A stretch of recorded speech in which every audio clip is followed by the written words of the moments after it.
another elimination day, but also another day where we're going to be sending more teams towards the main stage. Welcome to day 3 of the second phase of the Manchester Major. I'm Jeannie, joined with Leo as well as Fresh. Thanks, guys, for joining. I know it's the Manchester Major, but maybe we call it the APAC Major. The APAC Major, because they've had so much success. Why not? I actually think, you know, it's been of a short-term success. I'm not too sure about the long-term success of APAC coming into the tournament, you know? EUL, you know, Secret is 3-0. Okay, Yep, that's true. That is true. You know? All I'm saying is when the cookie crumbles, when we get to the main event, we'll see who's there. We'll see who's There's there. still a lot of seeds You know to be who's played, not Judges. there? Still a lot of seeds. You know who's not there? Go on, do G2. it. The G2, yeah. G2 had to be That's thrown in an there. easy Sorry, one. They're at guys. home Okay, watching. I got Yeah. it out of my system. We're ready to go. Toxicity's out, but let's have a look at what happened yesterday and what we should be looking forward to today. The schedule, particularly here on Stream A, we're going to be starting with BDS going up against CAG, and then we have FaZe Clan against PSG. I am very excited for that one, with the last match being Liquid against Scars. Over on the B stream, there are more BO3s happening. Remember, that is all the action that we have today. But how exactly did we get hit? What happened yesterday that made the bracket turn out the way it did? I think for me personally, I want to talk about the fact that PSG won against BDS. Yeah, I mean, crazy. That's how we crazy got upset. her. One of the craziest upset, I think. This is your reasoning for seeing actually APAC's Major, right? Because who would expect them to actually beat the #1 seed in Europe? Nobody, not even us. Not a social prediction. I think it was 80% to 20%. Yeah, well, that's something that we're going to circle back to, because first, there are these beautiful videos that we get done every single day to have a little bit of a recap and to make you guys feel like you're here on the ground with us. So let's have a look. Ready, set, let's go. I'm on the way up. I'm on the way up. I'm on the way up, going all the way up. I'm on the way up. I'm on the way up. I'm on the way up, going all the way up. There's nothing you can do to stop it. I've been on the way up cause I know I'm popping. Hits, no misses. Clean up like the dishes. Ain't no point telling me to stop cause I won't listen. Every level got a new devil. I'ma give him hell cause I don't know better. I'm a born winner. I'm going all the way up. There's nothing you can do to make me ever give up. Take them a course. Let's go. I'm on the way up. I'm on the way up. I'm on the way up, going all the way up. I'm on the way up. I'm on the way up. I'm on the way up, going all the way up. I'm on the way up. I'm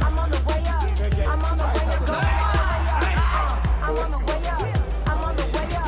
I'm on the way up, going all the way up. I'm on the way up. I'm on the way up. I'm on the way up, going all the way up.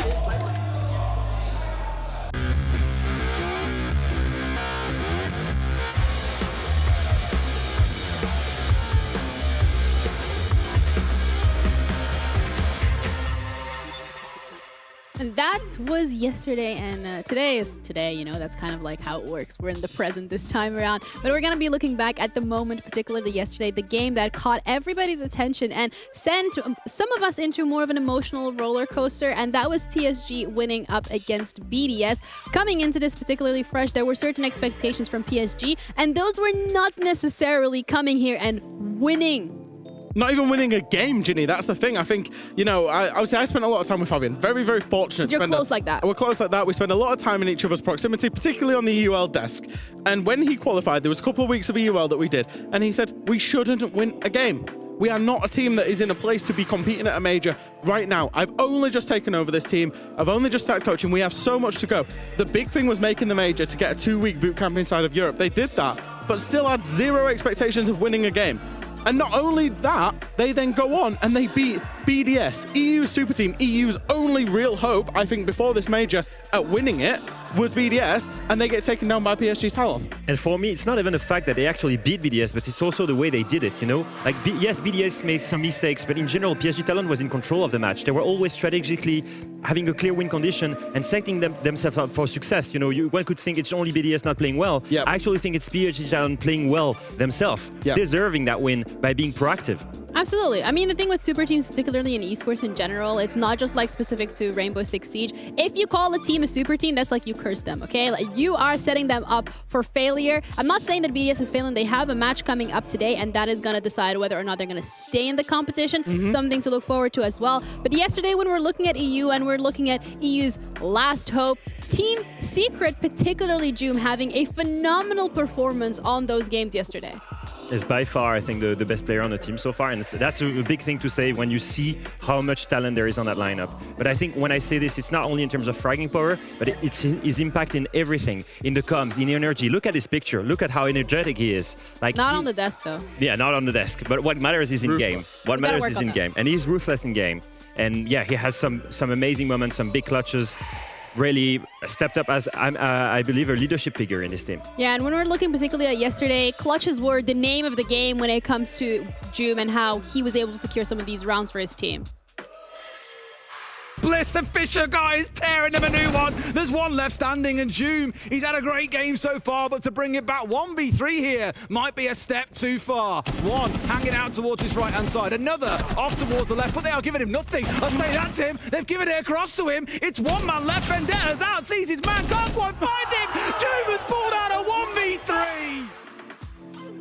The one thing that Joom was always known for was his mechanical ability. Before he became a pro player, he got picked up into teams for his mechanical, just raw ability to understand positioning, crossfires, and to shoot harder than anybody else.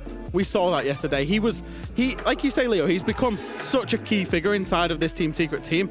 I'm so surprised he was available even to be picked up from Team Secret, and they're certainly so happy they did pick him up, to be fair. Yeah, absolutely. It's a question in terms of whether our players will be able to replicate that success that they have online in leagues like the EUL, on an international stage, on a LAN environment, which I'm pretty sure you guys can hear. There's quite a lot going on at the same time, and having a player being able to do that is incredible. But then we also have the games or the teams that have exceeded expectations, and that is PSG. PSG, another must-see for today because they are going to be going up against FaZe, and this is such an important game because if you win this, you are through to that main stage. Like, PSG is one game away of being on the main stage. The only one blocking them at the moment is FaZe, and I know it's a back-to-back PSG must-see, but that was not expected. We had to double up on PSG because they had the moment that has led us into the must-see game today, because their expectations were 0-3. They were just expecting to get the experience. They are now in a best-of-3 against the SI Grand Finalists to make main stage of this event, which is absolutely unfathomable. Literally 0 people in the world would have predicted that. Yeah, but hear me out here. They beat VDS in a BO1. Now you're in the BO3 against arguably one of the best teams in the world, if not the best team in the world. It's FaZe. It should not be close. It should not even be remotely close. You said that yesterday. Yes, I said that yesterday, but it was a BO1. It was a BO1. And this is a very big difference. FaZe has an incredible map pool. Yes, PSG Talent has one as well, but I don't think in terms of quality it even compares. So to me, M80 Bleed might even be closer with big names, big moment for these two teams. And this is why I actually believe that I would rather see this than PSG Talent versus FaZe.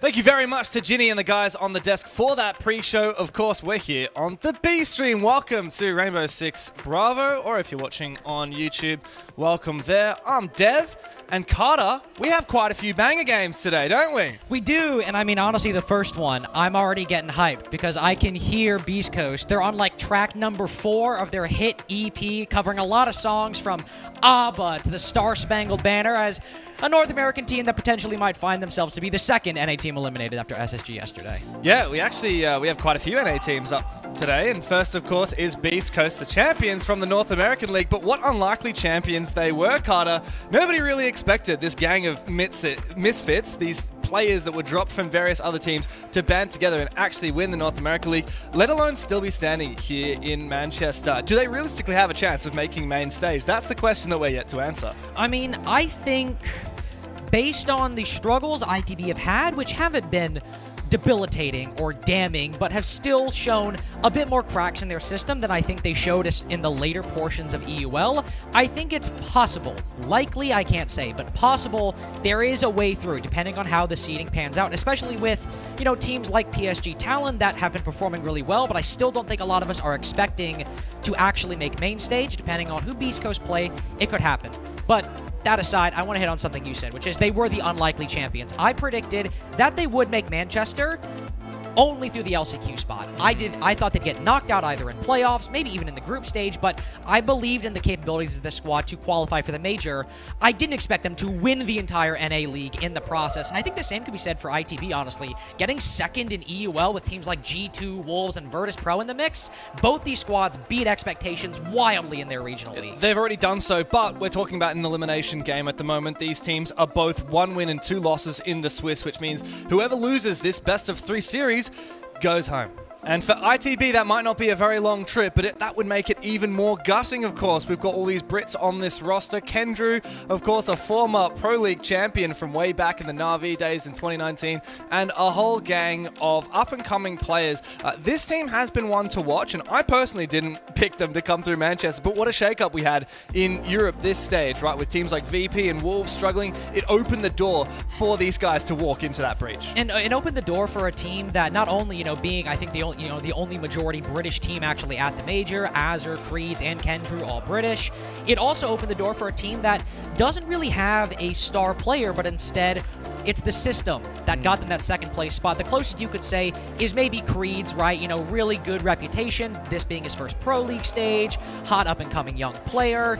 But Creeds isn't taking over games. He's not dropping, double digits every single time. He's still learning, but it's really the team Kendrew's calling, and Kangaroo Kenny, the coach, you can see, it's his system that got them this second place spot. The coordination, the strats were really strong in EUL that, with a lot of teams falling by the wayside, allowed them to pave a way and make a pretty convincing run into the actual Manchester major qualification. But since they got here, it has been a bit rough. As you said, this is a major elimination game, and that 7-0 loss to M80 yesterday, when M80 really just outshot them for 7 rounds in a row, not the best omen to have going into today. That's it. Getting spanked 7-0 is not fun. ITB have got to bounce back right now. Let's talk about the maps that we're going to be going to. Of course, we're playing a best-of-3 series, so teams really do have a bit of a chance here. We see Consulate and Club banned out by Beast Coast, and the Europeans are going to ban out Cafe and Oregon. Oregon, I think, a smart move after getting smacked 7-0 on it yesterday. Yeah, I think it's pretty sensible from ITB, and also because,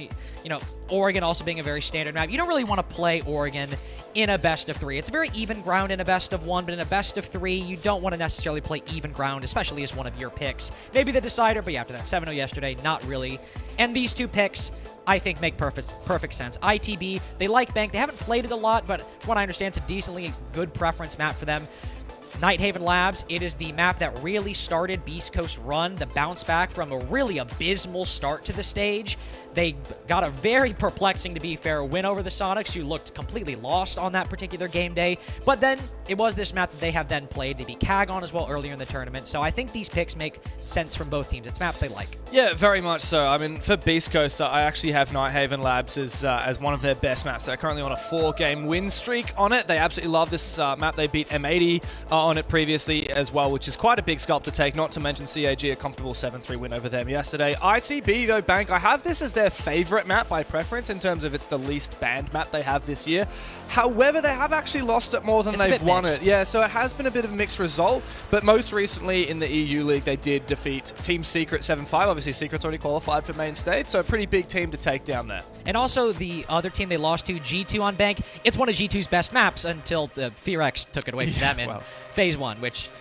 unlucky, I guess. But we do have Nighthaven coming up, which, as I mentioned, is not only a very solid map for Beast Coast, very high preference. They also have a really strong win over a very big-name team, the Sonics in the North America League, 7-3 over CAG earlier. And Beast Coast, this is a very, very good territory, a bit of territory for them to start out their run.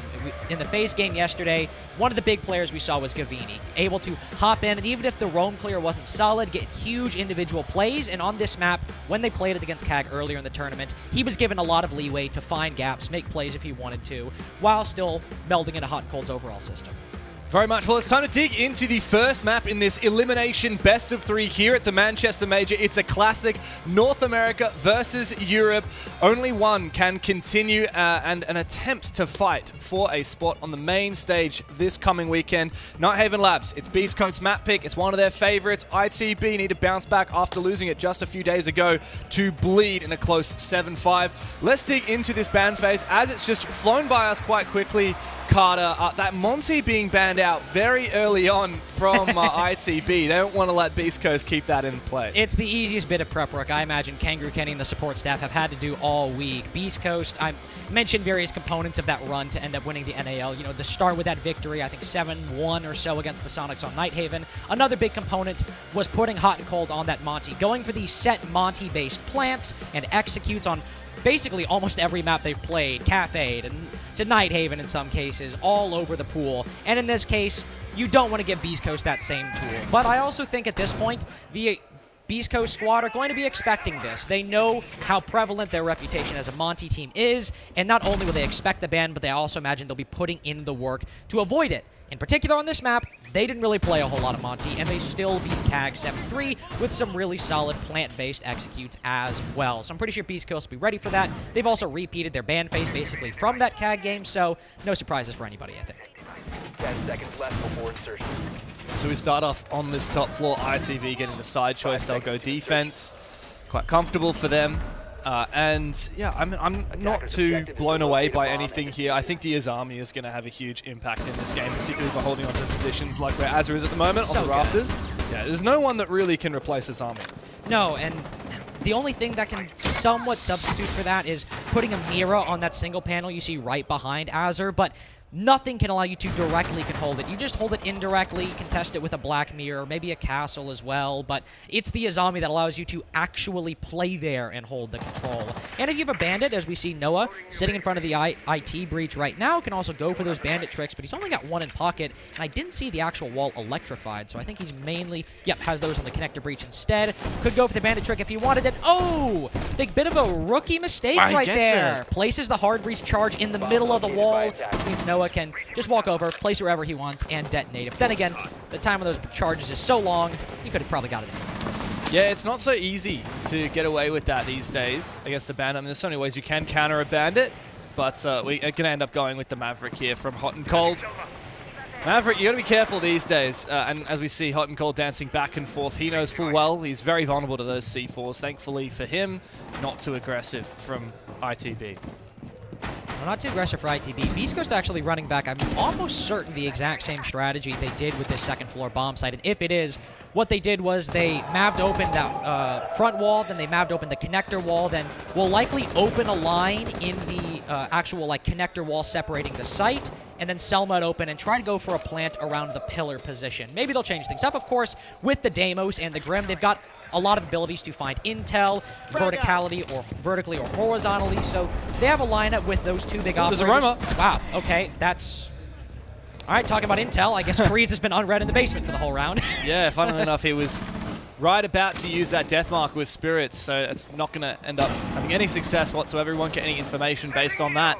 Really good start for ITB. Beast Coast are starting to slow down a little bit, and unfortunately for them, it is going to go from bad to worse. Hot and Cold looking for some form of an entry, but he might be able to find something here. No, it's just him all alone, and he goes down to Noah. ITB firing up very early on with a very solid defense to kick it off on Nighthaven.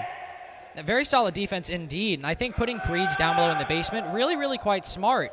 Of course, you are kind of betting that he's not going to get droned, and if he does, in a bit of a problematic position, but like I mentioned, Beast Coast were going for a very similar attack to what they did against CAG just a couple days ago. Spirits going down below with the Deimos, everyone focusing around the connector side, so maybe they've seen that once they get in that position, the intel's a little lacking, they're not actively watching flank drones, and they allow Creeds to put himself in that position, walk up, get the opening pick, and then also ITB just shutting them down once they actually try to flood into the site. If mechanical skill was an issue against M80 yesterday, they won the round based off of that very thing. Yeah. It just feels like Beast Coast stalled out a little bit. ITB didn't have to do anything too crazy, too complicated. Just wait, be ready to receive. Easy as pie for them. Good stuff. And now for Beast Coast, I hope that they've gotten over whatever jitters might have been in that round, because they didn't really look like themselves there, Carter. They really didn't. No, they definitely looked, I would say, a little slow, but then again, Beast Coast, when they are going for these clears, they can be a bit slow sometimes. I think the big difference was we would see somebody step up in the phase game yesterday when they were struggling to acquire control to brute force it for them. Gavini, like I mentioned, was one of those players. And when the Monty's in the cards, hot and cold on the Monty will often be the guy to do that. But we didn't really see anybody from Beast Coast step up and try to break that stalemate or find a pick somewhere else. They had Spirits down below. I imagine that was the intention, but after that, unfortunately, everyone was pretty much shut down after that. So we'll see if anybody is able to kind of bail Beast Coast out if they end up stalling out similarly. At the start, at least, it's just going to be a normal utility clear, but Oscar catching Gavini very much off guard. ITB not eager to let Beast Coast get any control for free. These walls are proving to be very difficult for Beast Coast to deal with. That's 2 rounds in a row we've seen some form of a contest from ITB when it comes to that hard breach game. However, Roam Clear seemingly quite effective. And they've taken good control of Kitchen and starting to put this pressure towards the Exo stairs. Funnily enough, where the first kill in this series came on out. Still not a full Roam Clear. Players around Garage. As this hatch can quite handily be opened up. Spirit has a very solid position as well. Oh, he spots the player as well. This is the easiest cutoff. This should be a free kill. Kenny's got to go down here. He should not be allowed to survive. No, and Spirit's also aware of the possibility he could potentially rotate up X. We got 3 people on this Goyo problem. Yeah, if you thought Kenny was dead before, he is not making it out of this one. Gunner will rip the head off of that Goyo. We've got a 5v3. We've opened up the Exo position. Beast Coast like to go for this plant as well, right down at the bottom of Exo stairs. But look at Creed's on the hunt. Are Beast Coast ready for this too? A bomb has been located. Yeah, flank could always spell disaster for Beast Coast. After getting a 2-player advantage, they really need to convert this round. Looks like a rotation coming out from Diffuser here, as the rest of the team is seemingly shaping up around Exo.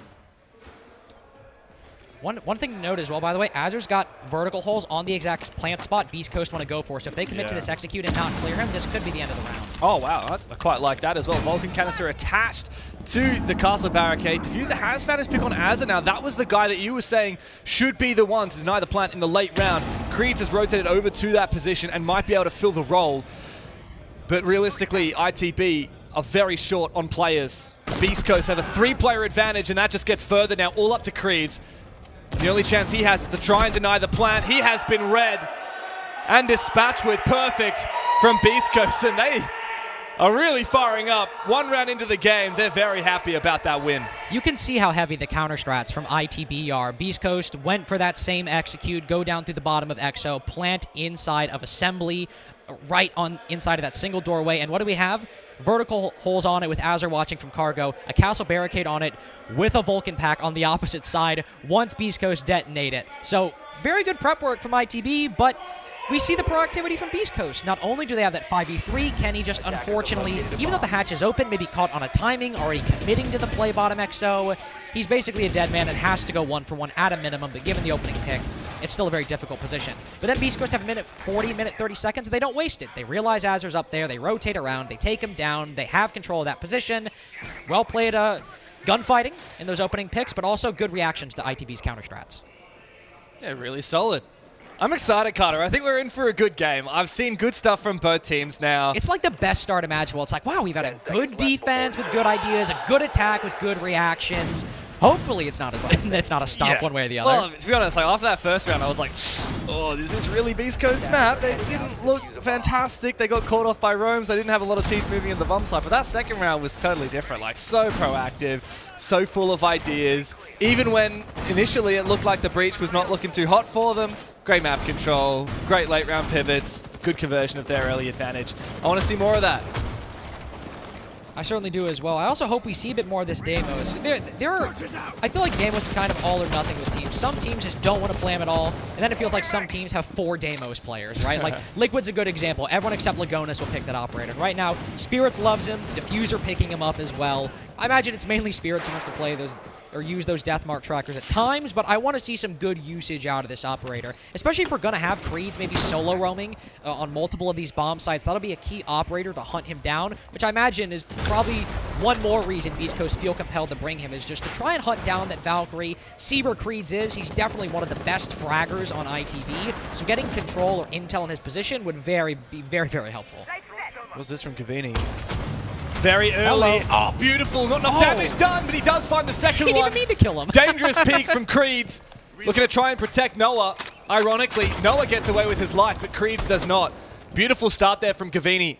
Not sure how much information he had, but that explosive use of the skeleton key nets Beast Coast an early advantage. There's even good coordination. Look at Hot and Cold immediately taking control of Garage as Gavini backs off to make sure nobody retakes it. Only problematic thing is that is the man with the diffuser, so they get intel on his position. He's pretty easily pre-fireable prone in that spot. We throw out a Candela, back off a little bit. Now Gavini now pushing into the IT breach. This has been a really solid clear, really well coordinated by Beast Coast. If they want to go for a cargo plant, they've got control of the immediate verticality. They just need to hollow out the site and make sure that nobody pushes first floor and garage, and they could very well get a plant here, especially with this advantage.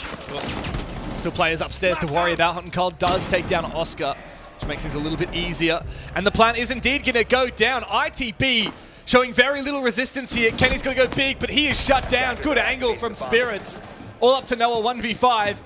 May as well hang up the mouse and keyboard at this point, mate. I don't think there is a look in. Azami spotted by Deimos. Diffuser is on the hunt, on a vendetta, and yeah, this is round done and dusted. Beast Coast might have lost the first round, but ever since then, they have looked untouchable. ITB really struggling on these defenses. Yeah, Noah's just going to get toyed with here. They're not even going to overpeak him. Come on, finish him off. There we go. Beautiful work from Beast Coast. They are really firing up. Basically a flawless round as well. 1v5 where Noah got that kill.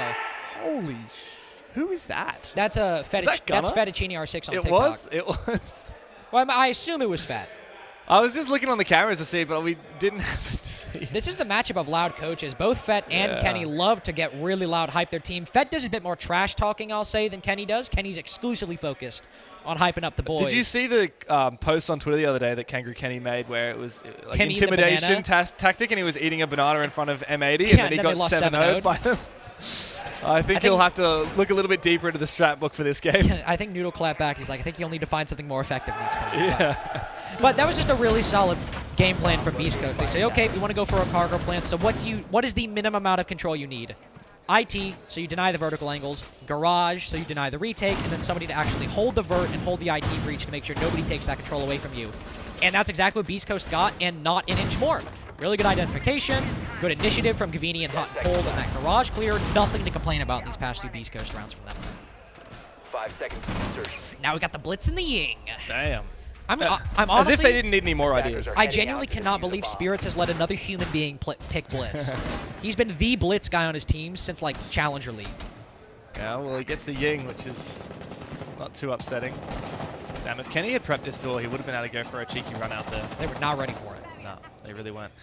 ITB are the ones I'm worried about here. Yeah, it's Beast Coast bringing this crazy lineup, Blitz, Ying, Deimos, Grim, like all these very impressive operators, but ITB are the ones who have been behind. I want to see them get a little bit more active.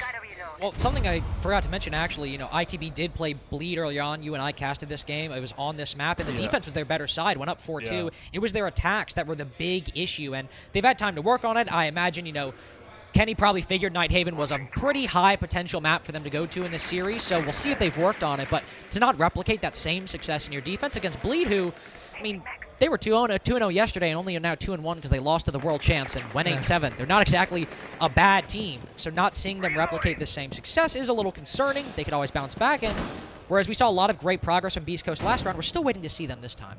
Just to say, double down on your point about ITB maybe not looking too hot off the trot, is that this is a defender side of map, all 55% defense rate on the major so far. They start on the defensive side.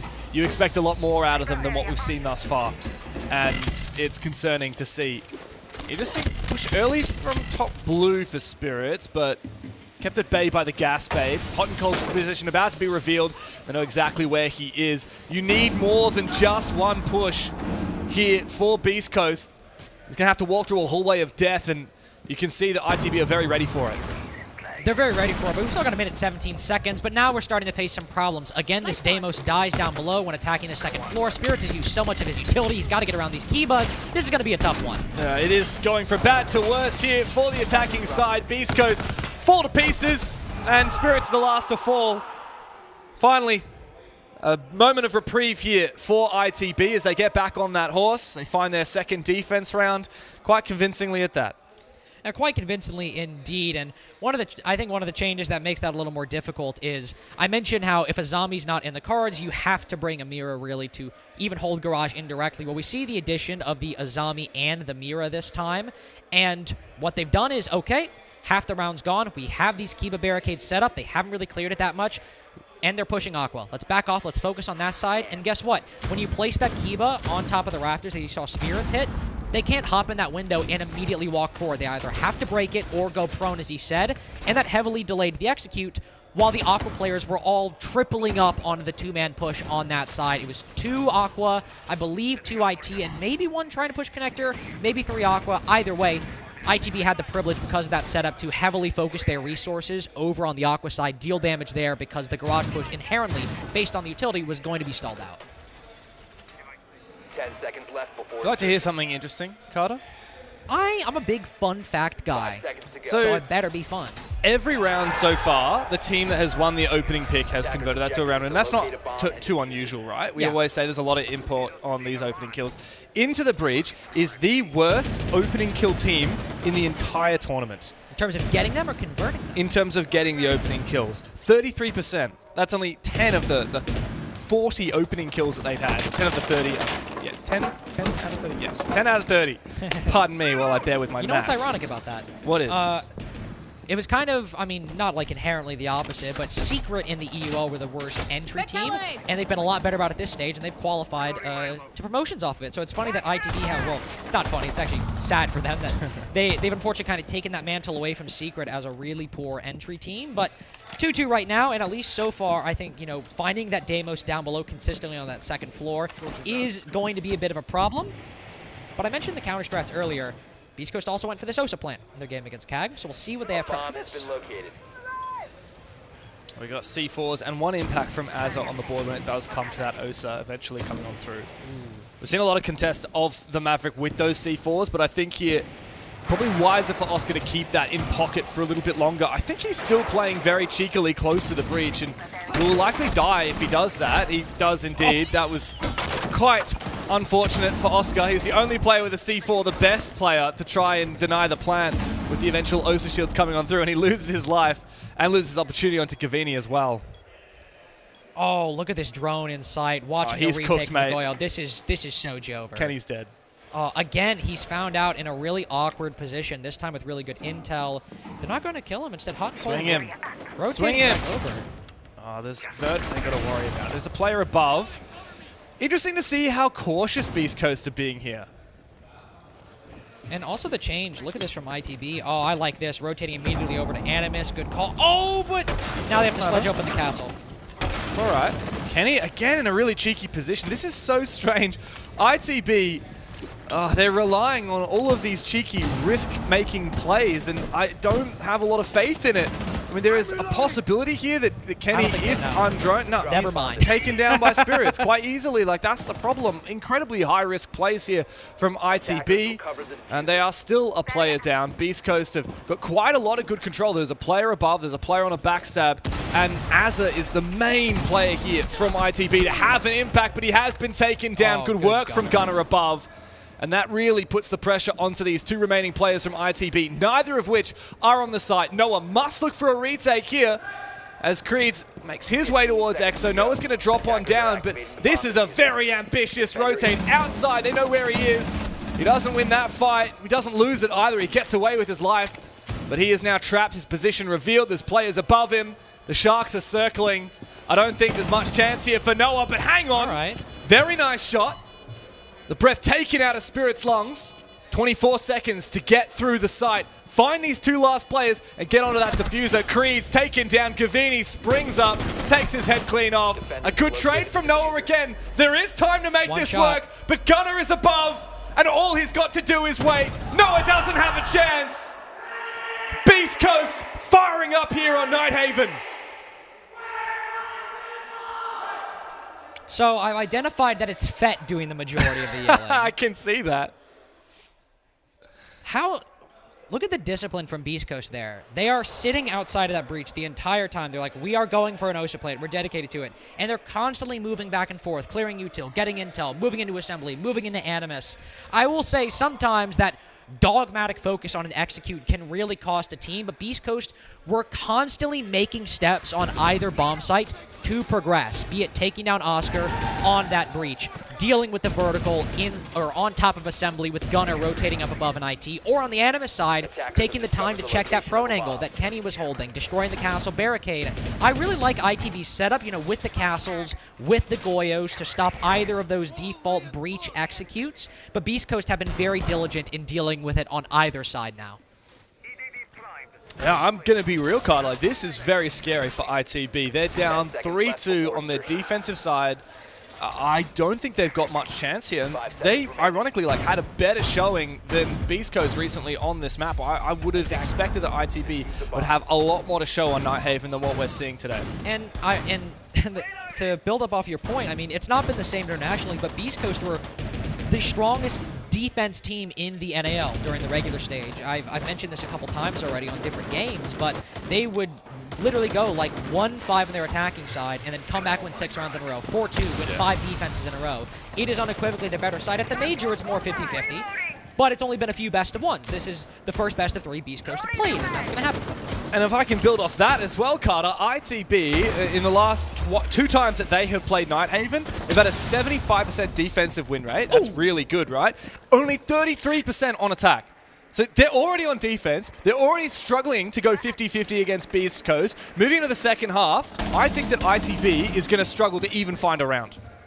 It could very well be the case. You're also right now not having an immense performance out of Creeds. I talked to Kangaroo Kenny at the beginning of the event. I believe one thing he said was we've kind of got 2 big players. Azur's really good on the attacking side entries, but Creeds is our guy on the defense, right? Both right now obviously struggling. Azur 1-5 has died every round. Creeds having some impact, but really not that much in the grand scheme of things overall. It's really been Noah on this defensive side, one of the most improved players inside of the EU League, especially on this ITB squad. One of the really only remnants from that TT9 roster a year ago now. He really is showing up, but not necessarily in the most impactful way. Could still find a 3-3 here, but they know about Noah's position. He tries to go for the swing, but the Azami, her position is very much known in Garage, but Beast Coast haven't made a whole lot of progress yet. In fact, Noah is trying to deny this control, but Spirits has cut down 1, and Gavini with a second. Beast Coast with another 5v3 lead. I'm very scared for ITB. They have not shown up today. Kenny's going to go down, and he quite swiftly finished off. Oscar's been revealed. He's been hunted, as is on for a flank, but I think Beast Coast can be pretty chill here. All they have to do is hold on to the ground that they've got, just suppress any potential flanks. Diffuser's got that read to perfection. A whole minute to go. Oscar in a 1v5. Beast Coast have been incredibly disciplined in this game. Oscar might have some info and find the first, but the second will not come. Mate, it is only the first map. He's got to get him hype. It is only the first map, Fettuccine, my friends. He's got to get them excited, Dev. Well, it's a best of 3. He's slurping up ITV at the moment. Beast Coast. This is what we've been waiting for, right? This is the team that almost beat FaZe Clan yesterday. Could have beat them 7-3, might I add. Yeah, well, it ended up a 7-8 loss. Still impressive. Yeah, if it had just been that would have been especially impressive. Against one of the tournament favorites, against the world finalists just back in Brazil in February. Beast Coast, what a glow up they've had, man. It's insane. I was a doubter. I was a hater. I'm be real. I see this team. They've just got a whole bunch of good players, but not a lot of time to work with. Yeah, they're champions at NAL, but it's just an online league. It's not going to translate to LAN. Here we go, mate. They are the real deal. And I think, honestly, one big reason why I think Beast Coast have started synergizing very well is Hot and Cold is stepping into the mantle with this roster as the primary caller. He's worked with, Canadian on previous rosters. He's worked with, on SSG. Call out, that's his system. It's not Hot and Cold system, but Hot and Cold Hot and Cold especially are working together to create this roster and meld the visions and the players together. But Hot and Cold does have that experience on SSG that allows for a lot of playmaking and flexibility. I mean, Crank is synonymous with SSG, which is just a synonym for playmaking. Wow. And that makes sense why Gavini has freedom. Gunner has freedom to go for individual plays that end up helping that overall vision. And now on the defensive side, this is Beast Coast's better side for a reason. They had a really good structure against FaZe yesterday, trading out, holding positions, playing together without overstepping their bounds when they actually get aggressive and try to contest control against the attacking side. They walked that line very well on Skyscraper yesterday.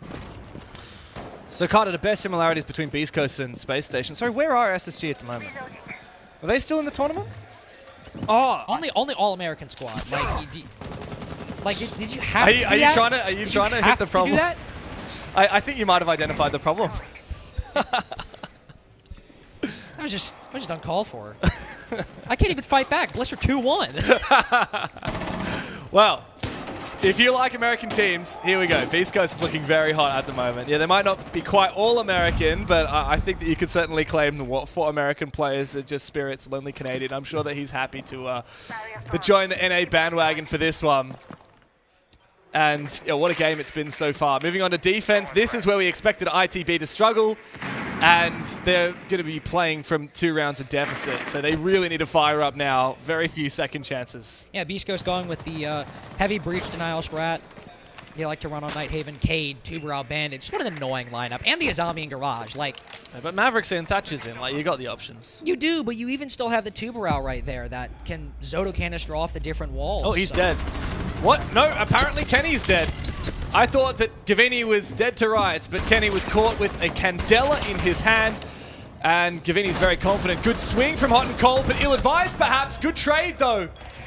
Seemingly everybody on Beast Coast is ready for these pushes, for these refrag attempts by ITB. A nice little bit of explosivity from the attack, and Creeds will double down again. 2v2, and maybe back into the realm of possibility. Bandit once again revealed. That's Gunner. He's here on the site. They know exactly where he is. He is essentially trapped. But he's landed a kill from this position already. 2.0 KD in the game thus far. Where's Diffuser? The player or the guy? Diffuser is here coming in from the other side, and he has a great crossfire as well to play with his teammate of Gunner. Interesting. The Tuberal does block the death mark. He protects his position from being revealed. Very cheeky play. Very quick think of this one. And ITB have slowed down. They have stalled out! At Beast Coast! Oh, the storm is brewing for Beast Coast today! The rookie is a genius. Look at the quick thinking on that man. They find Gunner's position. He is trapped there because Creeds is holding it. They need that bit of intel on Diffuser's position to win that 2v2. Drops the Zoto right as the Deathmark gets there. Breaks it immediately so it's not constantly there, maybe slowing him down. Such good thinking right there. And then Gunner wins the fight with Creeds on top of it. How does he outgun him when Creeds knows the Bandit is behind the bomb chassis? And that doesn't even start on the exact point I made. Beast Coast trading was really good against FaZe yesterday, and there it is there. Gavini able to get ahead of the Candela.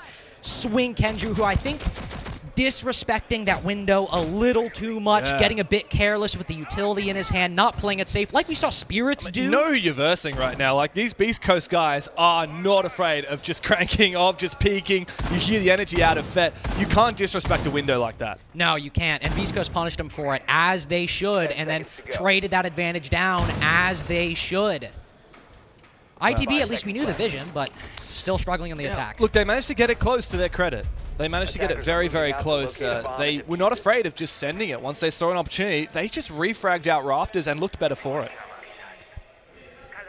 Now we'll see on the next round, going down to the basement. ITB trying to go for, I would assume, you know, the Maverick on the bottom of the wall, smoke it, look through the glass. Right, like this is, well, there's no Warden at least, to their credit, but you've got 2 Nitro cells, you've got a mirror window to watch the position, you've got 6 bloody impact grenades to deal with that blitz, even with the impact nerf. Even the Goyo here, like as the wall is breached, the detonation of that Vulcan canister impedes their way. Like there's just such a good setup from Beast Coast to repel this exact kind of push. And it makes me wonder, did ITB make the call to go for this push before they knew what setup they'd be dealing with? Because in a way, unbeknownst to Beast Coast, they actually have the perfect setup to deal with a push like this from ITB. Well, to be fair, and I do agree, based on how everyone was positioned around that wall, I think they were setting up there just in case this setup wasn't good at countering ITB's strat. But now they can still rotate and play this very well. They've cracked the mirror window, and they can rotate and maybe go for that, you know, plant down Exo stairs, but still have Noah on the breach, throw that smoke in the late round, and cut off and hold the rotation. This is still very much a setup that can be applicable to that take. You send the blitz down Exo stairs for the control, you clear out the vertical angles, maybe have Azure or Creeds up there now that he's used all of his utility, then with Noah on the breach, as I mentioned earlier. So there's still a very, very possible execute here, but nope, Kenny's actually at the breach, so what do I know? He wants to go make this play work, but still C4s are up. Spirit's nowhere to be seen, but it doesn't matter because Gunner is there for the long angle. What? And ITB have fallen flat once again. Thankfully, Noah does claim something with the Glaz through the smoke, but it might not be enough. Creeds doesn't have that diffuser as of yet, but he's gotten up into that plant spot. He has to cross no man's land to get towards that diffuser, and Noah doesn't have the smokes to support him. He has one in pocket, but he's going to have to decide when to use that.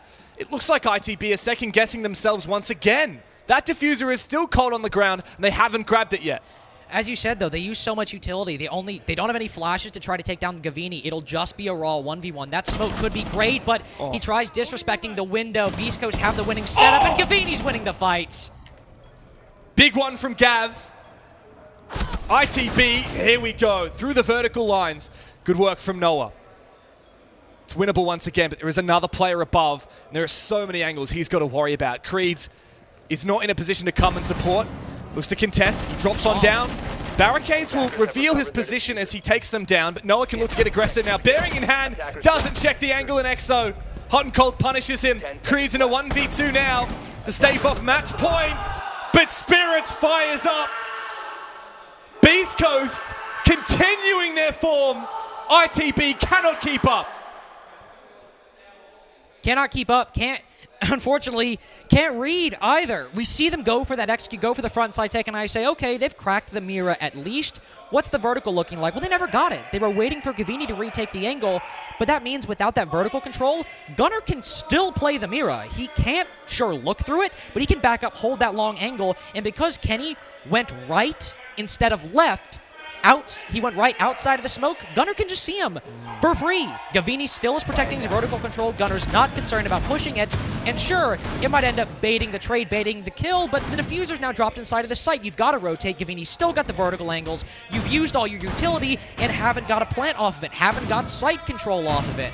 I see the game plans on my TV, but there's gaps. They're not clearing everything. They're disrespecting certain positions that need to be accounted for, and the attacks are not still looking as weak as they were in that bleed game. ITB, I'm not very convinced of their Nighthaven at all. And just looking back through history as well, Carter, I'm wondering why did these guys leave this map in? It's arguably Beast Coast's best map. And Into the Breach, historically, you've only banned it more recently. Like, it was banned against them for a very long time. They let it through against Bleed, were punished for it, losing 5-7. This game has not even been as close as that one. And this could be quite a momentum shifter as well. Like, obviously, Bank is a pretty solid map for ITB, despite some mixed results, but is their favorite one. They need to fire up a little bit here before we move there. And the issue also to talk about Bank is Beast Coast have only played it once this stage and lost it, but it was in the first 3 play days, and the reason that's key, Spirits, in an interview after they started winning, came out publicly and said, in those first 3 days, we had no strats. We did not know how the team was going to play. They lost only by 1 round, 7-8 against Wildcard, so it was a very solid game from them regardless. And so when we see this Bank, sure, you could go back and look at that previously, but Beast Coast have probably changed it completely because that was effectively a different team than the team ITB are playing right now. So just because it's ITB's pick, they're likely going to see a brand new Beast Coast on map 2, and that comfort will need to override it. And 4 rounds, ideally, would be good to override this map pick from Beast Coast. They're looking so strong right now. We see an initial Deathmark tracker used, no really control gained off of it, 5 drones remaining for ITB as well, nothing gained from that either. They've still got all this utility, but Beast Coast setup unpunctured at the moment. Very little progress has been made by ITB here. They got information on that roamer below, but didn't actually commit to taking the map control. So Beast Coast continue rotating. A little bit of pressure here on this top floor. Of course, you need to take top floor. You need to put some pressure on these roamers above before you can execute onto that cargo storage site. Here's some info for Kenny, but I believe the mute jammer is going to actually protect that defender from getting spotted. I believe that's what I saw occur there. And look at these mirror windows. Look at the Azami's Kiba barriers. Like, there's very little to do here. ITB look to get desperate. Creeds might have something to work with. Noah does find the opener. Good trade, though, from Gunner. He's holding on to this position. Kenny in IT, but doesn't land the shots needed. He's actually feeling some pressure from down below. A couple of straight bullets. Spirits looks to get active with the shotgun. Worried about someone outside IT, but he's got the audio. Oh. He's got the read, and he goes for the swing, but he loses that fight. Good read from Kenny. Audio versus audio, now going for a quick shoulder peek, looking for more. ITB might have brought this back into the realm of possibility. That's a bad call from Spirits right there. You're so exposed when you go through that barricade, and with one final deathmark tracker, ITB could get this 3v2. Gunner's the one on site. He has to hold down the fort, hot and cold as well. With one player above for Beast Coast, but Gunner continues to deliver. Noah's gone down. Kenny is desperate, and Beast Coast cruise by on the first map. A 7-2 is exactly what the doctor ordered. Listen to that energy. Fettuccine is ready to stay alive here in Manchester. 5 opening duels won in a row, by the way, for Beast Coast to end out that map. You talked about ITB being the worst entry team, 10 out of 30 engagements total. Yeah, it just got a whole heck of a lot worse after that game. Beast Coast controlled the pace in the early round, traded it to in the middle, and converted it by the end on attack and defense. ITB didn't solve their woes from Nighthaven, and unfortunately looked worse on their defenses this go around too. And Bank might be a favorite, but they're going to get a brand new Beast Coast they can't prepare for on map 2. Very much so. Beast Coast looking very solid here thus far at the Major. While they did lose their opening game to DZ, it was a domestic matchup. You can't put too much stake in it. It's DZ too. Yeah, and they lost a phase, but hey, it was by one round. Could have won 7-3. Just want to say that again. They didn't, but it was lost to the eventual SI finalists earlier this year and one of the tournament favorites. Like, this is, I think, one of Beast Coast's best chances at really building confidence. Like, they beat CAG, but I think that now they're looking at a European team, the second best team in Europe. It's very much a different caliber of roster. And this win, this big international win under their belt, is exactly what Beast Coast need to get the momentum to move towards a appearance on the main stage. But ITB, the Brits, on their last legs, on the verge of elimination, they will need to bounce back. Next map is Bank.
Quite a dominant first map for the Americans as they take it 7-2 over the homeboys. And everyone in Manchester on the weekend want to be cheering for a British team, but of course ITB are on the verge of elimination. One map stands between them and taking the very short trip back home. And unfortunately, if you are a big British fan, I believe your next best option is M80 after that for British teams who have Citizen who's British and Noodle who's half British. And that's an NA team. So. Yeah, and it's an NA team. So that's seriously the next best British roster. That is a shame. I had a conversation with Jesse about it. I'm pretty sure that is right. So you're really hoping that ITB can bounce back on this map and the next map, as keep in mind, this is for elimination from the Manchester Major. So one more map loss suffered by ITB will see them very early exits, though not the first EU team to be eliminated, to be fair, from the Manchester Major. They'll be the second, joining G2, but the first to be eliminated in Phase 2. Let's talk about the stats in front of us. Of course,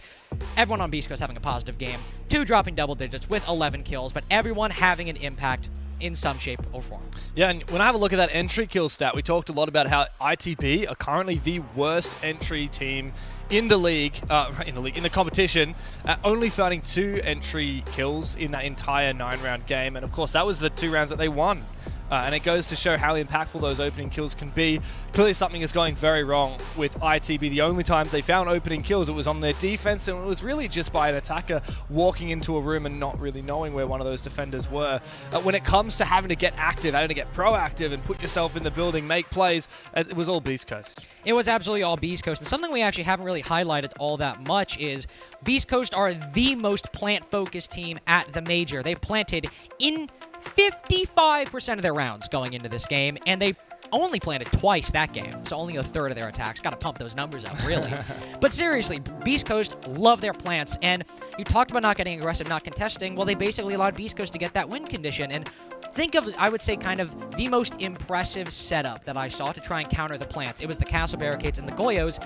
Beast Coast still found ways around them. ITB's only success was that command center bomb site on the 2nd floor, where they were able to just outgun Beast Coast when they went in for that execute. So, going on to Bank, where the attack, if you're able to get a really good roam clear down, has a very easy time.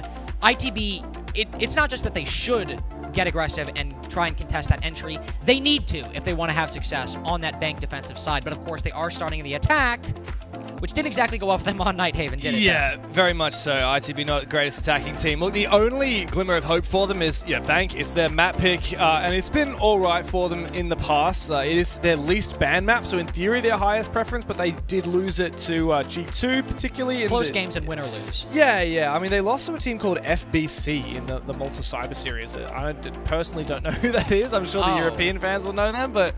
I think, was that... I mean, it's a bit of a red flag when you're losing to a team that's not even in like the Tier 1 circuit. Was that? I think that might have been the Rogue roster before they got picked up by Fnatic.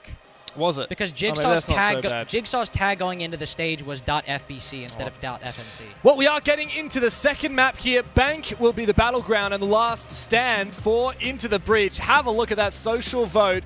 It looks like Beast Coast may be running away with this one, but if there's any glimmer of hope for Into the Breach, it's that Beast Coast have not won Bank the last 6 times they played it. There is a 6-game lose streak on this map. If Beast Coast can break that, well then that means that they're keeping themselves alive in this major and knocking out the home team. And for Beast Coast, keep in mind, talk about 6-game losing streaks, talk about so many map losing streaks, because this org has never had teams in contention for titles. The best stage we got out of Beast Coast, in my mind, was like stage 1 of 2022, where they got 5th and still weren't able to qualify for the Charlotte Major. Since then, it has been misstep after misstep, coming close again in stage 1 of 2023, then another misstep in 2022, but now they've got a formula. They've got veteran experience that is working. That's very much so. It's a great point. Right? Both of these teams as organizations... They fight for the club. Yeah, they are debuts. They're debutantes to the major, to the international stage. Neither Beast Coast nor Into the Breach have ever played at a major like this before. But of course, Beast Coast, as you said, 4 veterans, Hot and Cold, Gunner, Gavin, and Spirits have all played at these events before. Whereas ITB, you're realistically just looking at Kendrew and the rest of them much more young up-and-comers. You do have some young players on both of these teams, like 19-year-old Creeds, 19-year-old Diffuser as well. A lot of raw talent up and coming, and this could be a huge stage for a lot of these Beast Coast players that were let go of their previous rosters, and now, in the case of Hot and Cold in particular, have actually outlasted their former teammates here at the Major and could go even deeper.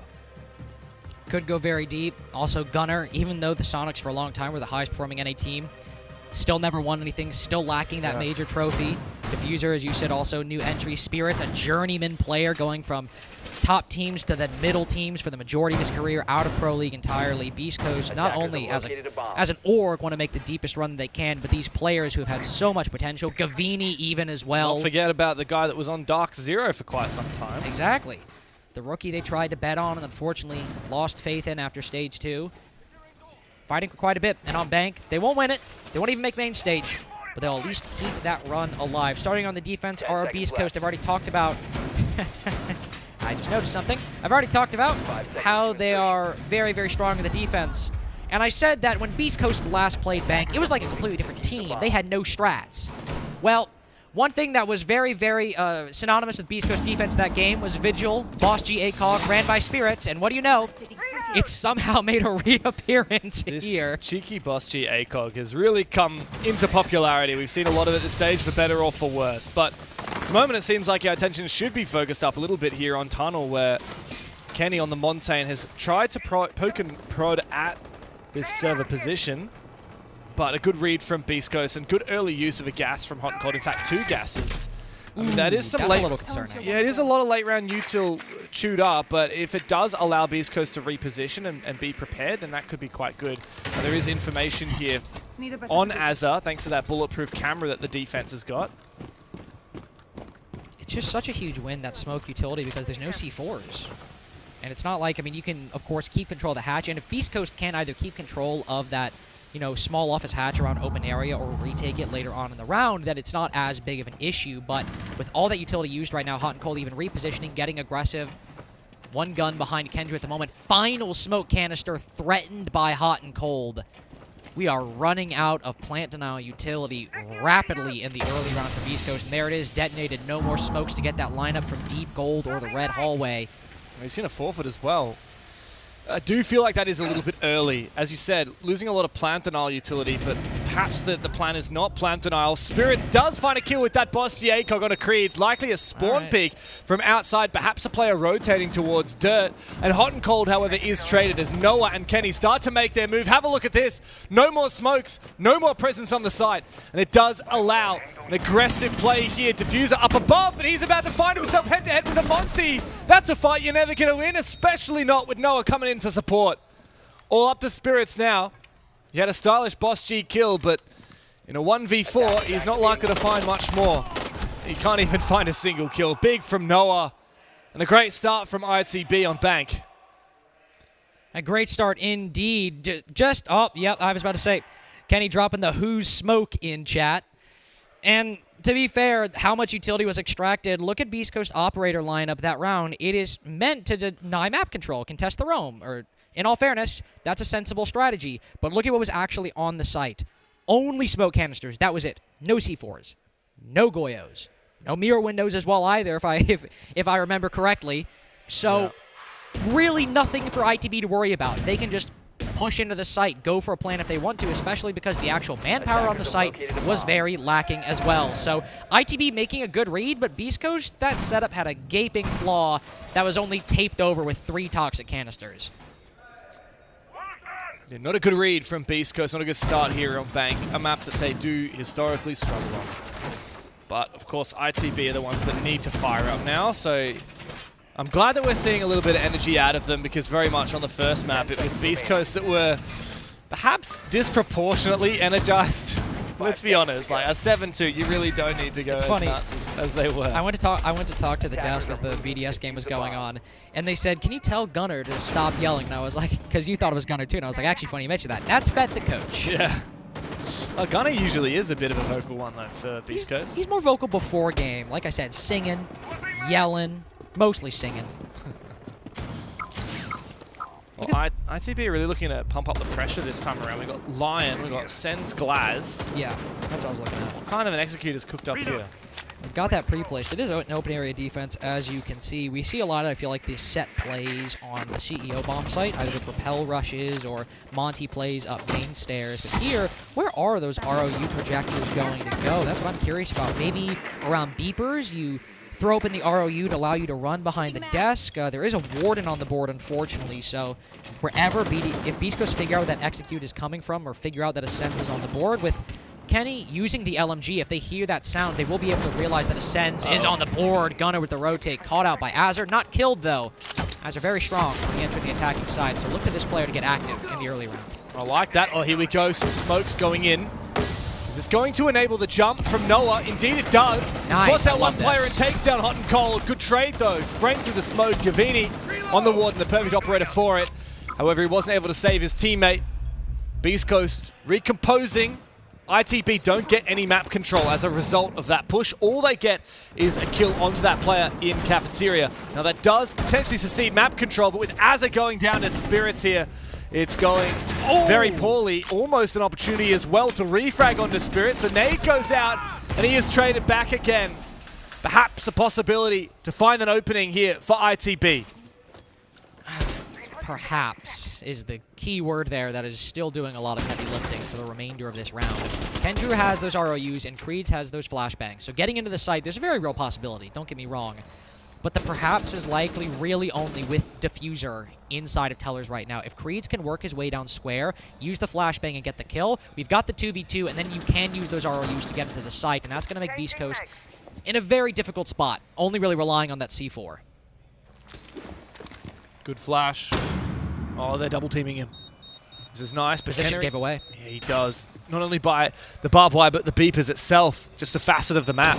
Another flash goes in.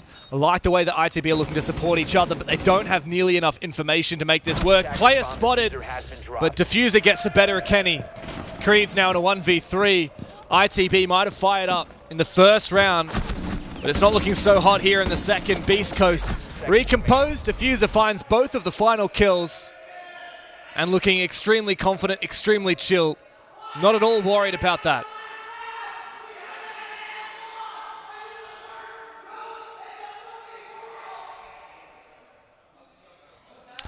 Is he getting a warning from the admin there? Is that what that was?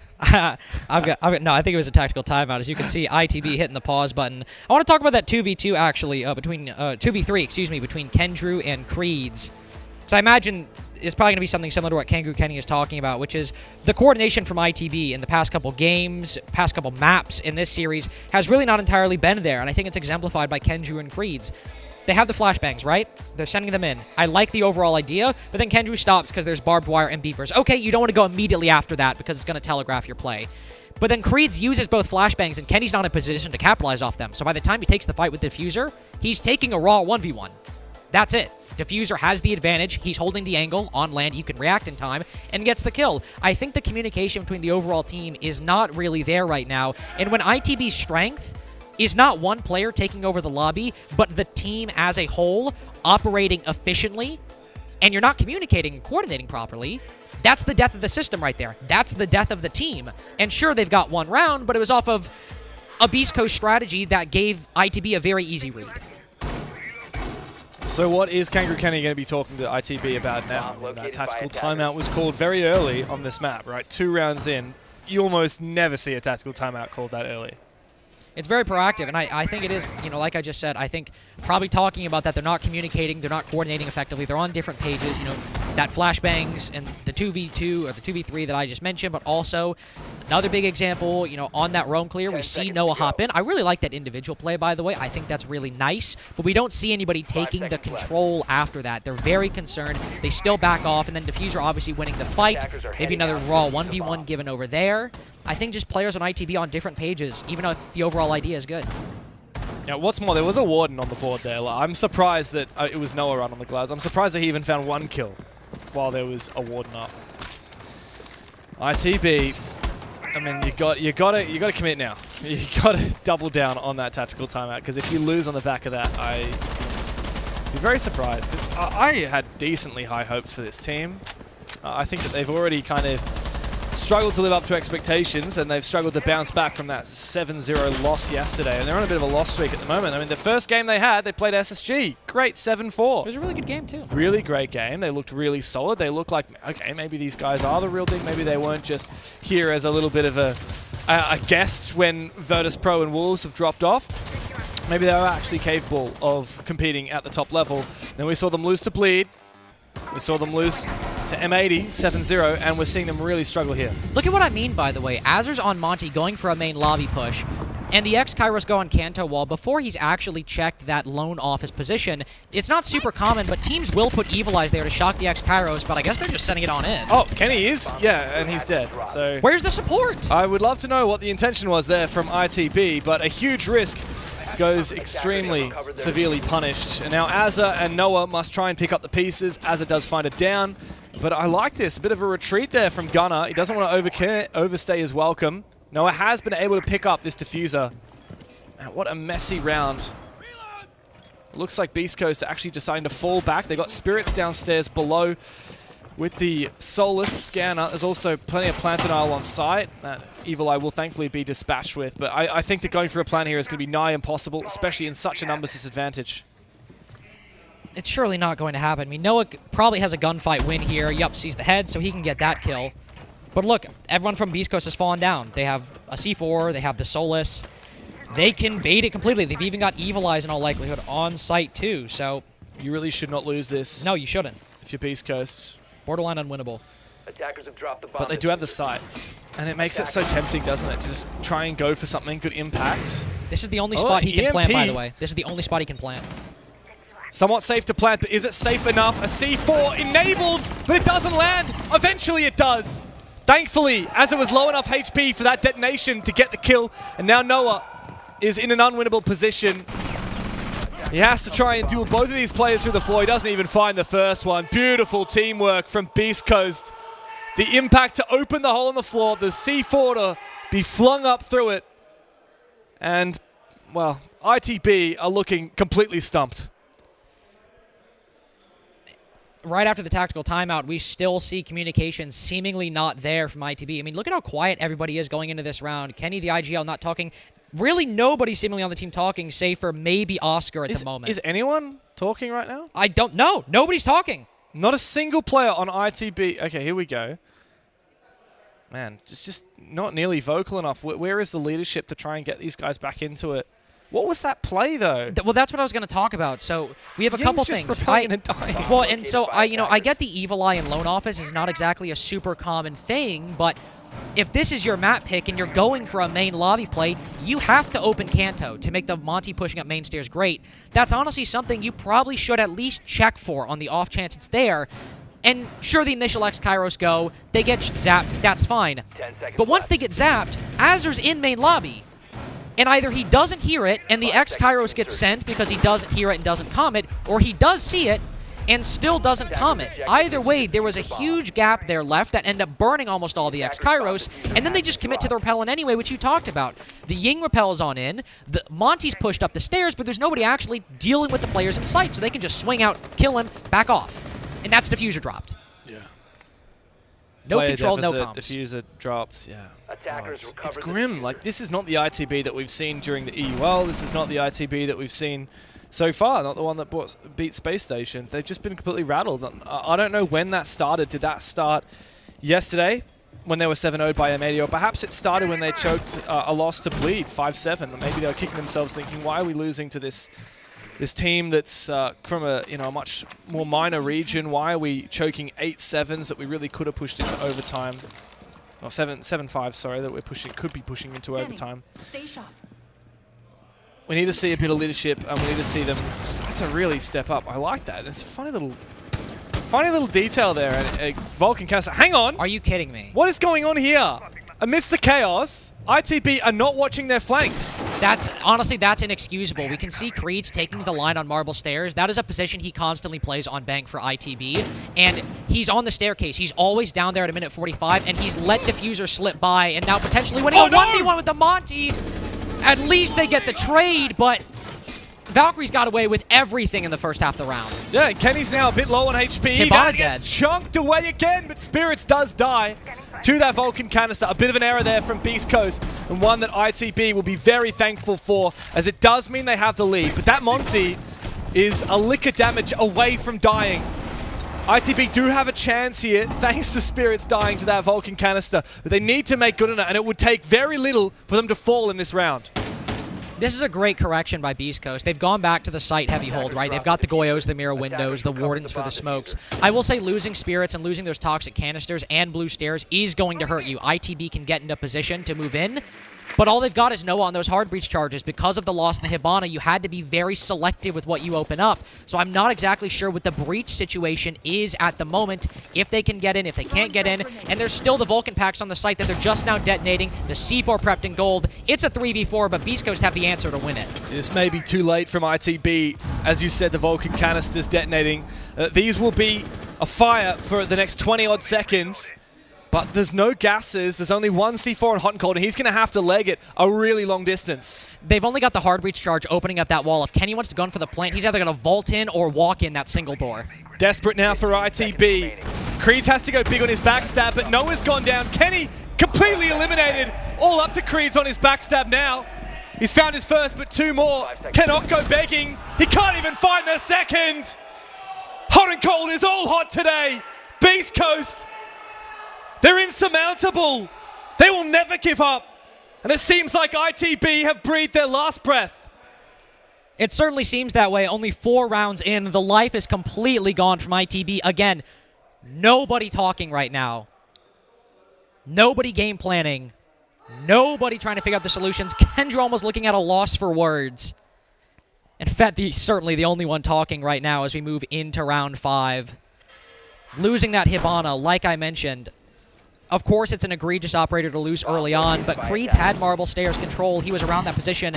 Maybe he got caught on a timing. Maybe he moves upstairs, gets some intel, moves away, and Diffuser just runs up at the exact same time. Unlucky. But Creed is supposed to play Marble Stairs for that being one of those reasons, to see that nobody retakes open area, to make sure he's watching the flank. And then that fails and your Hibana dies, and all you've got is the hard breach charges, and you still commit to a server execute when all you can get is a vault hole in the wall with Goyos on site, with C4s in red. 5 seconds remaining. It's very disappointing to see from ITV. It's very disappointing. It's not a great look, and it's just terrifying to think that we're going to have a Manchester Major and potentially no Brits on the main bloody stage. Like, this is the British team. You've got everyone, well, 4 out of 5 players on this roster are British, and we have an odd Brit here or there on M80, an NA team, on Dark Zero, another Brits. NA team. Like, really, that means... And you know what's even worse? Right now, the only guy showing up for ITB right now, I don't remember Noah's nationality, but he's Swedish. He's got another kill. Got her going for the hop out. But the best player on ITB right now, the past 2 maps, is Noah, not even British. Player. Exactly, Yeah. the Swedish player. 17 kills right now. He's having a good day. We can say that. He's not getting impactless frags. He is making stuff happen in round, especially on the defensive side on Nighthaven. Right here, he's been doing a good job trying to open things up when things are looking grim for ITB. And they've been given an opening here. Gunner hops out the window. I think a little too early on. He just wants to go for the 1-for-1, but now you lose that C4. Only hot and cold now with that secondary utility. And ITB have a way in. Good info for the Monty. Doesn't want to push too aggressive. He is going to continue to chase this player away. Monty rework certainly makes him a lot more dangerous. He is good. 3 big kills for ITB, exactly what they've been looking for. Completely switch up of strategy, going for this roam clear instead of committing to some kind of cheesy attempt at a rapid push onto site. Hang on, what is that? What an angle from Azza. This is exactly what they needed. Diffuser in a 1 versus 4. ITB might finally be able to breathe a sigh of relief. Oscar gets the final kill. Better time to fire up now, but really it doesn't look like excitement. It looks like relief on their faces. They know how down in the dumps they have been. That could be the first building block of many needed to keep these guys alive. That's the concern with me with Beast Coast in that round, is that are they going to give ITB a way back in? Here's what we can say, though. You know what? They didn't scream. They weren't yelling. The comms are flowing. Kenny is talking. He is actually talking, clearly game planning what to do in this next round. So with that win, ITB looking like they're actually starting to problem solve. They're actually going to start thinking of ideas. And honestly, I got to highlight a little bit, I think Gunnar making an unnecessary play, overheating a little bit. We've seen ITB really struggle to problem solve in the face of these Beast Coast attacks, looking lethargic, looking unenergetic, and he hops out the window, and a lot of teams are checking the CEO jump out for the first 45 seconds to a minute in case that happens. Noah hops out. Beast Coast, I don't think, needed to make that play because they're defending open area, they're holding the top floor. You want as many people, 3 people on that top floor if you can, 1 in Trump, 1 inside a CEO, 1 inside a janitor. Now you lose that, you let the Monty go up main. You let somebody hop in the window. They have an advantage to clear that out. A bit of a mistake that's allowed ITB away back in. Attackers are moving to defuse a bomb.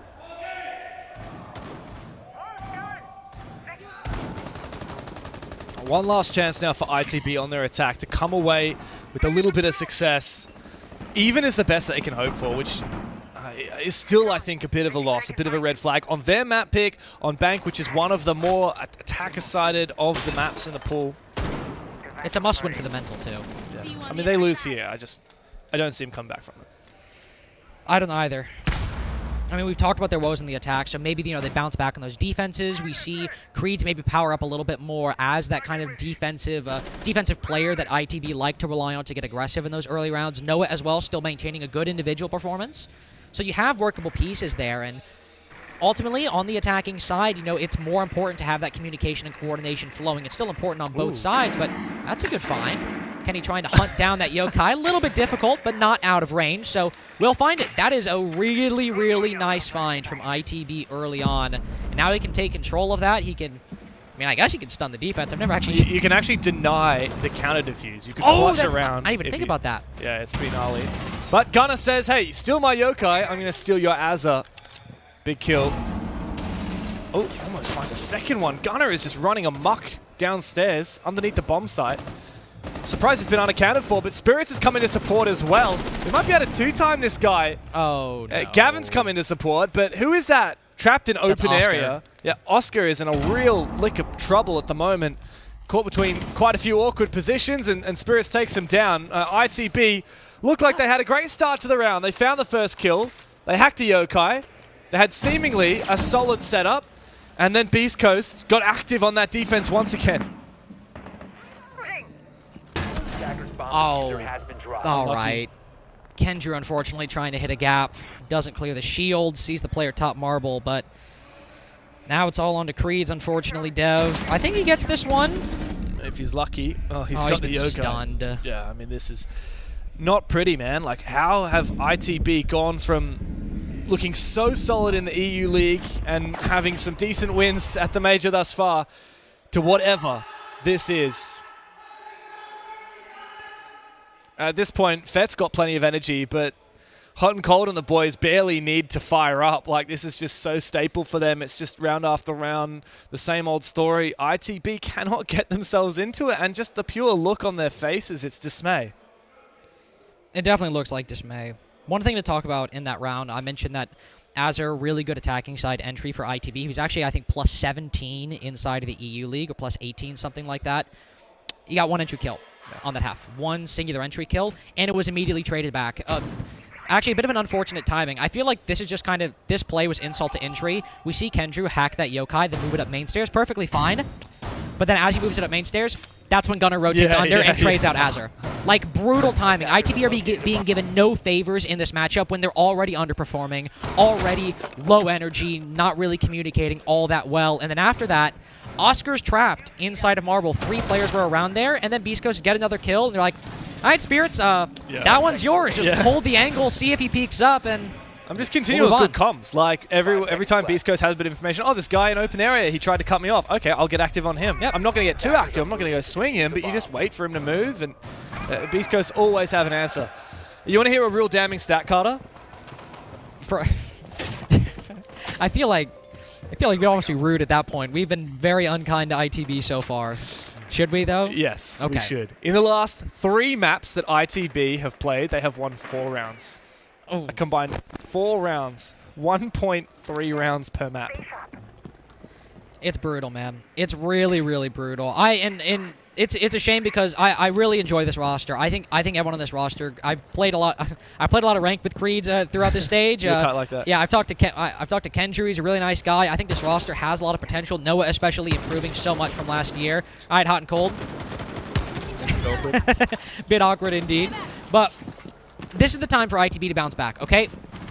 We've got Creeds on his Solus roam. This is something that Beast Coast can predict, but something that Creeds feels really, really confident on. So if ITV can maybe regain the momentum by giving a lot of resources, pooling a lot of resources into Creeds on this roam, I think ITV not only have a way back into the game, but a way back into rebuilding that momentum. Enemy located. Basement. Let's go down to the basement for this defense of ITB. The first round of their defense. They have a good read here onto where this push is coming from. Kenny's trying to deal some damage onto this Osa, but Diffuser is continuing to march on forward. A drone as well to support him up on his left.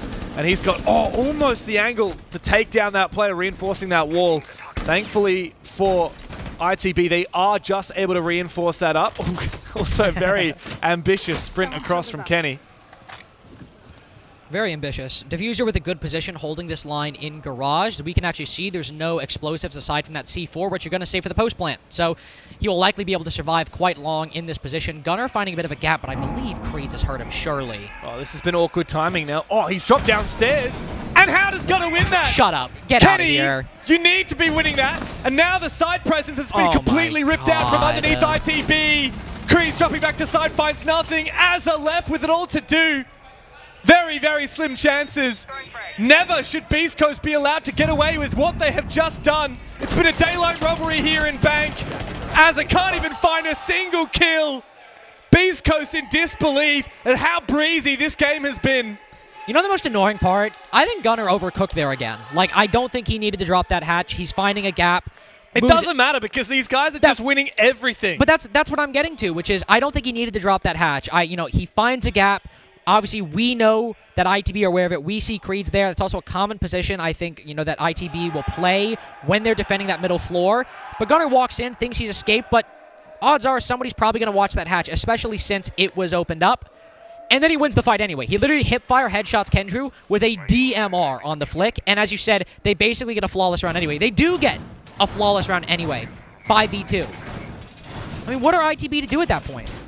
What are they supposed to do right now? How do you get back in? I would be demoralized. You know what's worse is that we have had the tactical timeout already taken by ITB. Kenny's helpless. 2 rounds into the game, and what did it get them? Nothing. They lost the following round. And I don't know what Kangaroo Kenny said during that timeout. He looked pretty active. Like he's a very good coach. He speaks with his hands as well, so you can kind of see what he's saying. But man, like it meant nothing.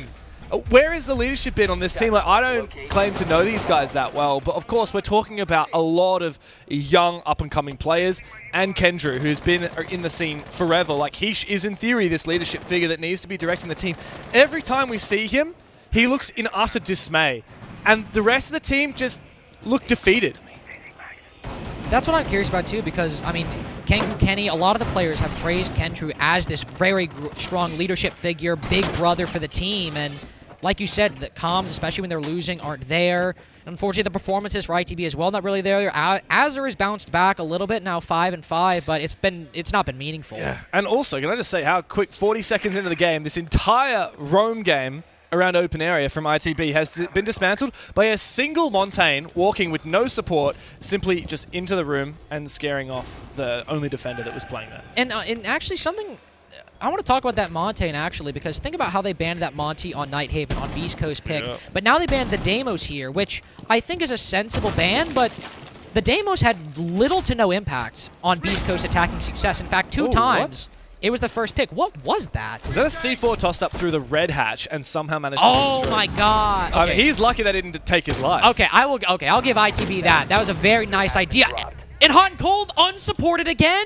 How is a Monty dying in a single blast to a shotgun like that?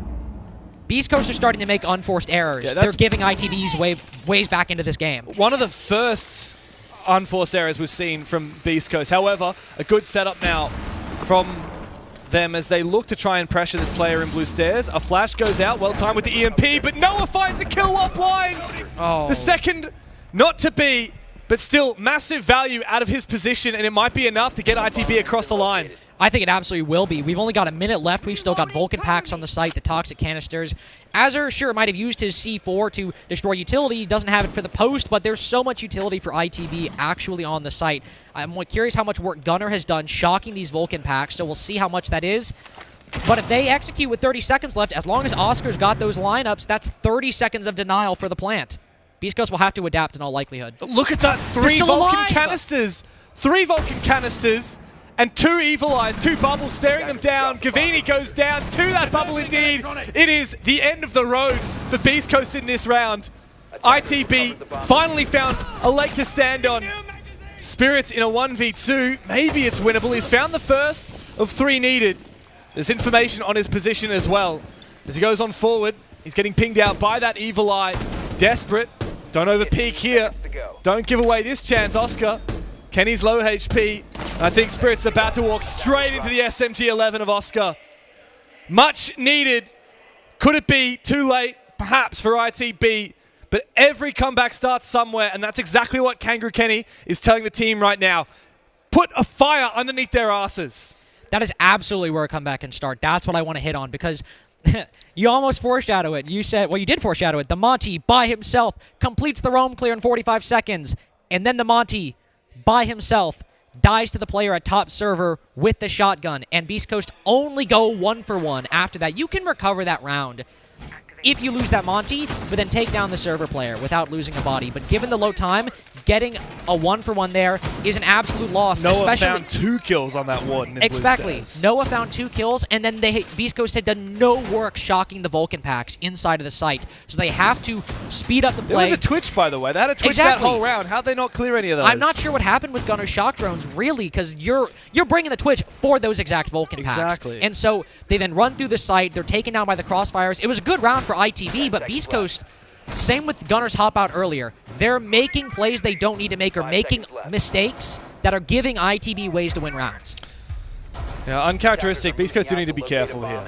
I still have a lot of faith in them, but yeah, especially with how strong they started on their very first attack and how strong their attacks were on Nighthaven. But let's be honest, I was very impressed. They were very patient, very objective focused. They were very in sync. And it was what led them to quite a dominant attack set of attacks on Nighthaven. Now moving on to Bank, like 2 rounds away from knocking out ITB from the tournament and staying alive to fight another day where they can try and qualify tomorrow for the main stage. Everyone would agree it'd be pretty ambitious for Beast Coast to aim for main stage, but certainly not impossible. We've seen players like Hot and Cold and Gunner there before. They're used to the stage. You know, Gavini obviously used to the main stage as well, but Spirits, it's been a long time since he's been on a main stage. I think since actually I think the Berlin Major maybe, because I know Xset were Was he on Xset at that point? Yeah, he was on Xset. He was actually on M80 through SI23, and then he was dropped after that, if I recall correctly. Oh wow. So good memory, mate. What can I say? I really am quite something. Everyone on this team has actually been on a main stage at some point in their career, except Diffuser. But then again, Spirits was 2 years ago. I think we're seeing that experience showing, though, even though it has been a hot minute. Like, you compare that to ITB, and yeah, Kendra, he's a major not major, Pro League champion from way back in 2019. But yeah, he's played on main stage in front of 1,000 Beat Hot and Cold. Yeah, very true. But, of course, the rest of this ITB roster, far less experienced. Far less experience, definitely. To talk about the round, actually, is what we see going on. 1:40 has already passed, and Beast Coast aiming for a main stairs push with that Monty, like we saw ITV do earlier, like we see a lot of teams do inside of Rainbow Six. One of the key bits of control you need to have is this player right here. Oh, I like this from Spirits, but the player drops on front of him. That's a good reaction. Oscar, good for 2, perhaps. The impact doesn't deal nearly enough damage. And he is put down. That's a good trade, support there from Beast Coast. Now, Spirits going down is a little bit sketchy, but I think overall, Beast Coast should be happy with that trade. I'm not sure, though. You lose the Malusi, he's placed all utility. The Capitao is now gone. I think the big thing, though, to build off your point, Beast Coast can move up main stairs now, but there's Goo Mines in their way. There's 2 players watching it. And aside from that, now they've lost Diffuser. Yeah, they have indeed. Hot and Cold being harassed. He is trapped now as well. There's a Goo Mine that prevents him from marching on forward. Gavini does find one from the window position, but it's really up to him and Gunner, who's gone directly into sight. Can't land enough shots. Eventually does finish off Creeds. A C4 finds nothing. Maybe it is winnable for Beast Coast after all, as they have redeemed themselves. Noah, though, holds the 40, finds a double. ITB now in a 1v1. It's Azza v Gunner to try and stave off not just match but series point, but Gunner's got a good flash. Running away is Azza. Gunner 11-4. He has been on fire all day, but it is up to a young Gunner to put him down, and he does! This is what comebacks are made of, and this is exactly what the Brits need to keep their chances of playing in front of their home crowd alive. And Azure might win the 1v1, but again, it's Noah keeping ITB in the race, winning that fight with the player moving around Banana, but then peeking around the Monty. Again, hot and cold, caught by himself. The Beast Coast have been so aggressive with this Monty, but hot and cold these past 2 rounds has constantly found himself in positions where he's by himself, cut off. And unfortunately, I see the play that Spirits wants to go for, right? He wants to open up that hole. But given what ITV see, that's such a nice move from Oscar to impact it open, catch him off guard. And in that isolated instance, that's such a good trade. You take down the Capitals, execute utility, you get the advantage, you waste time. And sure, Beast Coast can move up the stairs, but with the Goo Mine and the Legion already playing main stairs to counter that exact push, ITB come out the better in the early ground. And where Beast Coast almost bailed himself out, ITB just a bit better on the overall structure in that round. Very marginally, though. It didn't take much. It comes down to a 1 versus 1. Yeah, oh, Beast Coast really brought it back into the realm of possibility with that repel in from Gunner. I mean, what a big game he has had. We've always known that Gunner is a bit of a gunner. We've always known that he has so much potential, but like you said before, like, he never realized the championship with Sonics. Never did, and is also...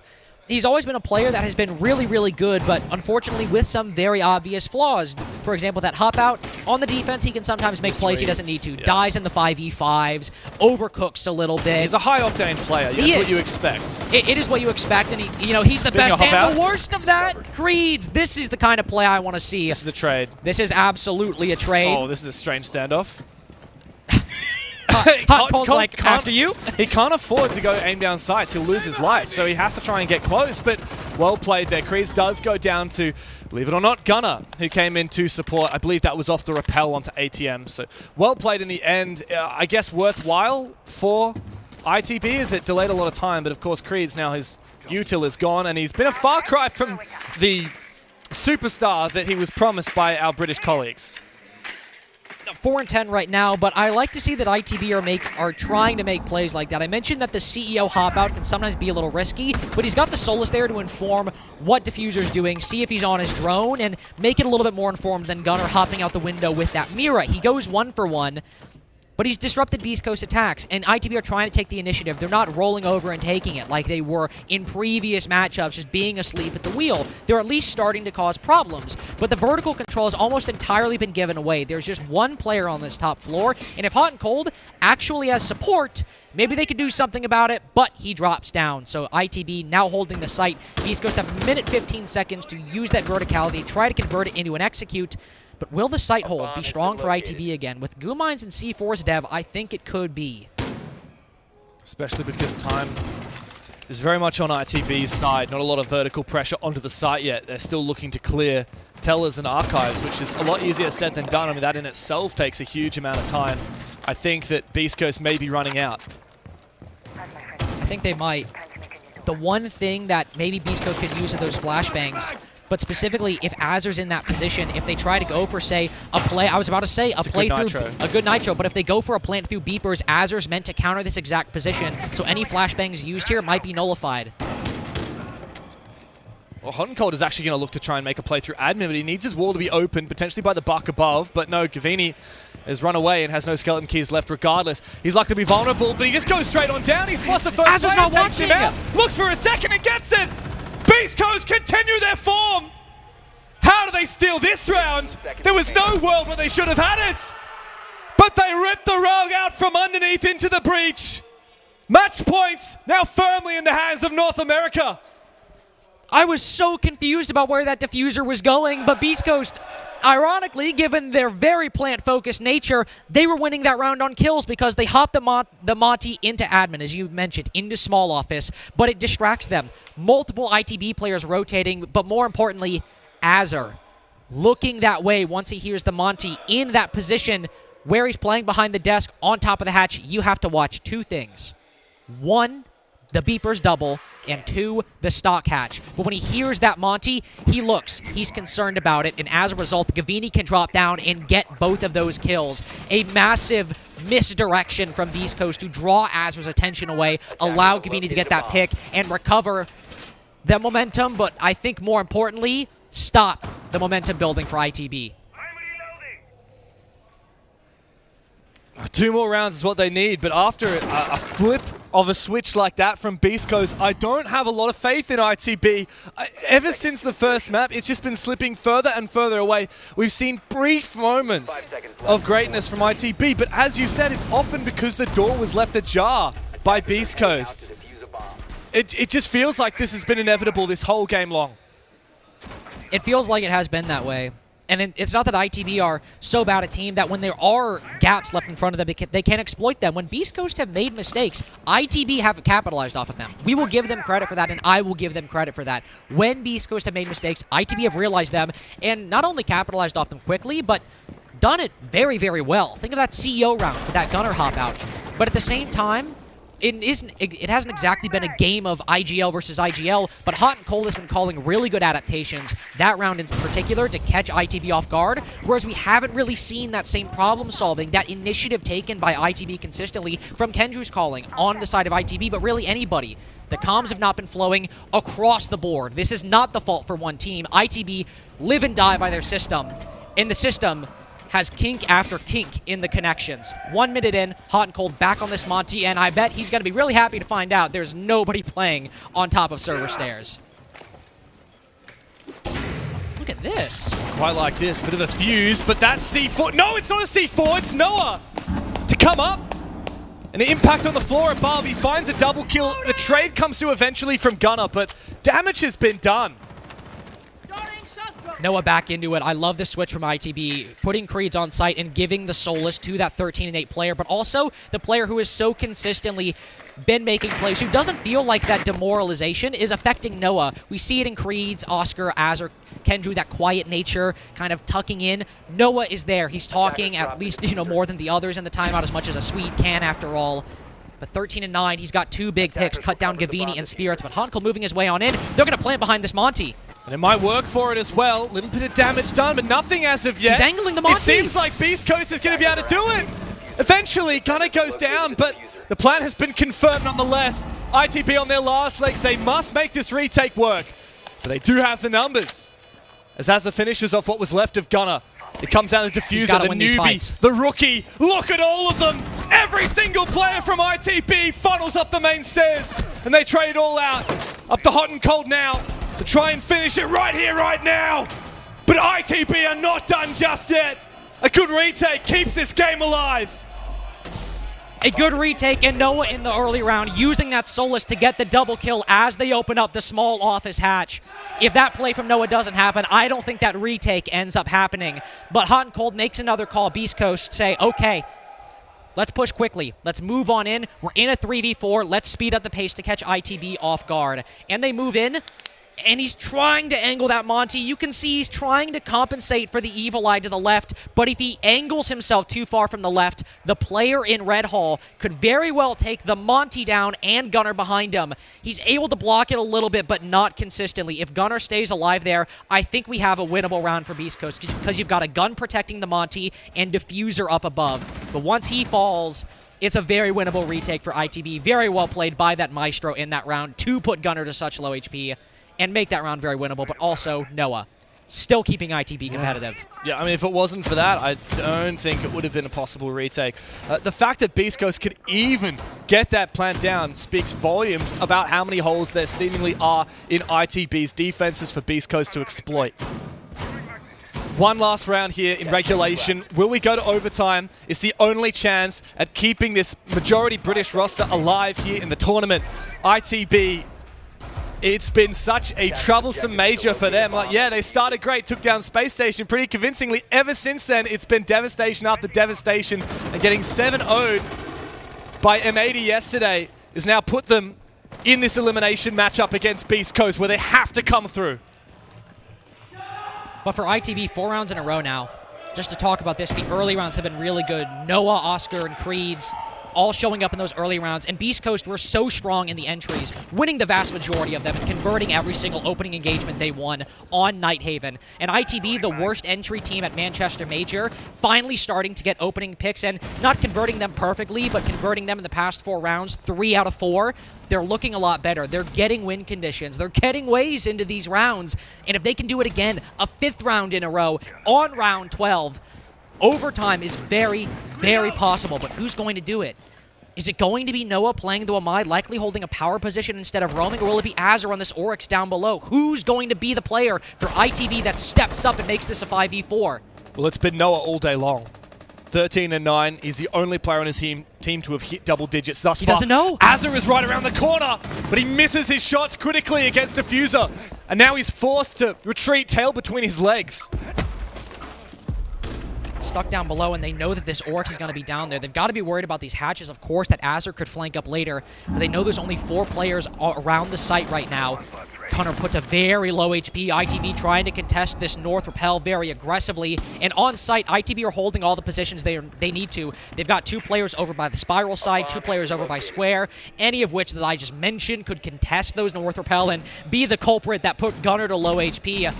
So it is a man advantage on the site, and Beast Coast have good utility with those Bs and those EE1Ds, but Azur going for the run out. Nobody's there. Bad information, a bad play, and it does give Beast Coast an inkling of where one of these players is. It might open the door for them to look for some pressure on site. Beast Coast, they played so passively this round, waiting for ITB to make the first move, but ITB has given up nothing. That's the thing. They have no control right now. Something needs to give, and that's Noah. He's gone. Hot and cold to find the opening pick onto the most deadly player on ITB. Creeds has to go big here, a big pre-fire. He finds it, but traded back. Leaves the Americans in the advantage. Trades again. As Kenny looks to take matters into his own hands, he will have to do a whole lot more than that. As Azur makes his way back to site, it is Azur all alone. We've seen him in this position before, and he gifted his team a 1 versus 2, but in this post-plant position, I think Beast Coast have got the side down on lock. The North Americans are indeed holding a tea party, and I don't think that we will see any home team in Manchester. Beast Coast knock ITB out of the major. In very strong fashion for Beast Coast as well. Bank looking a little weaker than Nighthaven, but it's their opponent's pick. It's where we expect them to look a little less practiced. After all, since they started revamping their roster, this is the first time they've played Bank on game day. Sure, they played against Wildcard, but they literally had no strats. This was the first time with the new system. And they look good. Maybe not great, but they certainly look good. Whereas ITB, the majority Manchester team, they start pulling things together on Bank, but it was far too little, far too late. The momentum had been lost, and they were trying to claw back in the game and playing not to lose by the end of it. Not near enough for the Brits. They had so much hype coming into this event. 2nd place in Europe, but Beast Coast took 1st seed in North America for a damn good reason. And they are showing that while they are a very new concoction, there's some pretty damn good ingredients in the players of that roster. Some serious pedigree that they have. Gunnar in particular having a phenomenal game. Hot and cold leading his boys to victory. A huge win for Beast Coast. Gunnar and Gavini individually this series. Gunnar definitely being the top performer, but Gavini tying him in kills on the first map too on Nighthaven. Though these are the 2 players to be watching on this roster. Of course, Diffuser has his moments, Spirit's having some good moments as well, but for me, this is Hot and Cold leading. His 2 best tools in his arsenal are Gunnar, are Gavini right now inside of the Manchester Major. Of course, they haven't made main stage just yet. They've survived and will play a best of 3 tomorrow against opponent to be determined to make that main stage. And B, I believe, yes, they could be one of our only North American representatives to make it, depending on what happens in the other games. Of course. So we do have another North American team playing very shortly, but let's continue focusing on Beast Coast for a second. And I really want to credit Fettuccini. Like, that was some amazing energy from him. Everyone could funny hear it. He really kept the vibes up. And I think that's really where Beast Coast are going to sit from now on. They had a pretty gut-wrenching loss against FaZe just yesterday, and if they had got that, we'd be talking very differently about this team. Now, of course, just 1 match away from qualifying for the main stage here in Manchester at their major debut. What a gift that would be. what a gift it would. And unfortunately, somebody had to lose in this matchup. Somebody had to go home, and that means Beast Coast, who want to win that first trophy for this org, qualifying for their first ever major as this org since they've entered Siege. They need it. They want it. And ITB will have to wait a whole nother stage to try to get that second opportunity to see if they can. And look, Gunnar Gavini in this particular game are leading the charge for Beast Coast. The two highlight players when it comes to getting those kills. The individual performance, really fantastic. But I want to give my commendations to Noah here, because he was heavily criticized last year as one of the weakest links on TT9, which was overall a very weak roster. But in the past calendar year, he has really, really improved his game, stepped up, and even though ITB lost 2-0, unequivocally can say he was having an impact, not just baiting, not in 1vx's. Those are 23 high-impact frags right there. Fortunately, still in the loss, but Noah, I think, has had a really good stage so far, and if ITB can improve for the next, I think he'll be a key part of their success. There's no doubt that this is a gut-wrenching loss for ITB, a majority British roster, the only majority British roster that has now failed to qualify to play in front of the British fans here in Manchester. But of course, we still have some British players left to play in the tournament, and we also have another North American roster. Funnily enough, they will indeed be one and the same. It's M80 playing Bleed up next, so bear with us. We'll be here in a moment.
Welcome back, everybody, to the B stream here, the Manchester Major. Yes, it's been quite a day so far. We've already knocked out a British team, a mostly British team from the British Major. Unfortunate for ITB, but a big win for Beast Coast, and I guess making a bit of a statement to a lot of the doubters. Of course, that happened over on the B stream, but on the A stream, we had a pretty exciting game. Yeah, you might notice that we've only got one actual series done up until this point. That's because BDS CAG is going to a map 3. CAG able to close out Skyscraper 8-7. And it's also important to note that it required a bit of a comeback from BDS. CAG were on match point, I think up 6-4 at least on their Skyscraper defenses. And while BDS came back, CAG able to close it out for a similar reason, able to win out those defensive rounds in overtime, so we will have a decider game. Remember, that is for elimination. So CAG, if they were to come back on map 3 in a tournament of insane upsets with Fearax G2, we could have probably the biggest upset, and BDS would lose to not one, but 2 Asia-Pacific teams in a row if they get eliminated. Be pretty insane to see. And of course, on our stream now, next up is Bleed M80, and later on, Bliss versus Dark Zero on our stream. Yeah, another really exciting one. Also, seeing Team Liquid play on the A stream later should be great. But yeah, let's talk about this Bleed versus M80 game. Bleed, what a team, what a story. I would argue, and I'm interested to get your take on this, because obviously maybe I have a bit of APAC and Asia League I think I'm going to agree with you, but say it anyway. Bleed are one of the most exciting teams in the world right now. Since they formed a year ago, they have been making a statement. They blew us away in Atlanta, and they kept on killing it in Sao Paulo. I would absolutely agree with you. Like, I am fully on board with the statement that Bleed are one of, if not the most exciting team in the world. Them not making Copenhagen was, I think, a big shock to a lot of people last year, or making Copenhagen Major last year was a big shock. They looked like the best team in SCA, then unfortunately weren't able to make it out of playoffs. And then they arrive at Atlanta and make one of the deepest runs we've seen from a team from that region ever, making it all the way to the 2-2 stage, going up 2-0. Same story this major, but weren't able to qualify, and now they find themselves in a similar position where, just like Atlanta, they are facing a team from the North America League, but their opponents aren't exactly North American, are they? No, well, yeah, there's a strange revamp that we've had from M80, but of course these teams, in theory, are no strangers to each other. They've played at both of the most recent international events, so back in the Atlanta Major when Bleed debuted, I think one of their first upsets was taking down M80, yes, pretty convincing 7-4, and then at the Six Invitational they versed again, and Bleed took it 2-1. Very different M80 now though, right? You've hinted maybe not quite an American roster any longer. You've got quite a peculiar mix. You got 2 Brazilians, 2 Brits, and a Swede on this team.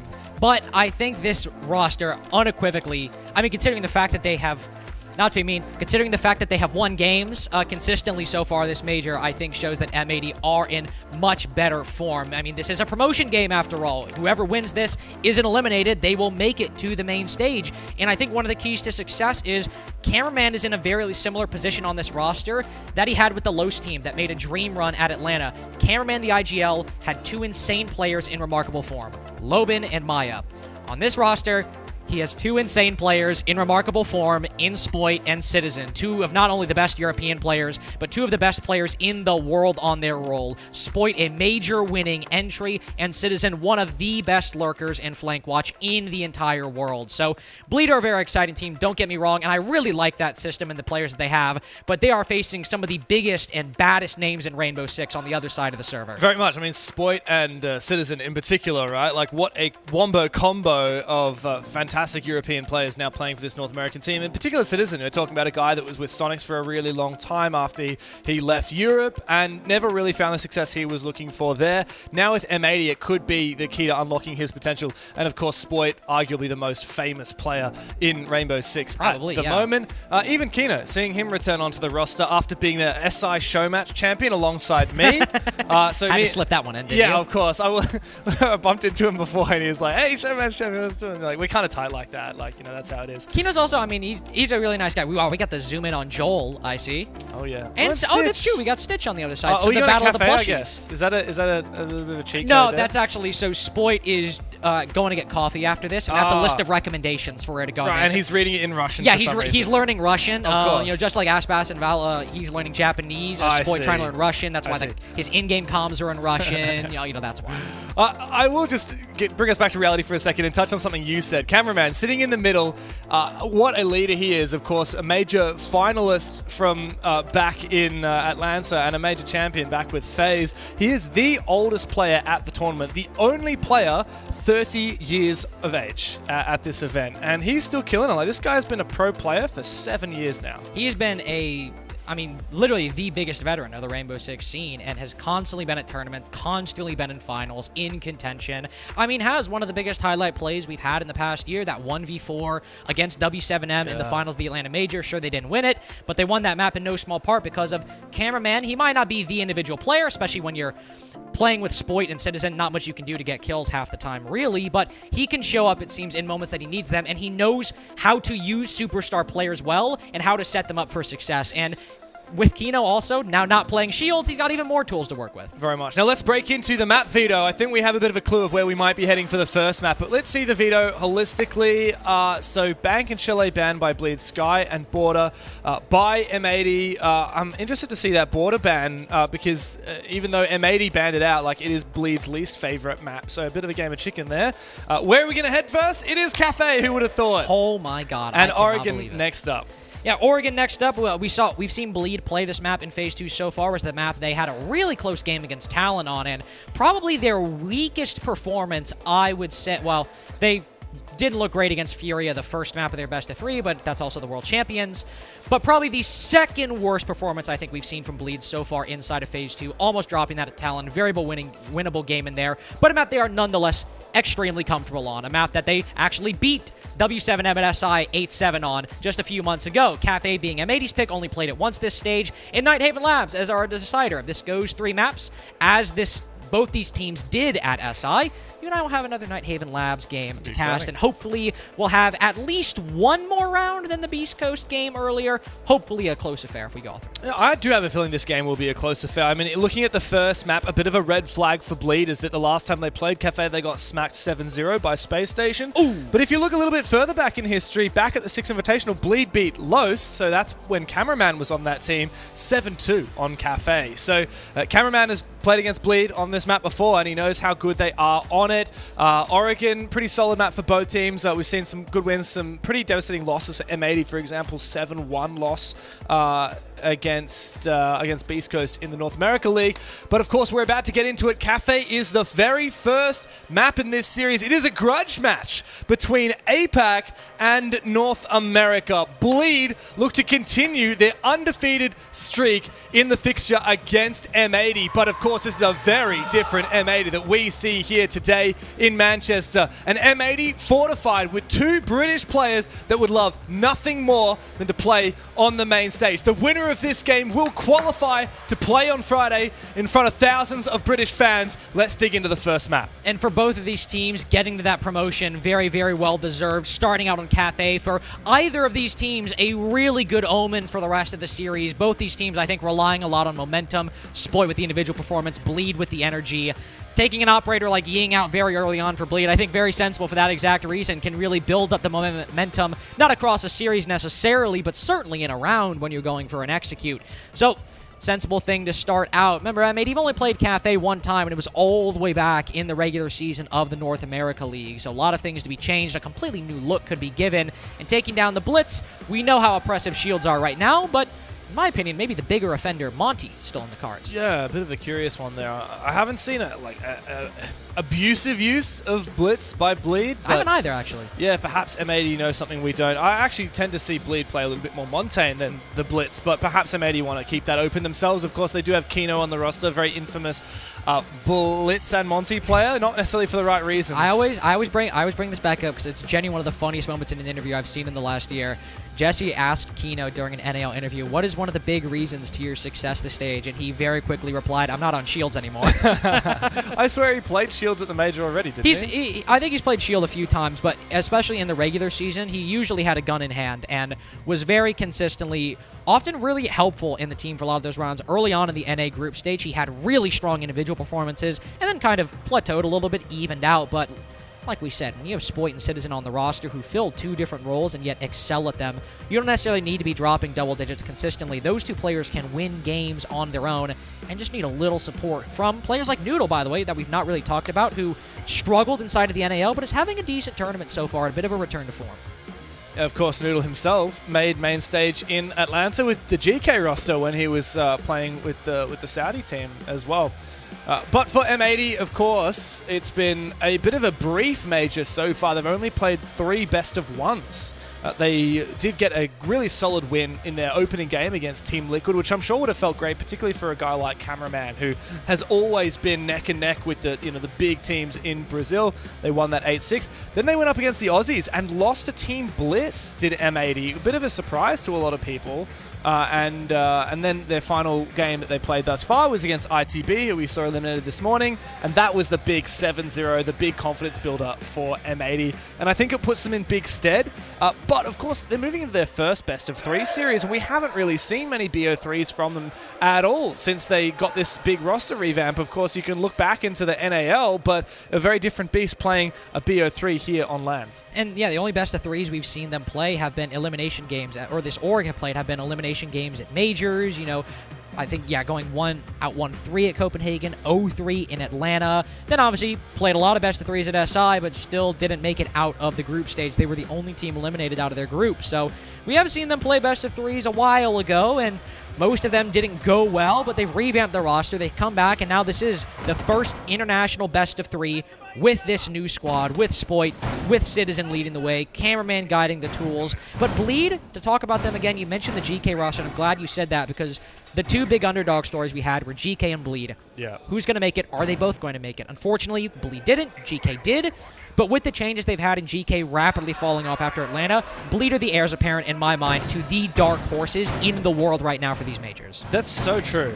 Bleed have been such a strong and steady roster, whereas GK, they had 1 major that they did amazingly, and they dropped off at SI, and they've now dropped off even further here in Manchester, right? Whereas Bleed have been real slow and steady. Yes, they were disappointed they didn't qualify for Copenhagen a year ago, but guess what? Not a single roster change has been made by Bleed in the last year and 2 months. Aside from bringing on one of the best coaches in the world. Yeah, another 5 players have changed, but yes, they've brought in world champion coach Julio, who has really helped to just fortify this roster and get the 110% out of each of these 5 very talented players. In contrast, M80, these guys have only been together for realistically 2 months.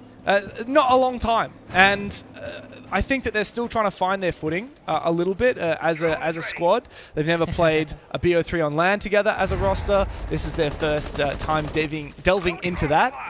And definitely I think that even though a lot of these players weren't on the team, there's still going to be a little bit of that kind of looming curse of, we're playing against Bleed. These guys knocked us out 2 events in a row. Talk about the game. Ironically, given my statement earlier, we do have Kino on Montaigne in the first round. No way, I didn't even notice that. So he was just trolling Jesse. And also, to be fair, that was like week 2 or week 3. I think it actually was the first game they won against Sonics on Oregon, so we'll see how this ends up going. Turd still with a nice little run out, and nice. Spoit completely ready for it. Really nice read by Spoit right there, conscious of his position to watch the double door. Just good awareness from M80 in this mid round as they have made an entry now into the building. Of course, as you can see, it's a reading room defense. So getting this vertical control in good timing is very, very solid. But also, Kino making his way into train very quickly. Got to be careful. Remember we saw Hot and Cold a little overexposed on this Montaigne by himself. Yeah, there's nobody to trade him at the moment, and Diffuser now in possession of the defense. Maybe got to hop off that shield next round.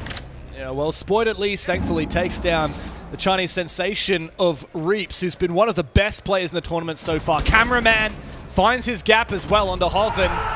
All right. Big reaction from M80. First round in, they're very fired up. Kino even in chat, Monty moment. I appreciate the self-awareness because, yeah, that was definitely a very silly play right there. I actually think, here's the thing. If he doesn't have Diffuser, I'd probably be reading it optimistically right now and saying, okay, he walks in, goes for the distraction, and then M80 collapse around the site, take down the players who are focused on the Monty. Cameraman flanks up white stairs, takes them down in the back line as players are rotating, and I probably would have praised that decision no matter if it was intentional or not. With the diffuser, it looks a little weird, but M80 reacting very well in that instance. Kino goes down, the diffuser's not in play, but they do collapse around the defense. They do get all of those kills, Spoit especially, with a very nice two-piece in that round. Overall, a strong individual performance for M80 to start. Attackers have discovered the location of a bomb. Very chill from M80 to start. This is their map pick, of course, so they're starting on the unfavored side, but they should have a very solid game plan coming into this. As for Bleed, we were talking before about how few games M80 has played at the Major, just 3 best-of-1s so far. Bleed has played 12 maps so far. 12 maps! Firstly, they were seeded into Phase 1 instead of Phase 2, unlike M80, but secondly, they played a ton of BO3. It's like, this is the first BO3 M80 has played, but the 5th, in fact, that we've seen Bleed play so far. Like, that is a hell of a lot of BO3 games, and against some very strong competition as well. You know, SSG, Furia, yeah, I mean, they're very much warmed up, but Cafe has not been a regular one for them. Of course, the 7-0 against Space Station, a loss that is definitely still looming over their heads. Yeah, really, really struggling to gain momentum in that series. They've regained the momentum in Phase 2, as they were in the promotion game 2-0 against Furia. Those were best-of-1s. Certainly feeling a bit more confident, I think, especially even since Phase 1, which they qualified off of. I was criticizing the individual performances, and as, by the way, Mentalist confirmed, I know you and I talked about in a Bleed game that it seemed they had an overthinking problem. Mentalist actually confirming that later on as well in an interview at this Major, that they've been overthinking a lot of the attacks, especially in round, and causing a lot of the problems we've been seeing. But since they've made that kind of recognition, they've looked better and better incrementally so. Sure, dropping against Furia, but still having a very close map 2 in that series. As they're moving in here, they're not looking to contest control all that much. They're holding the bottom floor. M80 are just now getting the second floor, minute 20 seconds in. As long as you hold these power positions down below, coat check, VIP, can be a very winnable round without putting somebody on the middle floor. Just takes a long time going for a push like this for M80, and if Bleed are careful not to fall for any picks on the vertical game, then I would be a little bit concerned about the amount of time it's taken M80 to go for this map clear. The hatch now being opened. The Monty is always a nice little cheat code that you can put in there if you maybe don't have enough time to do a solid clear. That's a bit of an unfortunate grenade there from Noodle. Last one too. Yeah, he may get punished for that. I mean, this shield position in VIP is going to be difficult to clear. This is where the Monty always goes on this attack, though, or at least the vast majority of the time, to try to break through that control, through that shield, pressure him, maybe push him into Citizen, or expose him with the gun behind the Monty, so he will move on in. But again, Kino has Diffuser, so if he drops again, it could be problematic, but there's the follow-up from Noodle. That's what we need to see, but Bleed are fighting back. Indeed they are. Reeks here at Whiskey looks to try and fall back. He wants to take a little bit more with him, but he doesn't get it. However, good trades. Again, Asfi supporting from Reception, who decides now to fall back. Good timing for it as well. His cameraman's looking to get aggressive. The Monty is still up, but low HP. How will M80 look to shape up for this eventual execute? They're looking for picks now. That's a very dangerous game to play, Kino. He loses his life, but Spoit springs back up into action. Mentalist in a 1v2. Good flash. The Warden will keep it at bay. He's going to be swung from 2 different angles at once. He needs to play this to perfection. He knows exactly where they are. Spoit on the close angle. And the Swede gets him. His reputation precedes him. Really solid round from M80 there. Individually, though, because Bleed, Dev, it might be 0-2. I'm liking what I'm seeing. I'm liking what I'm seeing, because when they see that execute incoming, sure, the guy behind the shield dies, but Bleed defenders are in positions to trade it out, and specifically Reaps getting that kill onto Citizen. He was playing the VIP double window, but also could have rotated and tried to deal with the player coat check. Citizen could have been a big problem for that structure, but with Reaps winning that fight, that allows Asfi to rotate out of coat check and then support the player behind the bar and get the trade and make it a 3v3, which caused a big problem for M80, and Mentalist as well, able to shut down that Monty. Bleed had the advantage in that round in terms of control, in terms of strategy, in terms of individual skill. up until Spoit started hopping into the site and fragging out, and that's the problem with this team. 4-0 now, another massive double kill, 2 rounds in the row. Spoit can take over games, and as you said, the Swede's reputation precedes him, and he's going to be very famous continuing through this series. Yeah, and we've seen that consistently throughout the tournament. M80 have been star-studded players thus far. I mean, Citizen's actually the top-rated player on this team, 4th best in the competition. He hasn't even died on entry as of yet, 5-0 for entry. Spoit is just behind him, 5th place, one of the best in the competition thus far, and Noodle as well in the top 10 at 9th. Reaps, who I was touting to be one of the best players at the major thus far, is behind all 3 of them at 11th. And it really just goes to show, you've got 3 players from M80 in the top 10, more than any other team. This is a roster with some serious fragging potential. And when you have that 3rd player on M80 with 2 insane players, and sure, it could be Kino, but I think a lot of us were predicting Noodle would be that 3rd fragger at the beginning of the stage to step up. Well, Spoit almost stepping down, unfortunately, will revive himself with the Adrenal Surge, but there's Noodle getting Reaps, the very player you highlighted. Oh, and indeed, it looks to be a bit of a rush here. Clear. Citizen is forcing this plant down here in mining, and I don't think Bleed are aware of it at all. Tursa tries to make a bit of a play, but he is shut down. This gas seemingly fruitless. Hoven finds a consolation frag, but I think that's all he's going to get. Asphy above, looking at Julie's player on the windows.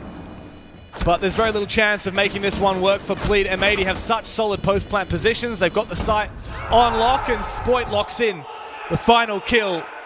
Firing up for M80, they're up 3-0 on the attack of Cafe. And while the first 2 rounds, especially the second round, looked very close with winnable moments for Bleed there, it was just a well-executed game plan from M80. Sure, Spoit goes down, he revives himself with the Adrenal Surge, but they've got the win condition, and ironically, given Bleed's strength in round 2, there was nobody really there to either trade out that control or deny it. M80 just walked into mining for free, and nobody retook up Red Hall or contested from Train until it was too late. Part of that was because of good utility usage, but as Julia's probably going to be talking about right here, we're down to 0-3. Yeah. Let's just calm down, because this has been a solid game from Bleed so far. Yeah, there have been some gaps that have been taken, but Julio is the man to really talk to them. I really would love to know what he's saying right now. Obviously, Bleed are typically an animated team, but the mental really goes against them. If they start to slink back into their shells, you really see that in their performance. Turds to going for a run out in the first round, shut down, no more confidence. Bleed, a couple of miscommunications, a plant allowed, no more confidence, no more conviction. I don't know what Julio has said, but he needs to conjure up some kind of way to get this team to reset. And I think that's the big thing, because we, like I said, we had the good performance in round 2, but it seems this whole tournament, maybe you disagree with me, Dev, but I felt like this tournament, the Bleed I remember from Atlanta and SI, especially Atlanta, they felt a lot more hype at previous events. This event has felt a lot quieter, despite in Phase 2 performing very well. I think it's a challenge because at the start, when you haven't achieved anything, you're an underdog. And now we have expectation on Bleed. You know, the very first time Bleed went to a major, people wouldn't have been too surprised if they didn't win a game. And then they won several. They took down M80 at both Atlanta and SI.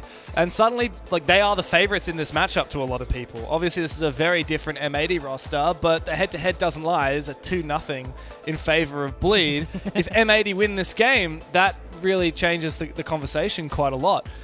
And so for Bleed, I think that extra pressure has been mounting. They've also been trying to change a little bit of how they operate, because we know Bleed have been a very inconsistent team in the past. I think that's the best way to describe it. They actually weren't champions of Southeast Asia, or Asia if you want to call it that, both stages last year. It was actually Fury that came first both times. This stage, it came down to a big best-of-3 grand final, and they did get the better of Fury. The first time they've done so in a best-of-3. Still a close series, since though. Bleed's inception. And yes, it was a close series. And for me, the moment that these guys finally beat Fury was the moment when I thought, okay, they finally have gotten past that mental game. And yet we haven't seen that here, because the pretty devastating loss against SSG was quite one statement, and going 0-3 down here so far against M80 has been another. And intervening in the mental with Julio, hitting that pause button, I think definitely the big thing. But of course, you know, there have been some strategic problems. We should talk about that too. Letting the plant go down in round 3, nobody really in a position to deal with it, caught completely off guard by what is overall a pretty standard rush on that bomb site. You're really not going to see anybody run up or down white stairs. It's going to be through the window. I happen to see on the second monitor as well that Citizen was putting a bit of smack talk in the chat during the technical break as well. He said, Hoven, why didn't you deny that? Like, missed gas babe, you know, missed opportunity. M80 are very confident right now. Obviously, we are just fixing up with a rehost. After Almost got everybody. Yeah, a technical pause. We've got 9 out of 10 players in the lobby, I can tell you guys right now, so we're almost in for it. But I do wonder, like, obviously the players aren't able to, you know, have a conversation and strat in this. They can't talk to their coach either. But this does disrupt the momentum. It does. I mean, look, Reeps is napping right now. He's just sitting back, just we laying go. down. There we go. I like this. So now that they know they're starting, Julio said, "Okay, guys, you've had your time to rest." What's that?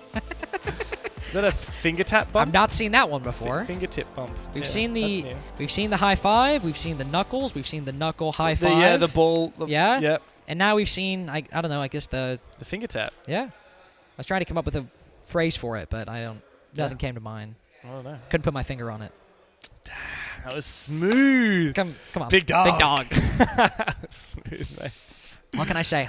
I Some wanna people see- got it, some people don't. I want to see some of the players give each other a big dog, like the full proper, you know, hand clasp, pat on the back. That's the full way to do it. Or they could do like the Troy and Abed. I want to see somebody do the Troy and Abed Troy and handshake from Abed Community. handshake? Just like Yeah. they just walk after them like, hey, you Yeah. guys can't hear us really. We also I messed it up royally. I haven't watched Community for a while now. I thought you and Easy have done it before.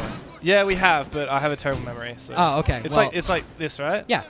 Yeah. there Wow, you we go. actually just killed that We- right we there. That was killed that crazy. one. Anyway, back into the game. Bleed obviously down 0-3. They will go back to what I thought was the strongest defense they had on this half. Kitchen, which was very winnable. They had a 3v2 at one point, had an advantage, failed to convert it because of some really solid individual play from Spoit, who Spoit's been gnarly this game. he's still deathless, I believe, Oh yeah, I mean because he revived himself at the beginning of the previous round. Oh, did he now? Yeah, he did. 'cause I'm having a look at the stats, and it says, yeah, he's 5-0 at the moment. Cameraman's 3-0. Of course, in-game, unfortunately, the stats are not complete because of that rehost. But yeah, if you've just tuned in, right, M80 have just won 3 attacks in a row on Cafe. Each one quite convincing. The least convincing was this kitchen round before. But we are seeing a decently big change. We still have Kino on the Monty, but Spoit on this Amaru can take control of the top floor very quickly, but he was setting up for a Gara hook in the window and thinks better of it. Decides to instead rotate, and now they could go for a pretty similar take to what they went for before. They've got the boogie drones to open up the vertical control in mining, inside of dining as well. The Amaru not going to be super useful for the late round on this site, so that's why I'm really curious, because you'd think you would use the Amaru to get control quickly in this early round, but Spoit is just droning with the rest of them. You can always use the Amaru for various other things, and at the end of the day, it's also just a great gunned operator. What's the word? Well-equipped operator. Good gun. Good gun. Playing it for the G8. G8 go brrr, SMG11 go. I'm partial to the Supernova myself, but Many are. I wouldn't be surprised if he's running it as nah, he's well. running the G8. I saw it. Okay. I'm sorry. Well, he's SMG11 enthusiast at the moment. Very aggressive as well, peeking down the white stairs. Now, unfortunately, it means he doesn't have the buck to engage vertical like he did last time. But, of course, we've got the Ram, so it's really going to be on cameraman for that. Especially with that vertical control. Kino probably going to be setting up, especially as we're a minute 40 seconds in. Probably going to be setting up for that same push down the stairs. I mean, if they want to, if they really wanted to big brain it, they could drop Kino like on backside and then rush Freezer as everyone starts rotating over to deny the backside push. We'll see if they actually decide to do that. If they call it, we do see Noodle going over to Bakery right now, so it doesn't look like it'll be a complete flip from M80, but we do have a couple players looking to push this front side. Does look like a flip, actually. Ooh, but Kino's rotating over, so it's not exactly what I called. Yeah, oh, here we go. The Vulcan canister detonates. Kino, oh, he's dead! Well, completely obliterated, straight into the fire, and he falls. However, a good trade from cameraman. Still presence in Bakery, though, for Bleed. They haven't given it up yet. Mentalist holding on to this position with the Echo. Gotta be careful, though. He is contesting Spoit on the other side. We know how much that player is on fire. A lot of damage, though, done. Noodle comes around the corner. Oh, he's ready for it. Big from Mentalist. Eventually goes down. Spoit gets that trade and must now come inside to support the team. But guess what? Look at that clock. 20 seconds left to play. M80 have left it far too late. Second guessing themselves. They will need to go nuclear now on the site. Collapsing with a few big frags. Spoit finishes off Mentalist, but Hoven is there to get a good refrag onto Cameraman, and Turser closes the final two. The first round for the Southeast Asian roster, and finally, a bit of fire underneath them.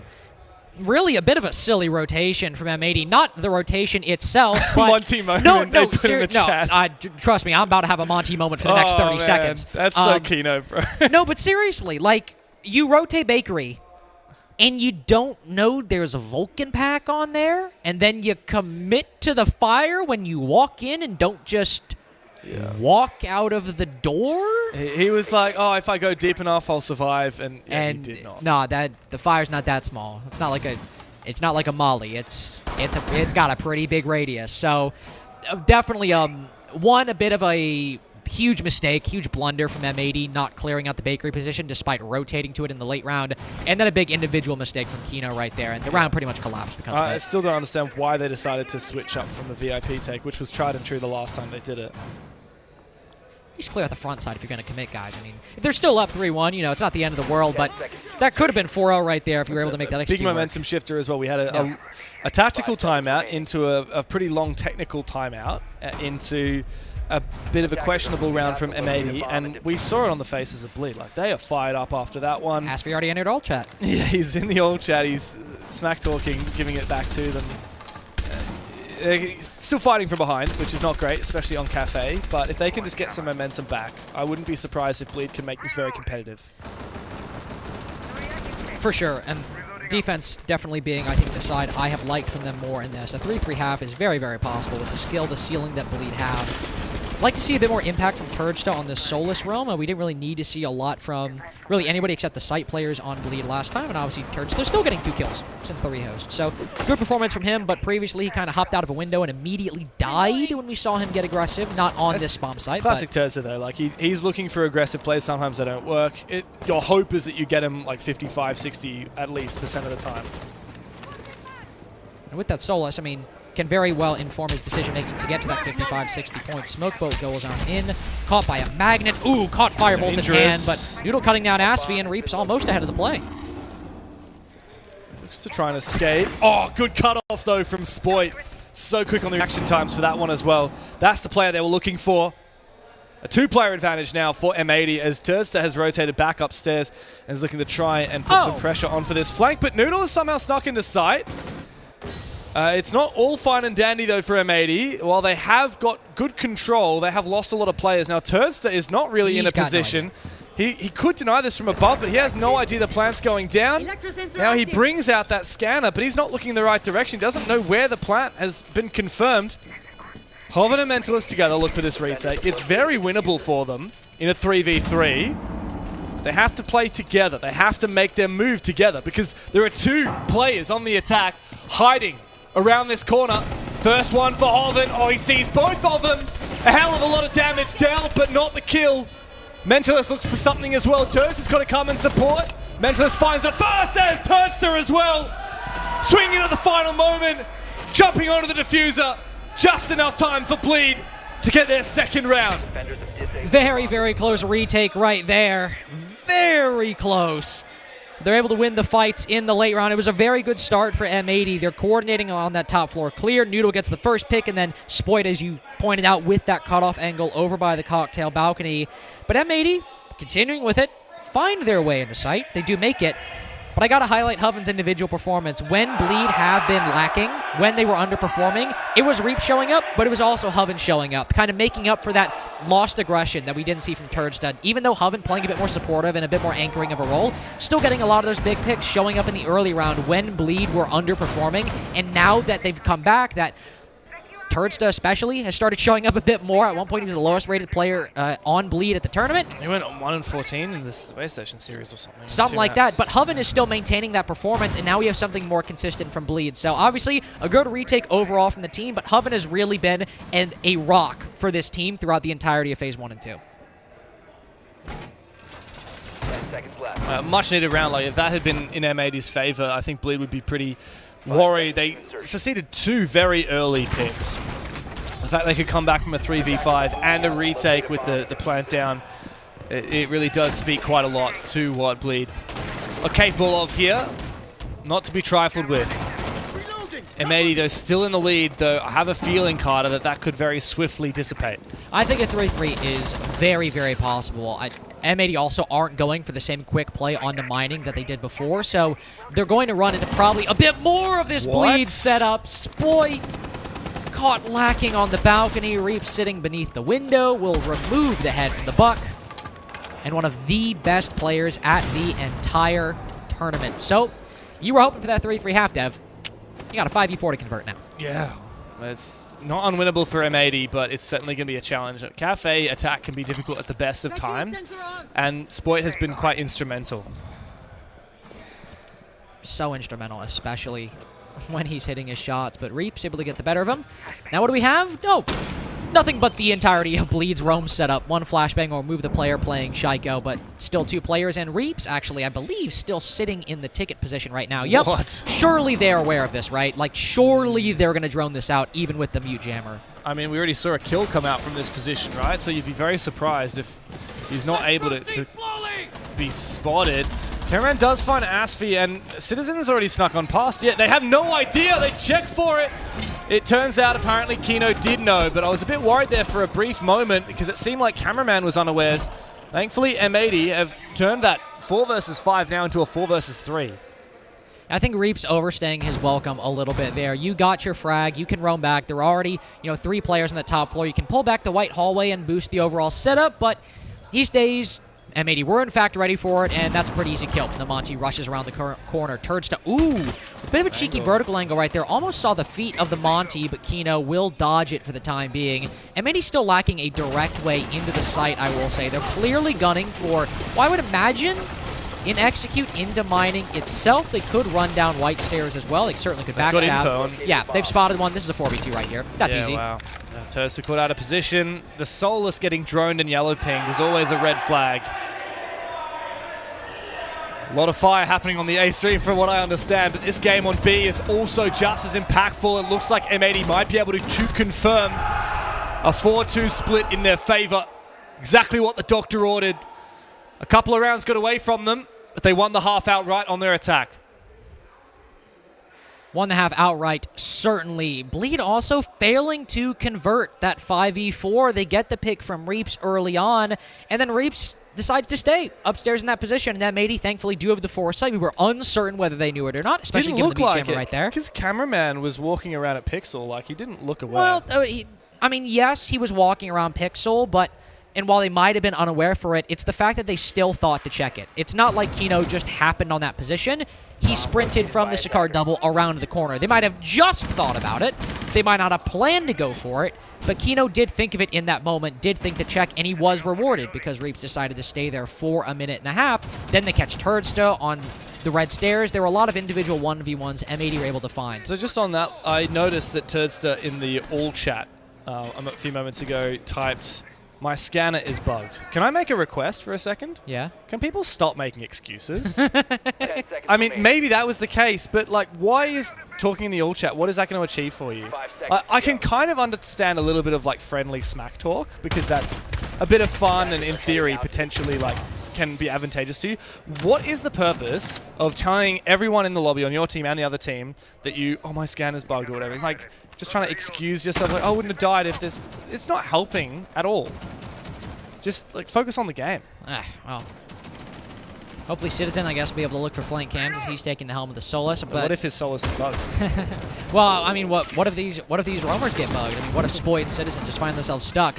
It'd really be kind of the most brutal combination to have face a situation like that. Spoit on the Vigil and Citizen on the Solus. But they got Monty. The two. They got Dokkaebi. They do. Both of them. They've got ways to clear this. It's more so the fact that it's Spoit and Citizen being let off the leash by Cameraman, giving free reign on this roam to use their intuition, use their gun skill to make plays, and Spoit instead going back down to the site, and it's a similar story. Man, you have to clear Spoit behind long bar. You've got to clear Citizen out of coat check, two of the strongest positions on the first floor. It's a rough setup that Bleed will have to clear, even if their tools are very good, especially that Monty for this. Very true.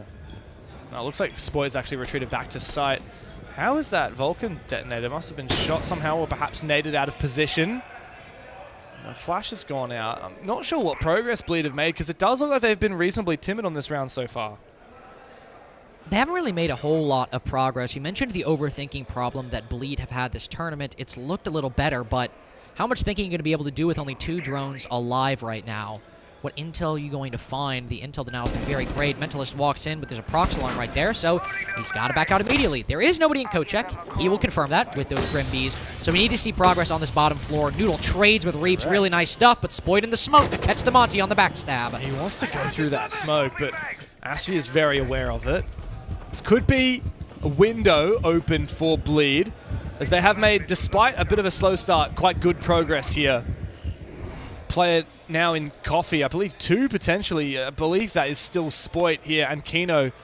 Both of them very much like claustrophobic, locked in this position. Spoit tries to rotate a little bit. He wants to play around Whiskey, but he loses his head to Turdster. A beautiful shot indeed.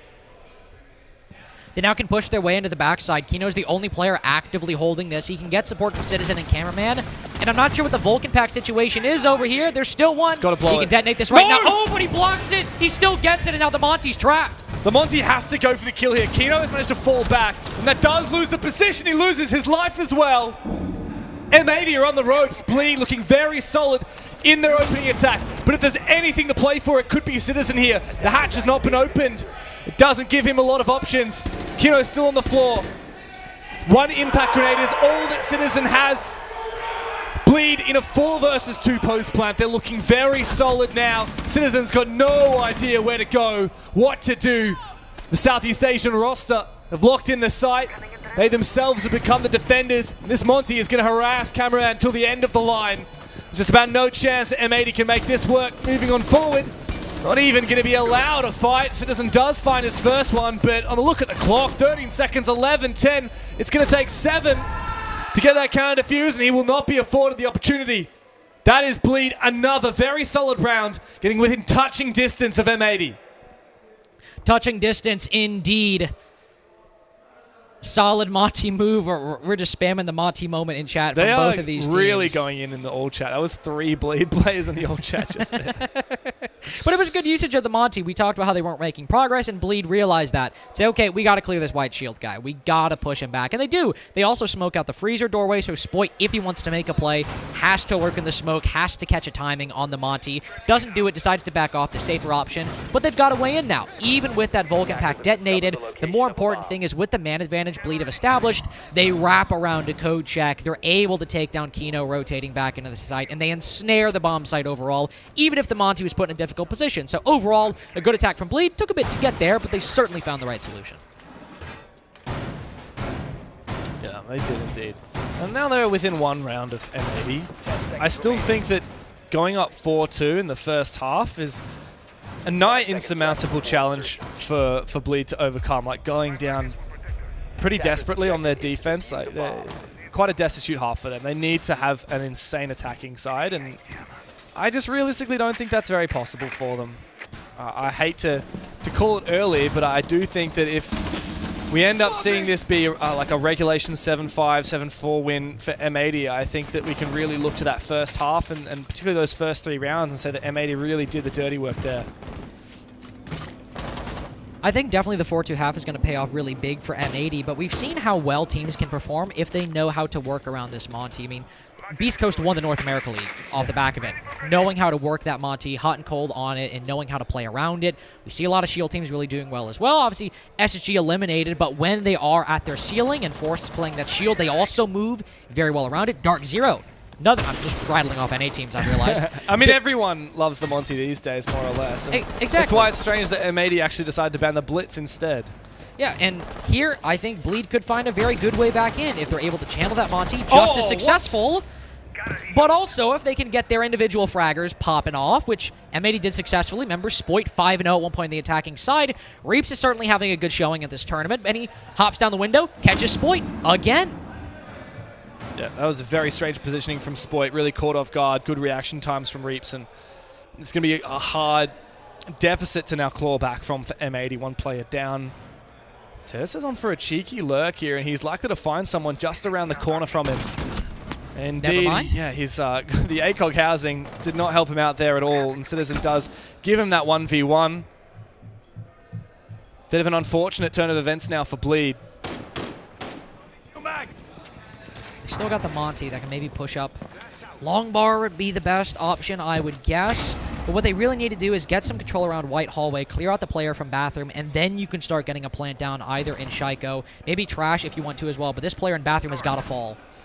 He's so close to being able to do that as well. The flashbang goes in, but the shotgun for Kino with the Warden, no less. He finds the double, looking for a third now. Mentalist taking low HP. I think Kino's won this round outright for M80. Hovering with it all to do, and he's got just about no chance. That's a very large magazine from Noodle. They got the extended mag buff. Damn. Dude chose his perks wisely. So, just to let you guys know what's happening, as you could probably have guessed, the round did not end correctly. The game crashed. Wait, the entire server crashed? I think the server crashed. I don't think it was just us. Like, we can see on our Observer PC, but yeah, the entire game crashed. It was a, what, 3v1 or a 4v1? So it'll be up to the admins to decide on what the result of that round is or whether we replay it, but we'll get that to you once we know, of course. For now, it's just a matter of getting us back into the server so we can finish off this game. We can say qualitatively M80 won that round, no matter what the ruling was. Okay. This is not, I speak not on behalf of the admins. Oh, I'm yeah. not an admin. I'm just a But in my 22-year-old mind, corn boy. that's M80's round. Like, Yeah. done. Like, there's no question. But if the admins have some rule that says otherwise, then that's up to them, and we'll just deliver that to you I mean, that's guys. the thing, right? I mean, there was a 5v1 the other day, and NGR We happened to be saw the player that. remaining. Yeah, you never know. And he won it. You truly do never know, unfortunately. So We'll hear what the admins have to say for sure. yeah, we will. And what we can say about that round, of course, is, even though we had the nice play from Reaps right now, that team flash, man, pushing up White Hallway, it was going to be a difficult Ironically, engagement. it was like a Warden, so it's not like, Reaps was flashed and the Warden wasn't. But I think the important thing there is it wasn't really meant to flash the Warden. I believe it was meant to flash the Pallets player so Reaps could push up White Hall and then, I assume with the Skeleton Key, take the fight with the Warden. But the problem is you're with the Skeleton Key fighting a guy with the M59 who can protect himself from any of those flashes. So it was going to be a big 50-50 engagement. Not the best way to clear out Bathroom, but I think the identification from Bleed on what they needed to do was correct. It might not have worked out, but it certainly didn't work out because of that team flash. Reaps peeking into it, still committing to the swing as a result. The round could have hinged on that very engagement had Reaps won it, or in this case, lost it, and M80 then have the way back in. Since we've got a second, why don't we check in on what's happening on the A-Stream game? CAG So almost we went got up match point first round of their defense. BDS versus Cyclops attack. on the third map in the series between them. We had a little bit of a score update that it was a very close 8-7 in favor of CAG on map 2. And yeah, spoiler alert, map 3 is looking like it's going to be CAGs. Well, imagine BDS get knocked out by 2 APAC teams. It would. I think it genuinely would be the biggest upset in Rainbow Six history. I mean, you have CAG, which I think a lot of people were expecting to be gone by now, I mean, based on the seeding. The deepest that they've gone for a very, very long time. Very long time indeed, and people were predicting, I myself was predicting. I'm also surprised that Scars are on the verge of elimination and CAG are here. True. I mean, both the Japanese teams, still making somewhat decent runs inside. No, not somewhat decent runs inside of Atlanta so far, especially with CAG coming in from Phase 1. And they were not only up 5-1, they could have potentially been up 6-1 if not for a very close clutch in BDS's first defense. No, BDS's first defense. In this game, just going on the Yes. Oregon game? Wow. So, listen, we got 2 streams going, okay? Just because we're focused on the Bleed We're M80 watching game. on the A stream on the laptop right now because we're curious. If you think we're not going to keep up to date on what could be the biggest upset in Rainbow Six history, you, my friends, are trolling. Maybe not the biggest upset in Rainbow Six history, but a pretty Oh, damn good okay, one. yeah. Well, actually, what would you rate higher? Fnatic beating EG. Was that a best of 3? I can't remember. It was a best of 3 Okay. on stage in Rio. And with a coach. Dizzle was subbing in. Okay. I think that's a BDS round win just from hearing the players. Yeah, Our stream CAG are hasn't very caught up. distinctive. Yeah, you I can tell when usually they tell. I can tell when that they sounded are. like French celebration. Yeah. So we're actually going to watch a little bit of this A stream here. Vamos. On to remind you, we are still playing Bleed versus M80. But, of course, the admins have to make a call about what's going to happen with that round. So while we do that, let's just enjoy seeing what has been such an insane game over on the A stream, BDS and CAG. I want you and I, let's just watch this as fans right now. Let's not like do some... Oh, you want me to watch this as a fan? Okay, well, yeah, you're just going to scream every time CAG get a kill, be stone-faced and BDS get a kill. Go. By the way, something we... Oh, it was Yuzu's ace that round. Up? What? So not only did Yuzu's ace that round, if you guys have just really been glued to the B stream today, he had a 16.0 KD after map 1. What? 16-1 on the first map, which I don't have the numbers. I'm not a statologist, but that's got to be the highest KD we've ever seen in the best of 1, right? 16-1. Yeah. I don't think I've ever seen anyone go better than that. It'd be difficult to get better than that, really. Yeah, well, how would you I mean, even do that? What's the maximum number of kills you could get in a game? And the minimum number of deaths? Well, I mean, I suppose, you know, like, the minimum number of kills you could get is 30. How many rounds was that game that he got 16 kills in? I don't know. I was working this one. I was working the previous one. Scroll back up. Wikipedia time. No, I can't see it. Oh, this is too much. You gotta click the Swiss stage button. So like you see the matches here. Yeah, you click that. Welcome to the Rainbow Six Bravo tech support. Okay, it's We're one getting of these there. ones. It's 1-1 right now. You gotta click on the match. Click on that. 7-2. So 9 rounds. 16 kills over 9 rounds. Yeah. So the max you could get in 9 rounds, assuming Yuzu's got every single kill, would be 45 kills. You can only get it in 7 rounds. You can only get 5 kills in 7 rounds. Oh yeah. Oh yeah. Sorry. So yeah, you could.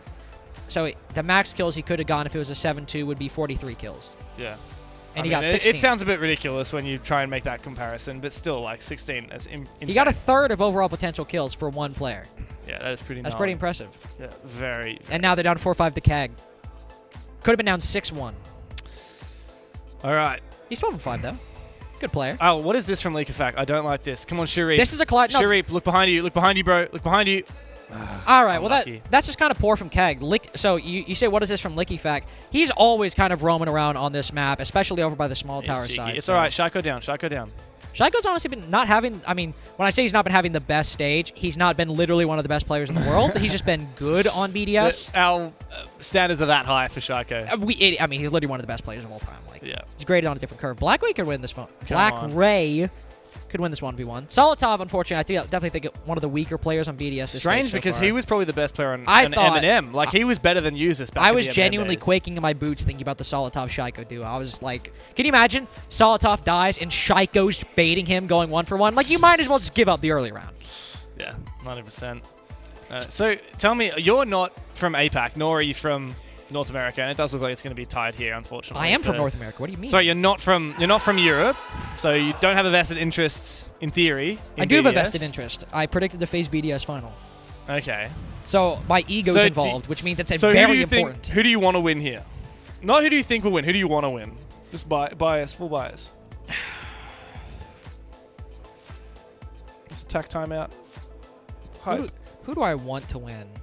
I can't lie to you, I'm very conflicted, because I think CAG winning would be so funny. I just love It'd the be idea. so cool. Just absolutely love the idea that an APAC team knocked out G2, and then 2 APAC teams knocked out BDS. I love that. It really has been the APAC tournament, man. Like, I was actually running the numbers earlier. You did. You should actually. Haven't done it yet. I'm still going.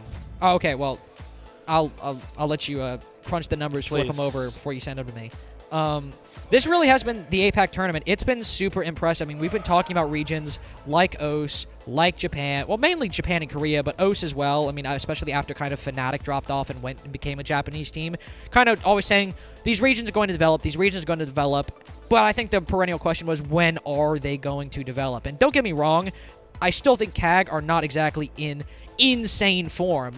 But they're making decent runs. They're beating... It's kind of like ITB earlier. They're becoming teams where if their opponents are making mistakes, they can capitalize off of them and thrive when they happen. I think BDS have looked a lot weaker this tournament than they have been, but Talon was able to find it yesterday. They're now at the point when their opponents are faltering, they can call what's in front of them and exploit that mistake. CAG, similar story right here. BDS are underperforming. They're able to find ground in that. They're no longer getting stomped when they go up against some of the best teams in the world. We're seeing that for even like some of the more untested NA teams. That Beast Coast game yesterday, sure, it's a best of one, but the underdog teams are really recovering. It started with GK Bleed in Atlanta, and Pandora's Box has now been opened up in Manchester. Yeah. No, it's exciting to see. I mean, as much as I am APAC biased, obviously being from the region, I just love to see interesting events. And yes, for so long, like it's just the same narratives get spun, and it gets pretty tiresome. And I enjoy seeing like things be different. Like I enjoy that we went through a phase where it was always Brazil winning everything, and a phase where it was always G2/Penta winning everything, and then we had the rivalry between Empire and G2, and now we've got a bit of a rivalry between FaZe and W7M. I really enjoy all of this. Like I think that's what we should have. I think also for the scene, there was kind of a period of time where, I mean, sure, Brazil was winning everything, but there was a time, a good couple years, where it didn't feel like there was anything really distinct to latch onto after the sort of G2 won, SSG won invite, but then weren't able to bounce back next year. Every tournament had a different victor. We had isolated narratives. I still think the Team 1 run in Mexico Major is one of the most insane storylines I've ever seen in esports. CAG almost knocked him out, right? Involved, yep. CAG involved in that first ever, and I still believe only tiebreaker match at a Tier 1 level. Yeah, we've never had that before. Yeah, and haven't had it since Team 1 then winning the Major off of it. But we've had isolated storylines, but with only one team making a deep run of the Major and then not doing anything afterwards. Team making a run at SI, not really doing anything afterwards. And then it was nice to have Furia come back and really have someone maintain consistency on the international stage. But also now that sort of Japan, Korea, OS are getting more competitive, now it feels like these tournaments, even if it might mean that a very unexpected team wins this event, and it might be a little unsatisfactory if Furia, FaZe, or BDS, but FaZe especially for me, don't win this tournament. The fact that can still latch onto the narrative that, hey, these regions we've all been excited about for 3 years are making a comeback, that's still something fun to do, even if the winner ends up being completely unexpected. Oh, very true. This is the Dev and Links podcast right now. We're just I'm not minding it. Pontificating. I'm not minding it. I'm not minding it at all. I did have a bit of a comm from the director that we're working with, so he says that the admins are just making a final conversation with the captains, and then we'll get some information about what's happening. We'll see this execute at least. But yeah, I mean, we might get to see like a match point delivered. I don't know. I feel like it should be CAG, maybe not anymore. Well, let's see. So yeah, Solotov's cleared out. Yeah, no, definitely not anymore. Match point BDS.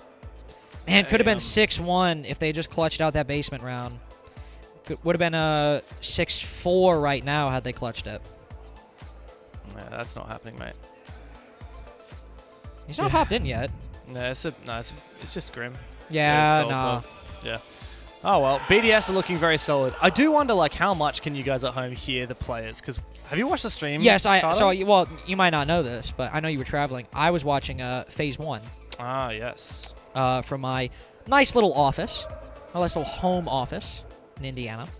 And yeah, you can hear the players a little bit, not substantially. But if they're particularly loud, like, Fettuccine or CAG were decently loud, you can hear them a little bit. Oh, nice. Huge play from Solotov that round. 4K, as you can see. Unfortunately, CAG leaving a lot of gaps in their attacking setup. Yeah. Yeah. I don't think it's happening, buddy. I think BDS have fired up a lot. They have, but do you want to give like a little... Well, I mean, we don't want to give like a eulogy for CAG before they've been eliminated. Mate, it's not done. It's not. That's what I was going to say. It's why I stopped myself.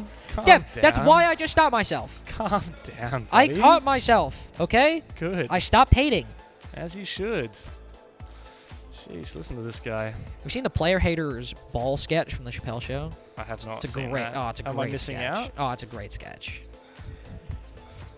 Donna got that song, what's it called? Papa Don't Preach? Well, I got a new one for you. It's called Daughter Don't Sing. I'm so glad to be casting with you right now, man. I'm so happy. Should I do the whole bit Parker and Please. I did on the way back from the shuttle at SI? Please. I'm not doing the whole bit. It's a 4-minute video. For context, if you don't know what we're talking about, it was after the SI after party, which, by the way, I royally trolled. The after party ended, and I had the shuttle to the airport literally an hour later. Oh my god. Huge Blunder on my part. I did not get my own refrag. But Parker and I were on the way back, and we were just like chatting. It was like it was me, Jack, Ian, Parker, Emmy. I think that was it. And of course, the poor shuttle driver. Yeah, my sympathies. And Parker and I were arguing about, I don't know, something stupid. And then Parker's somebody at the shuttle, I don't remember who it was actually, just like chimes in and like throws this bit at us that we've been talking about. It's a YouTube video. It's a sketch between it's the YouTube channel, Good Neighbor Stuff. That's the YouTube channel, and they just tossed it out, and we recited it for 4 minutes straight. It was a great time. Which, by the way, just got the call. Good time, because I really fumbled that story. My bad, guys. I wasn't even listening, man, to be honest. I know, but I do believe that we have the call. We are going to come back in just a little bit. Here we go. We've got Bleed back. And we have the call that M80 has been awarded that round win. Which, again, I think... It's what we thought would happen. It's what we thought would happen, and of course, you know, there is the remote possibility that a 1v4 could happen, but 1v4s and 1v5s are extremely remote for a reason. They really don't happen all that much. That's why they stick out in the memory, so M80 will get that round win as they were extremely successful in repelling Bleed's attack, which really, aside from that individual play from Reaps that could have got a huge kill up White Hallway, that was the one thing that the round was really staked on for Bleed, and they didn't have a whole lot of options. After that, M80 just made it more apparent by winning every gunfight after that. That's very true. So the score now 5-3? 5-3 is where we sit here on Cafe, the first map. It's been pretty tight, but I think that round could be a bit of a breakaway moment for M80, right? We talked about how that first half being so dominantly in favor of M80 is a huge red flag for Bleed, right? Like, you're starting on your defense. You expect to get more than 2 rounds. Bleed failed to do so.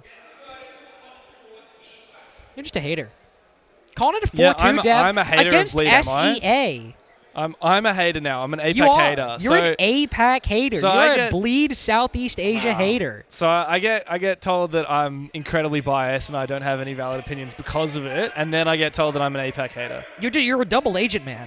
You play both sides. I know the game. I've read I've read it. Sure you have, mate. I see you. I see this. You might have the same. You might have almost the same patterned shirt as me, but I see you. I have vertical stripes and you have horizontal. A wolf in sheep's clothing. And mine is much nicer than yours. My outfit today, I think. I just heard the word overtime. Really? Far out. Who knows what that means? Maybe Abe just said it for no reason. Overtime, but it's a 7-5 victory. Who knows? Either way, we are back into this Bleed M80 game. We will have to focus on it as much as Dev and I will be checking the bottom of our screens to see what actually ends up happening. Yeah, we will keep you guys informed as to what's happening. We will. I mean, normally, it is overtime.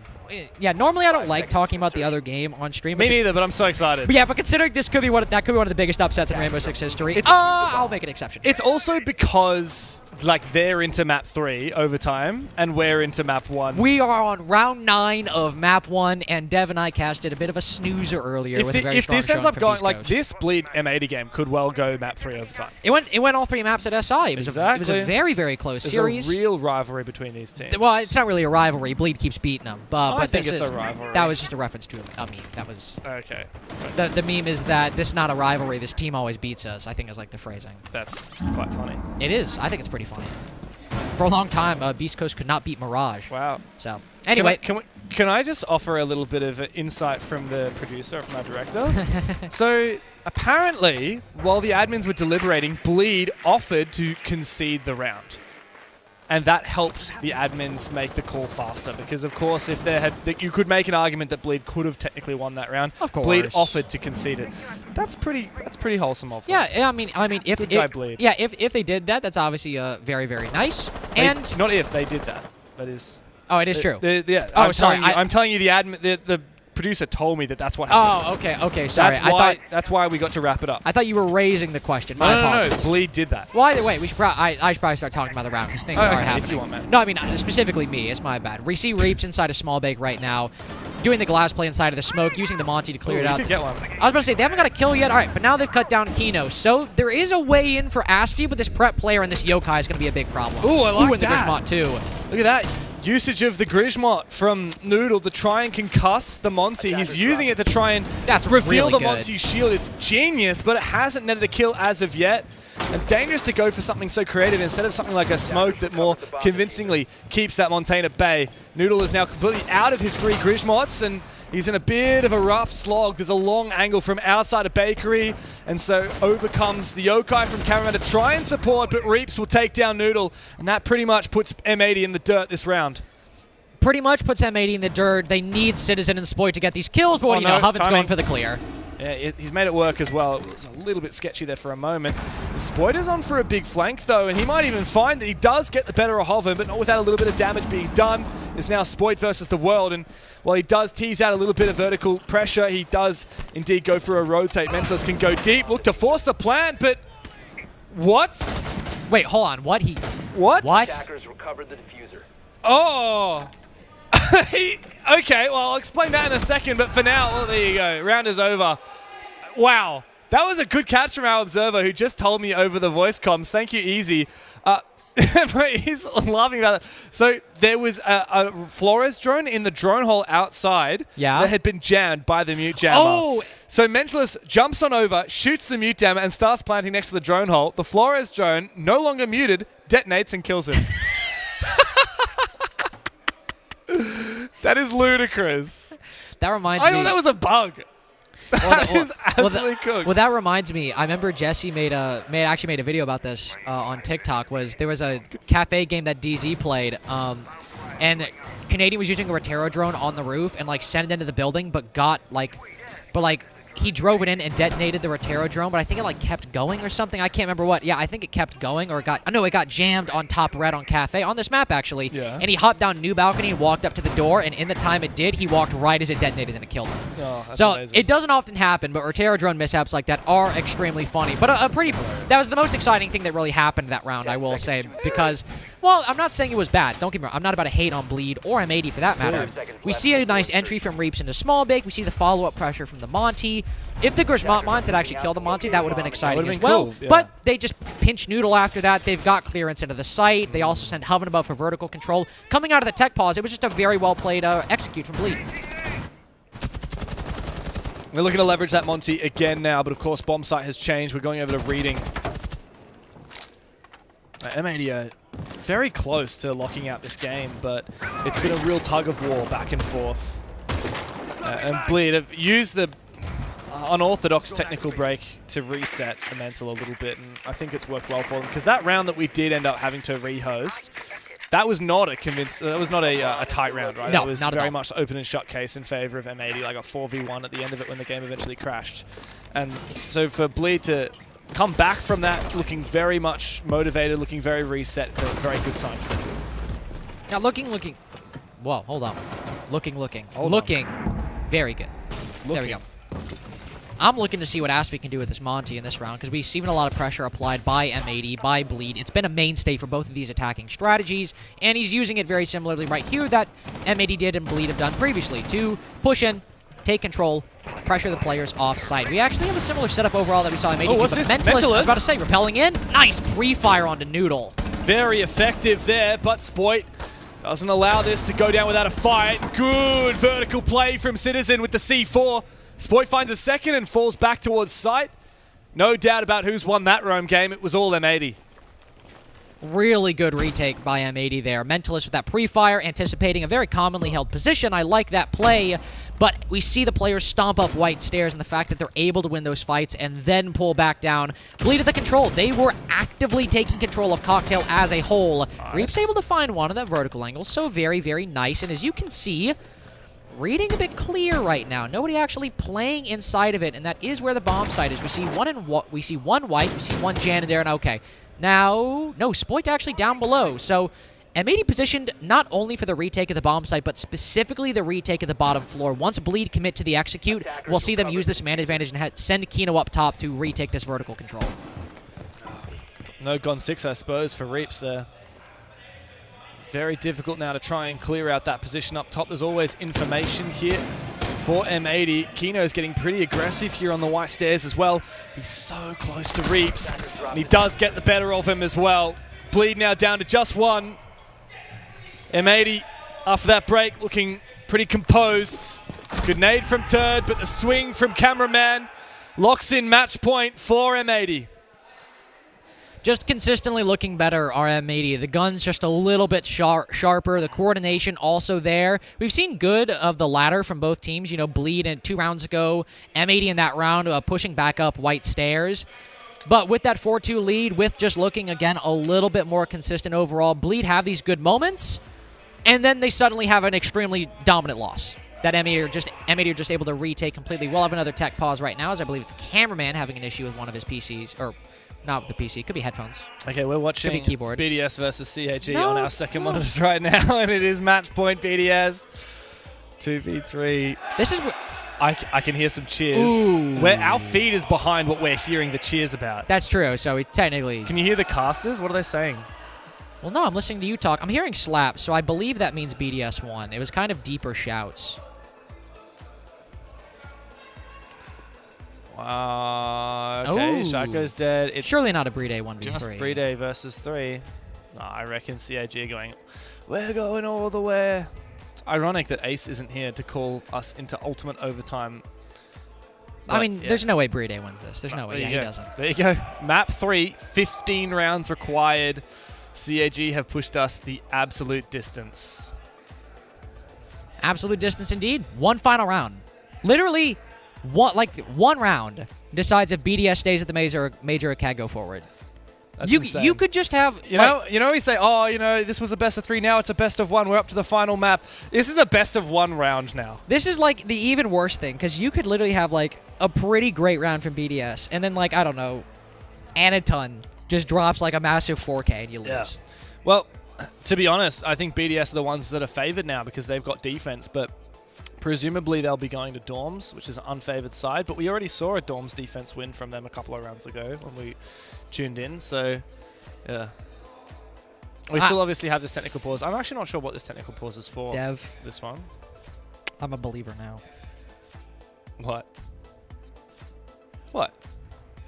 What do you mean what? What did we talk about for 5 minutes? What? Who do you want to win in this matchup, and who did I say I wanted to win? I want CAG to win. Yeah, who Obviously. did I want to win? BDS, I guess? And I've just said I'm a believer now, so what do you think that entails? You want BD? You reckon you believe that BDS can win? You're trolling me. Like this smile on your face. You're literally trolling me. Well, I guess our tech pause is done. So I hate you so much. technical pause is done. We're back into the game. Forget about CAG versus BDS because M80 versus Bleed is on match point as well on the first map. Map point.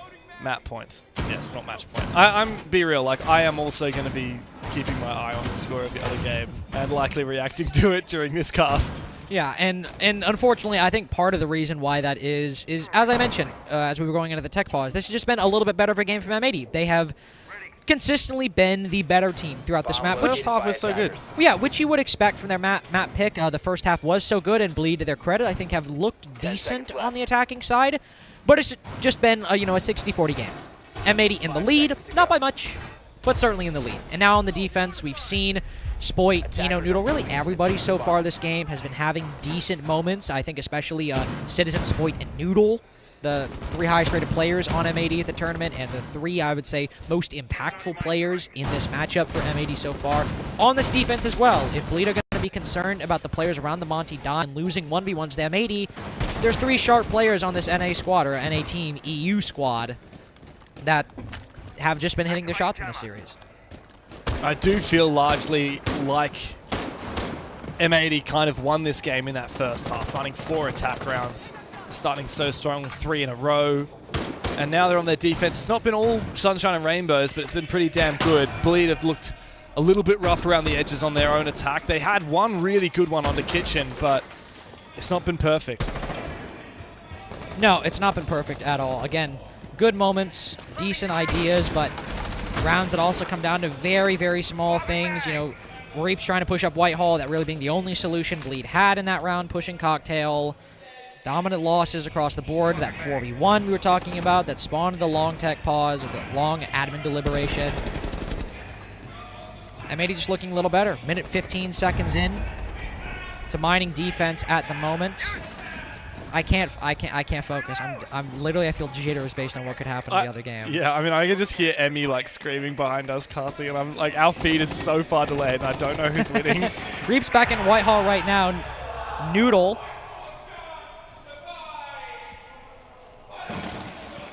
Sorry, I heard one more chance to survive. I didn't hear who won. I think it's BDS. No! I think BDS won. Okay, I gotta go back at this game. I gotta go back. I gotta focus. Okay. Minute 15 seconds. 5v4 established for Bleed. They have this Monty. They should be able to, I think, aim for a mining execute here. considering the vertical control they've established, and a lot of these defenders are pushed back to white stairs and reading at the moment. Reaps, oh, if he gets this backstab, this absolutely could be 6-5 for Bleed. Come on, Reaps. Ah, it was BDS. I'm sorry, buddy. Unfortunate. But still a chance for APAC here in this game against North America. This NA-EU Brazil hybrid. Spoit's been droned on out. Sees the Monty, but the Monty sees him. He's not sure how to play this. How close does he get? Bit of a dance with death. As Hoven looks to try and support from down below. Time is ticking away from Bleed. They're not overcommitting to anything as of yet. Spoit's looking very ready, but he's feeling a hell of a lot of pressure. He's got a Monty up in his face. Hoven takes him on down. And maybe Bleed indeed can come back, but here's another flank. It's Kino coming up from behind. Citizen found his as well. The repel inside just meets Kino. Not enough bullets to continue the spray, but Cameraman, the other Brazilian, should be able to support. Kino's gone massive this round. 3 kills for him. He might be able to send M80 through. He's done just enough. M80 take the first map at Cafe, thanks to some heroics from Kino. Unfortunately, a good pinch on white stairs by Bleed, but what did I say? The individual performances from M80, the rotations, the decision-making, the gun skill, they just looked at home on Cafe, and it really was a 60-40, a 7-4. Somewhat close, but M80 taking their pick and most certainly looking like the better team on it. We've got Oregon up next. We still have Bleed coming up, but ultimately, you and I definitely very high on M80 that game. Very much. That was M80's game to lose. Like, yeah, exactly. The whole way through. You win your first 4-2 on attack. Win your first 3 attacks, you get a 4-2 split. You're looking very solid. We had a hell of a lot of tactical timeouts, and that really presented quite a few issues for Bleed. Like, just the momentum game was such a challenge. In the end, M80 are looking like they're in much better form than the previous events where they've versed Bleed. Considering that they're now positive in the series. Yeah, well, you know, they're not getting absolutely smoked. It certainly helps. And I think the momentum that they got in the ITB game with that 7-0 certainly would have helped. On the flip side, you know, Bleed, obviously, they previously played against the world champions Furia and were battered about a little bit in that game. They're looking to build up their confidence. It's now been quite a few games in a row that Bleed have lost out. Now they still have a chance to make main stage. They need to continue fighting against M80 here. The winner of this game does qualify to play in front of the crowd here in Manchester. Of course, the loser doesn't immediately go out. They get a second chance yesterday, but you still want to fight for that early slot here. You want to see some capitalization of that potential. Bleed again going out 2-3 in Atlanta. CAG now just going out to BDS. Bliss could very well find themselves also in that 2-2 position depending on what happens in that DZ game. So for the broader narrative of kind of the underdogs that are really getting success this tournament, you want to see Bleed come back in this series. And I think, Dev, to be fair, something you said earlier, Cafe, not exactly a map Bleed have had a lot of great results on. Oregon now being the follow-up. Maybe we don't see this exact game. And I think the biggest positive I have is even though they lost, everyone from Bleed was really showing up except Asfi, who was in Monty jail the entire attacking half. So 2-9 a little more understandable. But Turd putting in a decent performance, everyone bouncing around between 7 to 9 kills. It's not like they're completely asleep at the wheel, out of energy, and that M80 ran over them. There was some stuff, just hopefully it'll be the comfort factor that makes the difference on map 2. Very much so. Oregon is coming up next, so don't go anywhere.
Welcome back to Bleed versus M80 here. We've seen Cafe go down in favor of the North American roster.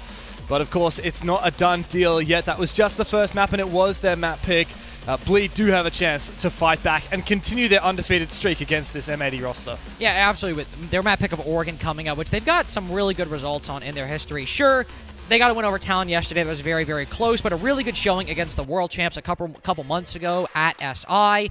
This is a map that is very, very comfortable for them, but also very, very comfortable for a lot of teams in the world. Oregon is kind of a default map for a reason. M80 got one of their first big wins in this game, a comeback against the Sonics in the regular season when the Sonics were still looking in very good form and didn't kind of collapse as they did midway through the season. So it's also a map that all these players will have played, all feel very comfortable on. That's why Oregon, in my opinion, can sometimes be kind of a risky map to pick. A lot of teams know what to do on it. A lot of teams are prepped for it. It could be a good decider, but Bleed, so comfortable on it, they do want to pick it, and it's where we're going to look to see them even up, as you say. Yeah, but of course we did see M80 beat ITB 7-0 on this map very, very recently. Literally yesterday. Yeah, so it's not a map that M80 are going to be upset to see. I guess Bleed have had a little bit of time to try and do some counter-strat work on it, but I'm not too concerned for M80. I think that after winning the first map, they got momentum on their side, and moving into the second map, this should be an opportunity for the North American roster to qualify for the main stage here in Manchester. Of course, Bleed have historically always beaten out M80, but with this new look roster, it seems like the European-Brazilian concoction could indeed take the fight to the Southeast Asians. Let's dig into the second map. Bleed's pick, it is Oregon. And Bleed also starting on the attacking side, so if you're worried about anything close to that 7-0 happening again, M80 starting on Oregon defense the side they went up 6-0 on against ITB yesterday. So history could very well repeat itself, as Bleed also been the recipient of not one, but 2 7-0s so far this tournament, albeit within the same series against SSG back in Phase 1.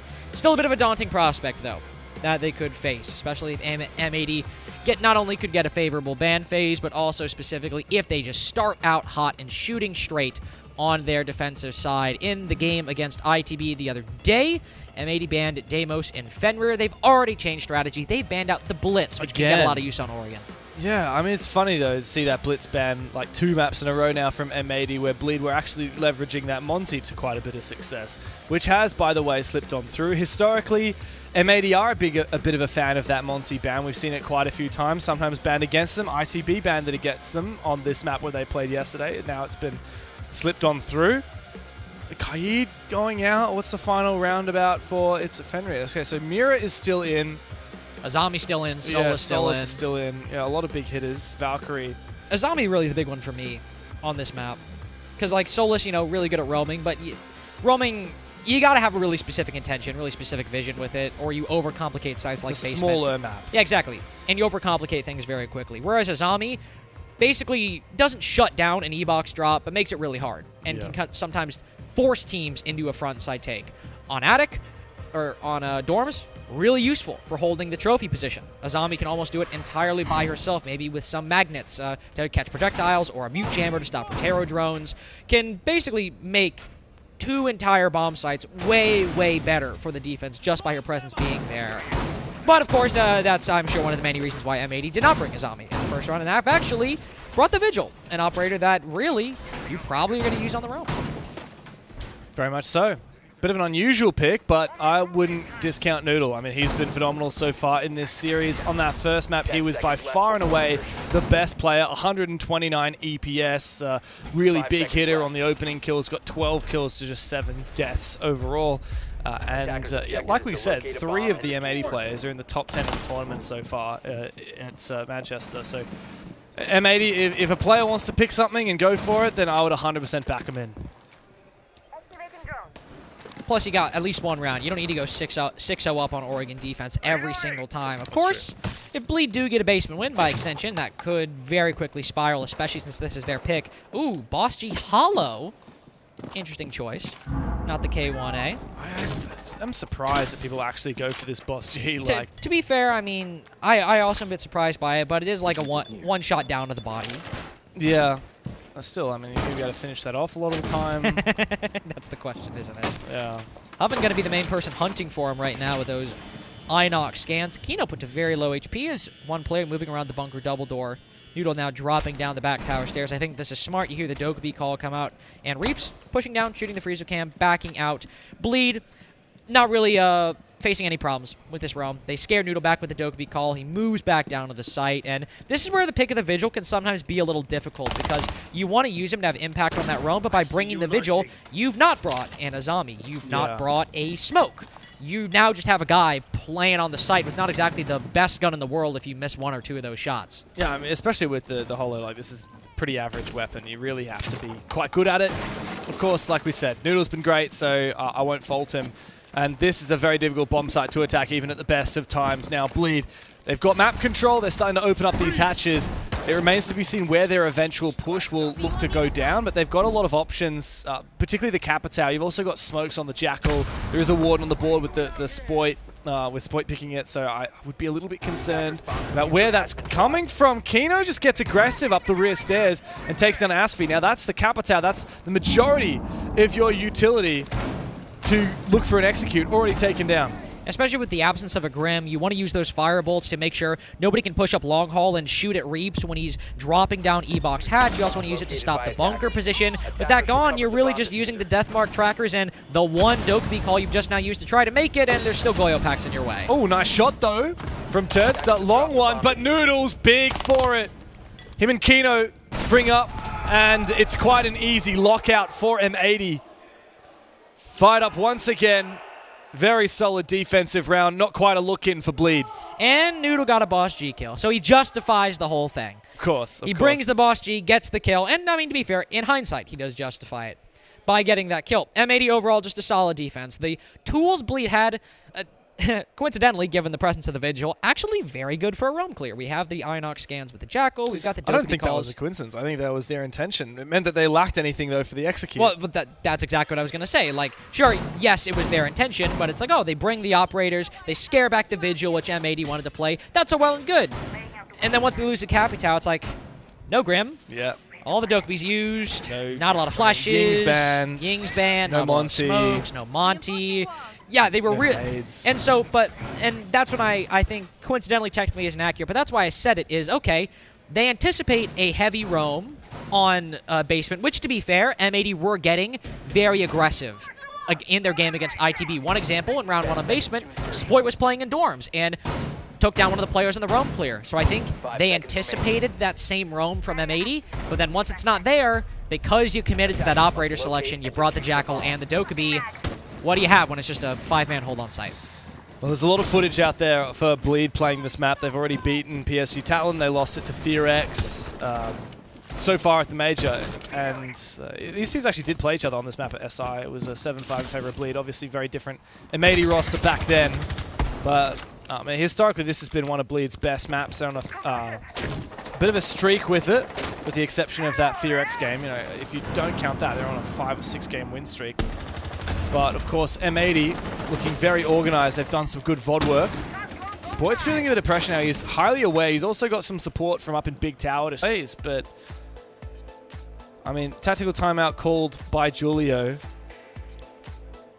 Pretty glum faces here on Bleed. Like, you think about the Atlanta Major and what they were renowned for. It was that energy, and we're not seeing that at all. This is the first map they went down 0-3. Second map so far 0-2. But it's not just the scoreboard, it's the nature of how they're looking that is concerning. I mean, Reap's not even making eye contact with Julio there. Julio's doing everything he can to fire up his squad. And also paying particular attention to Reaps there. I mean, didn't go over to the other players and do the same tap. I think recognizing that, I mean, the highest rated player on Bleed right here, getting a little bit tilted, definitely something you got to be concerned about. Yeah, look at that. I mean, it's understandable, right? Like, this is kind of what I was going to hit on, which is... The table? No, that was Reaps. That was clever of you. That was funny. Thank you, mate. But something I was going to hit on, which was, you see the strat called, and it's, okay, you want to go for a master bedroom attic take because there's a hole in the wall, but you rotate over to attic with only one hard breacher, and Cameron's just alone to sit by bedroom. Sure, you have Hoven lurking, but nobody's on bedroom balcony. You're just hoping that Cameron rotates in front of Trophy, and Cameron isn't really incentivized to do that because he's not facing pressure from bedroom. He does actually end up doing that, so Hoven gets that kill, but You don't have anything other than that. You just have Reaps walking up 5 white seconds. stairs. Yeah, meanwhile, 2 players die down to the kitchen room. Exactly. Citizen just running around, no flank Attackers' watch. objective is to defuse Sure, the bomb. maybe we could attribute that to Bleed overthinking, but really it's Bleed also not setting things up and thinking ahead enough even. Yeah. Well, this round is where you always get a bit of a look in if you're an attack, right? It's the cliche we bring up. Yeah. You're moving on to the tertiary bomb site. Like, the win rate of the primary 2 sides is astronomical compared to this, both of the tertiary options here for defense. And that's why it's just so important for Bleed to win here. Like, if they lose here, honestly, the series may be just about done. M80 had a 3-0 lead on the first map, and they converted that to a fairly convincing 7-4 victory. Even though Bleed are now on their attacking side, I would really hazard a guess that if we see history repeat itself here, I wouldn't be surprised if M80 can cruise through an easy 2-0. I would agree with that. I mean, especially since they're able to convert that, a potential, well, I suppose not a potential, a 6-0 start against ITB yesterday into one attacking victory, 7-0. It's very, very possible. And that Sonics game I mentioned earlier is a game won on the attacking side for M80. Very true. They have good attacks on this map, and again, great individual players if maybe the strats aren't succeeding as well as they wanted. Selma Charge destroyed, I believe, by a bandit battery right there, if I saw it correctly. Oh, mentalist that's damage. a huge amount of damage. Oh, Jesus. What's going on? He's literally Asvi hit his Monty with a lifeline and then died to Kino. Wow. Some serious disjointedness here for Bleed. Now, Kino taken low, but not taken out as of yet. This player way outside the white window is trying to cut off the retreat. It's Hoven. He can deal a lot of damage with this ARX. A good flash, but look at that from Classroom. Citizen gets active. Finally, Bleed find their first pick. Good for Mentalist. Very good initiative, and much needed as well. Terse is able to heal him up a little bit with that Finker. 3v3, very achievable. But we know how much Bleed need to win this round. They've spotted Kino. This is the player that they could exploit. The Monty around the corner. Oh, but he's able to fall back. The benefit of taking out Hoven on that bottom white window earlier. They have immediate control of the site, though. But Citizen singular C4. Oh, but he's taken down. This could be the round. That's exactly what they needed. Info on Kino now, low HP, as Mentalist looks to force him on back. And a good pre-fire from Reaps. The smack in the table, now he's smackdown cameraman. Kino in a 1v3, and it looks nigh impossible. Terse has got him on lock. The conversion of the tactical timeout is everything Bleed were looking for. Yeah, Reaps definitely still looking a little unhappy. Wow, that is some serious tilt, man. Oh, wow. Is he angry at his team, or is he angry at the game? That's what I can't read. Wow. I could vaguely hear Mentalist a little bit earlier, which is why I was silent right there. Is anything interesting? Well, no, that's why I stopped talking. I was like, Couldn't hear him this time. I heard something for a brief second. It looks like tilt right there. That looks angry. They won the round, right? 3v0. Well, and this was something I was going to bring up. I mean, honestly, thank you, Reeves, for looking angry there, because I have a reason to talk about this. This is in the promotion game. They're not out of the tournament if they lose this. No. But I think it harks back to what we were talking about a little bit before. Like in Atlanta and even in SI, like Bleed were underdogs. They were every win that they got was like, oh, these guys are getting paid, la la la. We're down in It's like Mentalist Singapore. said when they beat Sonics, we should go to NA and get the bag. No? Yeah, exactly. And now, like, I feel like the expectation has risen quite a lot for Bleed. Like, in a way, they are the favorites in this match because they've beaten M80 every time they've played. Very different M80 roster now, and Bleed have finally gotten over the hurdle of Fury in their local region as well. So they are, without doubt, the best team in Asia now. But that extra pressure is proving to be a little bit more of a hindrance than an aid. And, to also contextualize that round, I mean, it was a 3v5 that Bleed had to win, with Mentalist pushing up the Showers hallway, getting that kill inside of the site, and then eventually pushing Kino back too. That's the kind of round where you should be like fist bumping your teammates and smack talking the enemy team after you win that. Yeah, I mean, they did win the 3v5, but I suppose the way I'm taking it is, I mean, Asvi also Zofia lifelined his Monty, putting him to 50 HP, then immediately died afterwards. Halvin also getting shot from the classroom window. Again, flank intel a little lacking for Bleed. There are still problems in their attack, even if, as you rightfully pointed out, you won the 3v5, and that's still exciting that you came back from that 2-man deficit. Going to basement now. If they can win this, this really should be the one that would regain the momentum. It's basement, even if it's a 1v1. If you're able to win here, that feels fantastic. Oh! And Mentalist, the Hibana, has been caught by a quick run-up by Citizen on Laundry Stairs. Very aggressive from Citizen. I'm not sure. I think that he timed that with the hatch in Laundry opening as well, so quite an aggressive play from him, and that will punish not only Mentalist, but it punishes the amount of flashbangs available, and I guess the leadership a bit as well. Asphys are going to get desperate. He drops down. He finds his man. Can't find a second one, and his teammate falls as well. A desperate attempt from Bleed, but it does not find any merit whatsoever. 2 versus 4. They have lost all momentum in this round. What do you even do here? You got the Dokkaebi calling the Deathmark trackers, I suppose, but what 1v1 are you going to isolate on basement? Well, not that one. Kino's been very good today. He does get traded on back. All up to Reaps. I can only imagine what he's thinking right now. Viv is getting very excited as well. M80 looking very calm, like this is just another day in the office, but Bleed in contrast. My God, what a I don't even have words for this. Like, what is going on with Bleed? This is not the energy we expect out of him. Well, that's what I'm curious about, because why the hot drop? I think it was just desperation. Asphyr's like, oh, Mentalist is dead with 4v5. Time to just go for it. I mean, I guess, but... And he did get the kill pillar. I'll give him that, but you're in the 4v5. You're hot dropping E-Box. That's not exactly a position that's going to catch M80 off guard, especially when they've got...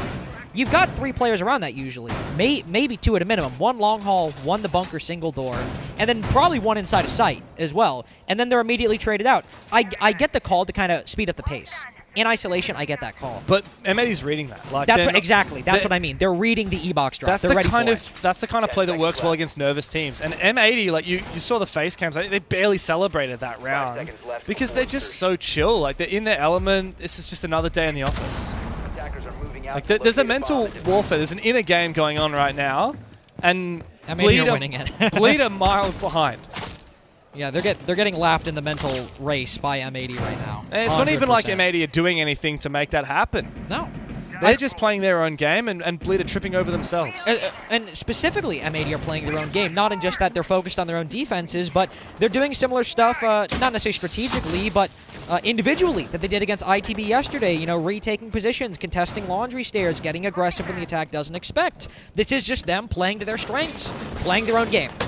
As you said, interesting thing, we're not going to dorms, as you can see. We're going to tertiary site meeting. I think, honestly, we kind of talked about this a lot, probably just to catch Bleed off guard. I think on Oregon, you get very comfortable in that site rotation. You think it's going to be basement dorms tertiary, but they go meeting instead, which Bleed have not attacked yet. And we have another case of Citizen being in the wind on the roam. Will Bleed have another lapse in intel and let Citizen get away with something? If they do, this could very well be a 5-1 because it doesn't seem like they'll be able to fix that issue in 2 rounds. You talked about a lapse of intel for Bleed, but not only is there a lot of tools on the M80 side to encourage that, the Solus and the Mute, but also a lot of information gathering in Citizen's Valkyrie and Spoit's Solus, which are both great for making plays, which we know that M80 like to do. We've seen Citizen do so already in this series. Huge checkbox now ticks, though, is opening up the main breach onto the bomb site, and I'm not sure what util that was, perhaps Zafia's lifeline, maybe a Flores drone or something, to clear some of these keeper barriers and expose some of these positions. But a plan could potentially be on the cards very soon here. A plan could be on the cards, but the big concern I have is actually this keeper barricade on the left side. It'll allow the Bandit to walk up and C4 stage from behind it. If Reap still has 1 Rotero drone, that should be the one he's prioritizing. And now opening the hatch, yeah, they could C4 from below too. Yeah, Citizen's got that. Spoit's on for a flank. Is anybody watching this? Surely, Asphie, it's been a bit of a rough game for you so far, but you need to come up now. They don't know whether to hunt. They don't know whether to cover. There's so many avenues to watch out for. They don't fully have control up above. We've still got Noodle here in Attic, but M80 know to just bide their time. I realize, by the way, Cameron does not have a C4, but Doesn't matter. Citizen's got one. Noodle's That's got what I was one. going to say. Citizen down below with this hatch can still C4 from up above. Bleed don't have an answer for this. Hoven at this point, they either need to rotate Kitchen literally right now, and okay, that is what they're doing. Hoven trying to push in. That is a dangerous game to play, especially when you don't take your corners. Good trade, though. Oh, big pre-fire from Reaps. He's been mad this game, but he's going to have a big impact in the server. Noodle looking vertically for something to try and deny the plan, but he doesn't have the angle he's looking for. Diffuser is down for Bleed, but M80 have the numbers. Reaps has been traded back again. Oh. All up to Asfi. He's been rough around the edges this game, and now he must stand tall against two of UK's brightest. Noodle and Citizen on for the retake. Asfi's got the info, can't land enough shots, and he gets taken down by Citizen. M80 are firing on all cylinders today. Bleed cannot touch them. And if Reaps was tilted at this point, he is probably going to be even more so after that round. Every kill acquired by Reaps, only M80 players that die at his hand. He plants the diffuser too, dies He's to the a shotgun. one-man army. Yeah, dies to the shotgun from up above, and then Asfi's unable to clutch the 1v2. Not that Asfi's fault. He couldn't even find the first kill. Like, oh, it's rough. Like, they're in their own heads. Asfi's got to be kicking himself right now. He's got to be. Definitely. But Reaps right there, I mean, he was frustrated after 2 rounds, then after 3, after 4. He was frustrated after he won that round. Like, that... Yeah. Man. I know we're kind of, highlighting this narrative a lot, but it's really it's indicative of 2 things, right? One, it's that Bleed. If overthinking was their problem, they're certainly still in their own heads right now. I mean, the problem solving right there. They're just sitting there on stage the entire time, not taking control of split, or not putting pressure on anybody's split, not putting pressure on anybody's E, not backstabbing anywhere. And then they only pivot with 30 seconds left, and they're unaware of the player on the site. Which, when you move something on short notice with 30 seconds left, is going to happen. But you, at that point, should have something if you're going to pivot. And when you don't, that's going to happen. Bleed still aren't droning and not gathering intel. They're not solving the problems that are in front of them. Hoven just didn't check the corner.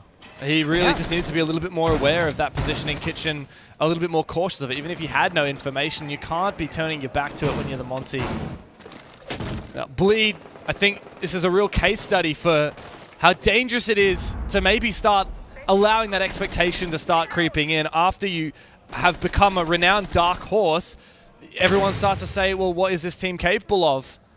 And when that starts to seep into your own mindset, they lose a bit of that dark horse magic. They become real. They start making human mistakes. They start caving to the pressure. The game starts getting to them. Even this is impressive from Noodle. He's juggling this Rotero drone that's trying to clear the barbed wire. He keeps using the bulletproof camera, and the EMP once again comes out from it. Mentalist is trying to take it down. I don't believe he was able to get the angle there. No, I think it's placed like... Is it placed on the floor? Which means the only way to shoot it would be like laterally. Really, really nice bulletproof then. And I mean, honestly, it makes sense if a team is setting up for a big... Oh, he did take it down. Oh, okay. Well, very good then. But if a team is setting up for a big window, right, white take, and they want to clear out that barbed wire and keep a barricades, it's a logical place to send those Rotero drones in. So really nice stuff right there. Bleed are going to need to take control of security, make sure nobody can rotate down beneath that window. This utility clear is great, and Mentalist is supposed to be that player, and there is actually, from M80, nobody downstairs inside of security. So Bleed have a lot of what they need already. Their biggest concerns are these Kibas, and then Noodle pushed up very aggressively with a shotgun on this window. And also with the C4, he could try to retake down below later on. Makes sense why he's been the one targeted by the Demos. There's no 2 ways about it for Bleed. They need this round to have even a look in of taking this map, therefore the series.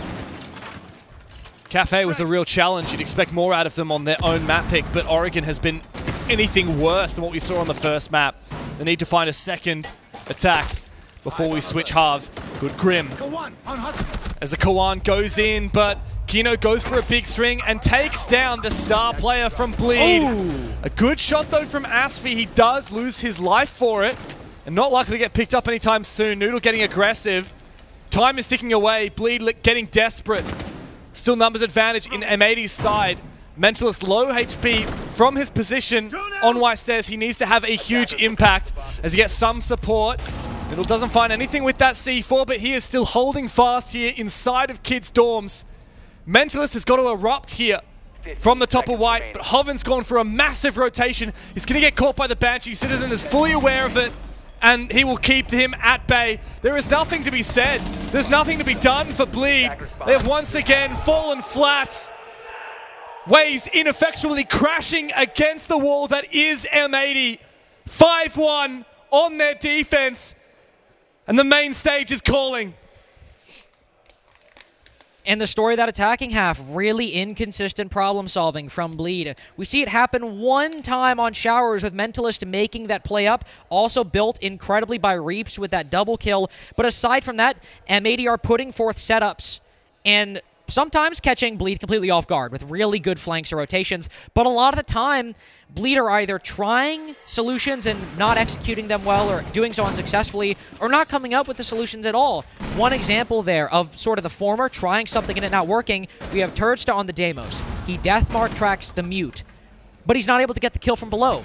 They don't have a Buck either to use the Skeleton Key to push Noodle back off that position, so all they have is the Grim, and Noodle doesn't really care because he can play close with a shotgun. Even with that intel, if he can get one shotgun shot off before that pre-fire lands, he can get the kill. Bleed had capabilities to deal with him, failed to do so, and they only get one round out of their attacking side. And M80 are good on attack on this map too. Yeah, it's just such a far cry from what Bleed were looking for, and it's been written on the wall this whole game through.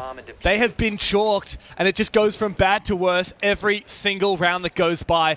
M80 have read them like a book. They're playing their own game. They're not engaging in the smack talk, and now moving on to the attack. Look at this confidence. 14 seconds into the round, Spoit is in the building. The mechanics that you expect out of one of the greatest players to ever touch the game. The Swede is ready for it.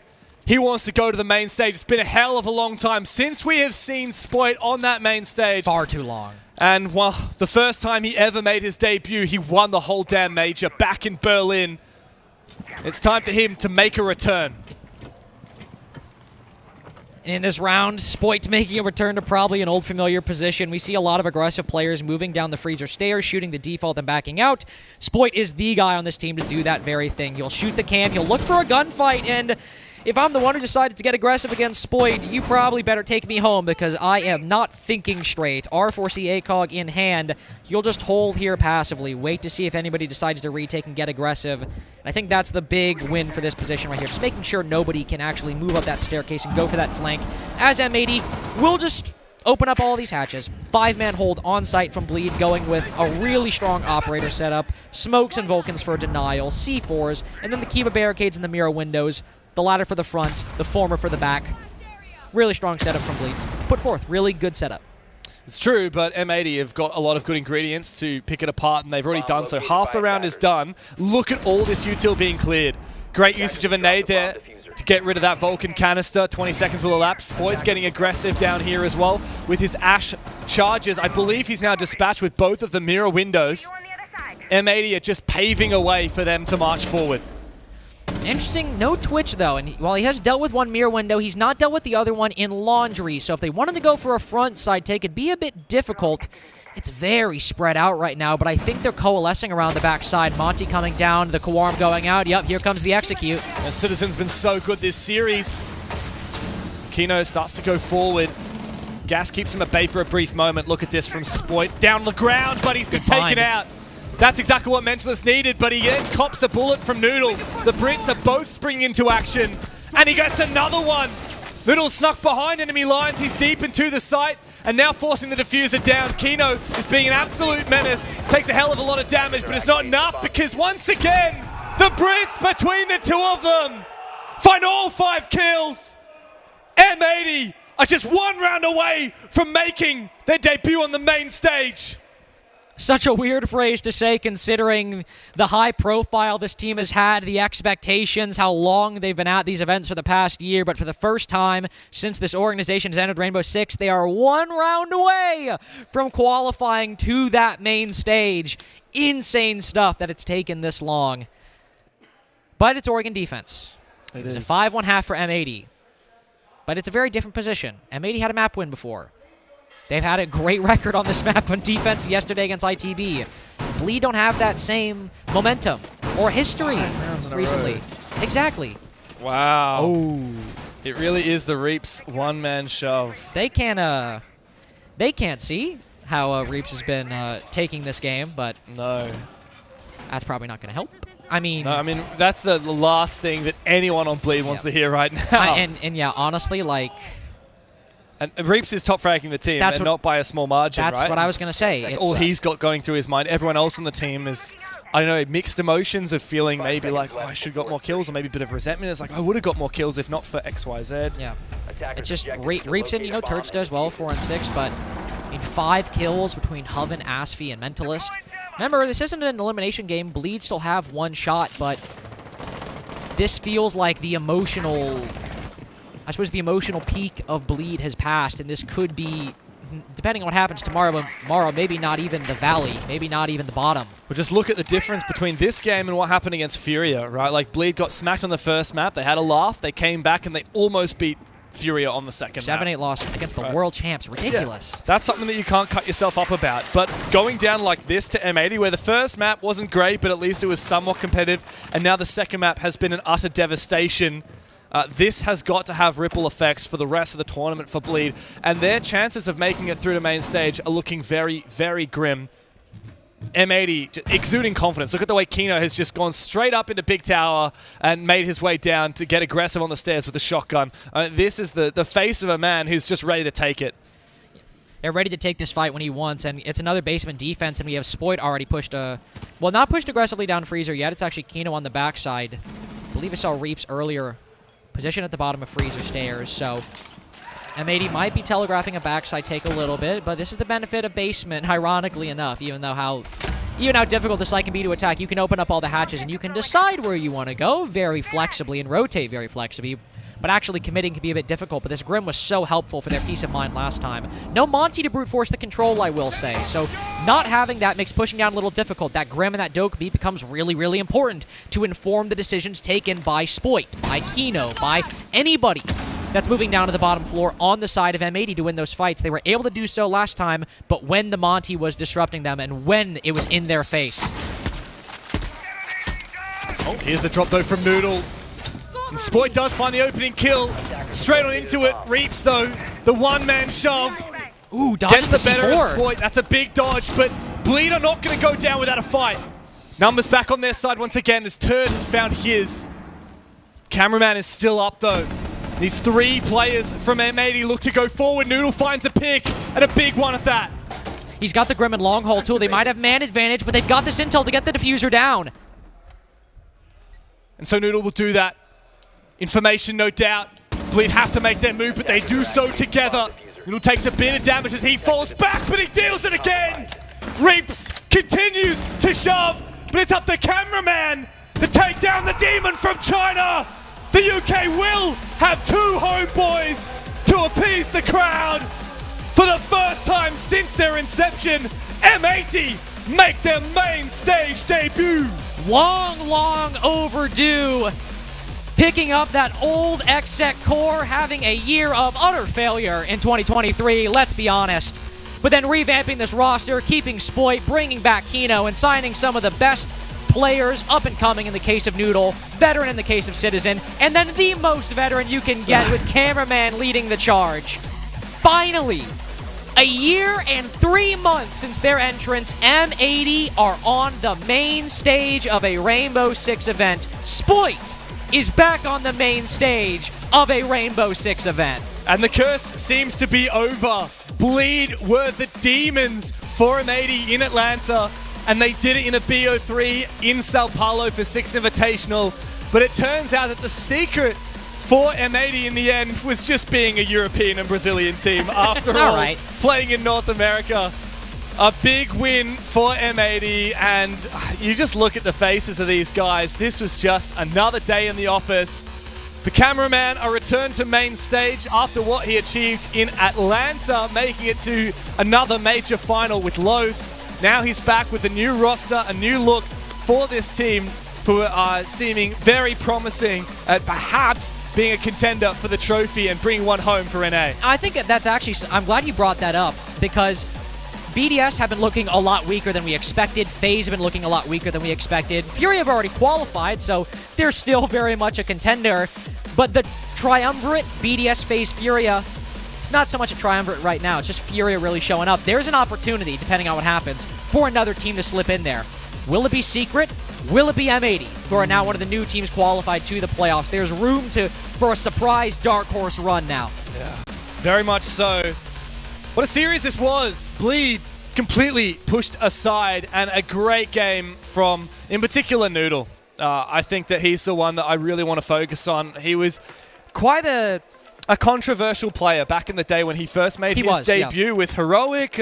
There was that infamous clip where Mr. Officer really went in on him for being a bit of a downer, for being a little bit of I guess a young, fiery player and not supporting his teammates. And since then, what a redemption he's had. Over on GK, he made main stage in Atlanta, joining the Saudis, and now he's back in North America for the first time. And I think that's when I realized that on that GK squad that Noodle was the real deal, that he really cared about winning, because we've seen a lot of players go to LATAM, go to MENA, and basically just, waste a year or so of their career and not make anything of it. But Noodle went to GK, and the fire only intensified, but he matured as well as a player, as a person, and when they made that deep run and he didn't like the direction the team was going, he left, joined a new squad with M80, and now has made another main stage event, his second 2 majors in a row. Noodle will find himself in a quarterfinal on 2 different squads. Another thing to highlight, of course,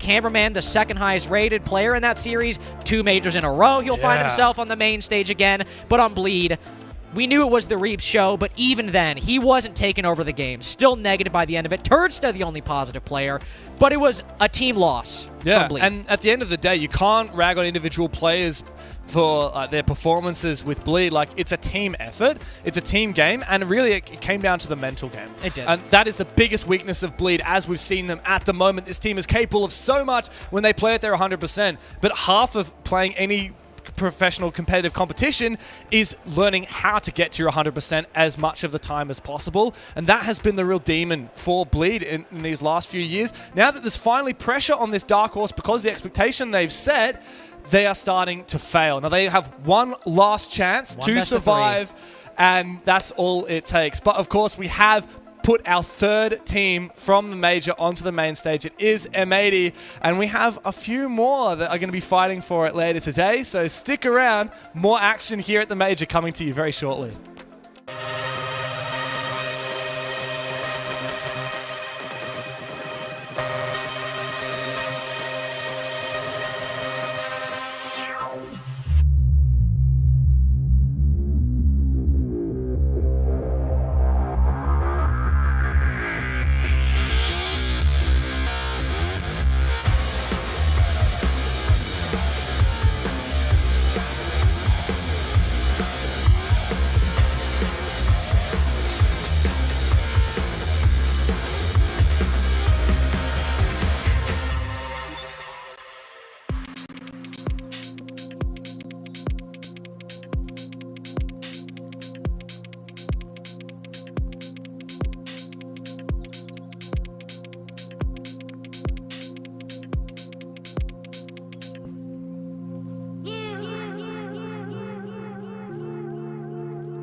Welcome back to the B stream here at the Manchester Major. We are going into what's going to be our last game of the day here on the B stream. It's weird because our first series on the A stream was so long that they've only really just got started with that one, but we're going into our third one over here. It's been a very short turnaround, but here we are for Bliss versus Dark Zero. Before we get into that though, let's take a quick look at our schedule and how things have shaped up so far.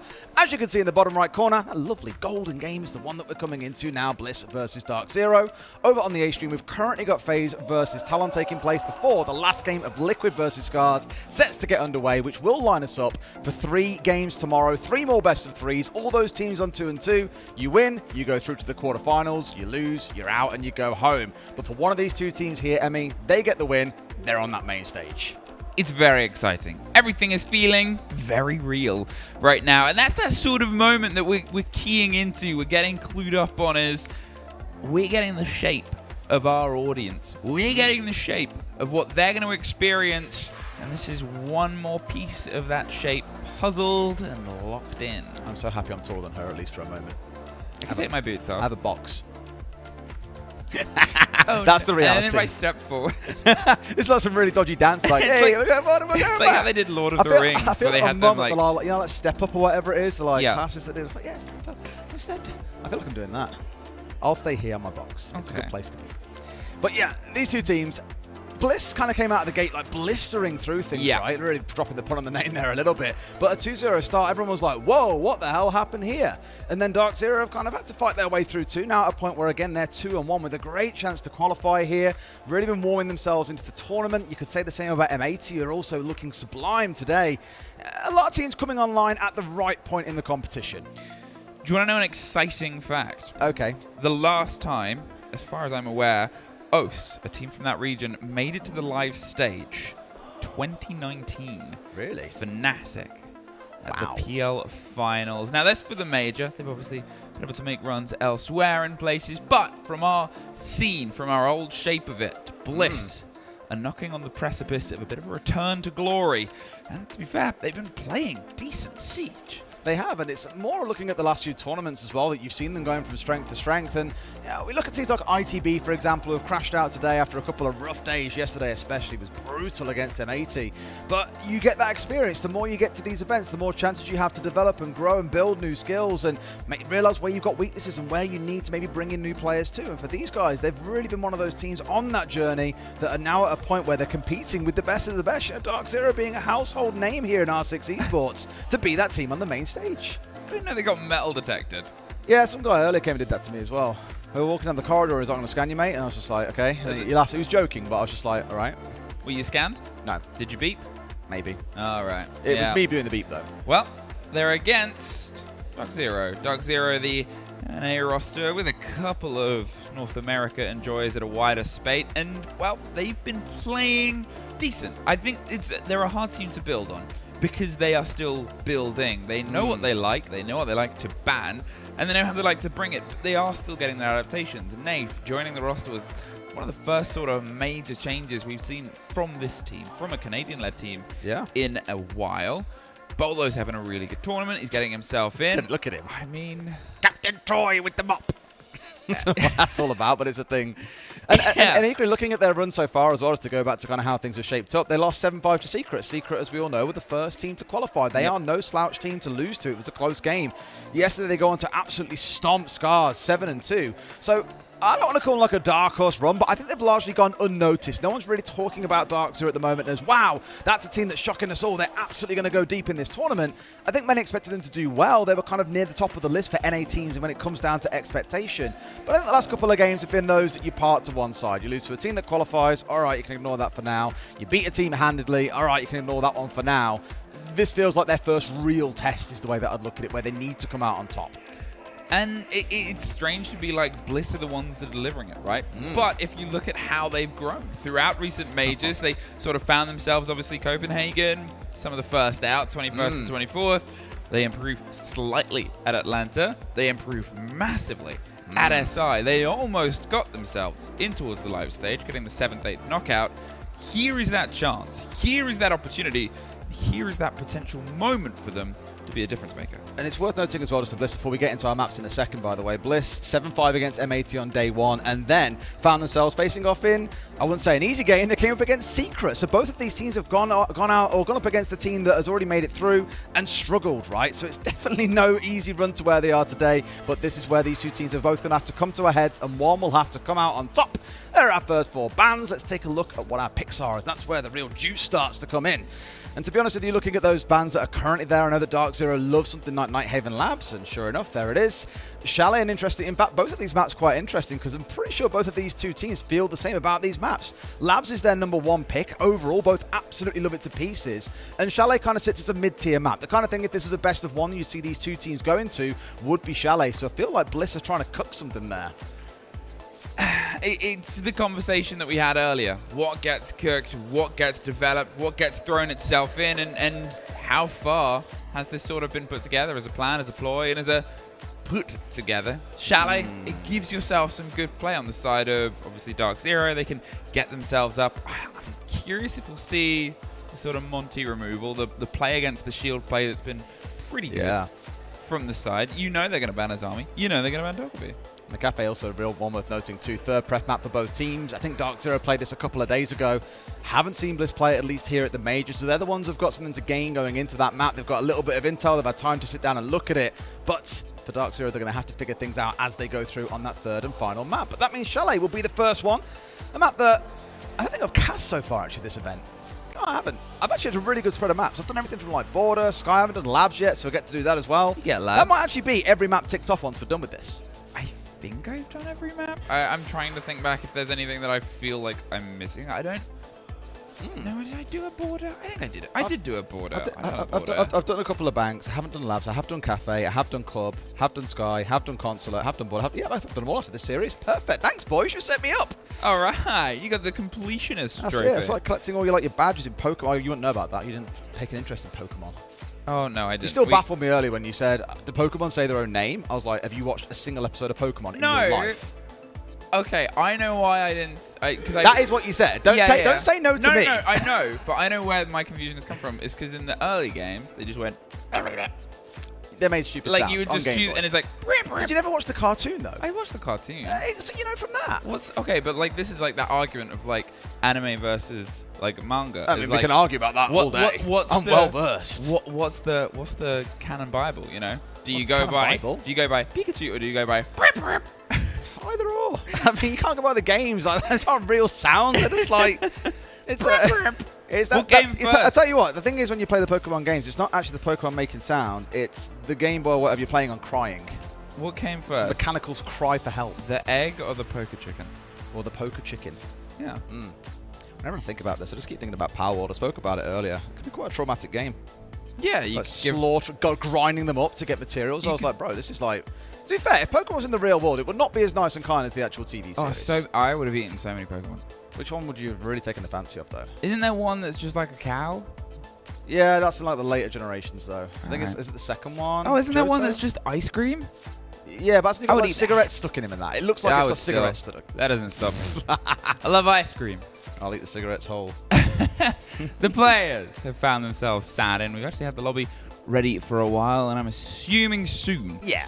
We will get. You know what? There's no easy way for me to do this. I'm about to open a can of pop. There are many brands available, but there is no way to do this subtly. It's always clicked on the mic. So I'm going to really extenuate this one. Don't you love that sound there? I wish it was a tinny. Such a lovely sound. I mean, we'll see if it's something. Maybe if the Aussies get their way through here. You guys don't think they will. No. I mean, again, DZ have been that team that I think many look at and think should be the top performing team right now, at least in NA. But if nothing else, as Vega walks past, M80 are looking to be that team. They're really having a good day today. They had a great day yesterday. Hitting form at the right time in a tournament is arguably the most important piece as well. It's more of a marathon than it is a sprint. A good day or two will not reward you. Equally, a bad day or two won't strictly punish you. BDS almost found that out, mind you, with what could have been their third loss earlier. Winning in the 15th round of Map 3 was one hell of a series. I mean, we're partly hopeful this one goes a similar direction. It's why we're both a little bit croaky. My voice is ready to not do anything for a few days. Yeah, my bad. I'm going to give you back to Tim, and you're going to be like Tim usually is. His Tim voice was going too. Yeah, Tim loses his voice pretty quick because Yeah, he's an old man. he throws himself in. He does. And I'm going to return you, you're going to be like, hello. And he's going to be like, aha. Yeah, I don't understand that so many players don't lose their voice as well, to be fair. I'm sure some of them do. Yeah, I mean, Ashen never seems to be able to shut up. He was. Yeah, okay, Asham I had a doesn't. drink with him last night, and he was still as loud and talkative as ever. Can't stop Asham the is man. a bottomless pit of yelling. He is indeed.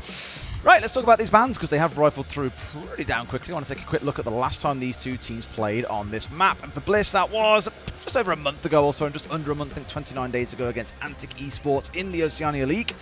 And back then they were banning out Ying and Solus, whereas in Beast Coast game, or Dark Zero's game against Beast Coast not too long ago, that one was a ban from them of Dakabi and the Azami. Now, Dakabi and Azami has actually been Dark Zero's permabans for the longest amount of time. Like, it doesn't matter what map they play, they always default to those two going off the board, and I'm still waiting for the day that changes away.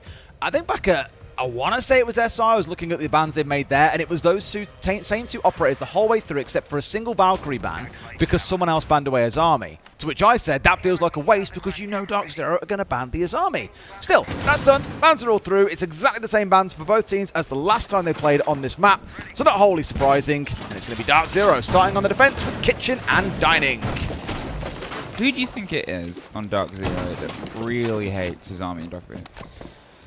Because you always have someone in your stack that's like, oh, can we ban Jackal? I just hate playing against Jackal. And it's like, well, you can tell what rank you're when you ask that question. Yeah. I would wager it's old guard, so not Nafe. I don't think Bolo either, so it's NJR, Pamba, or Nadian. And I would argue it's Canadian. It's obviously a conversation. Because you're not going to win an argument against him, are you? Yeah, we just shut you down.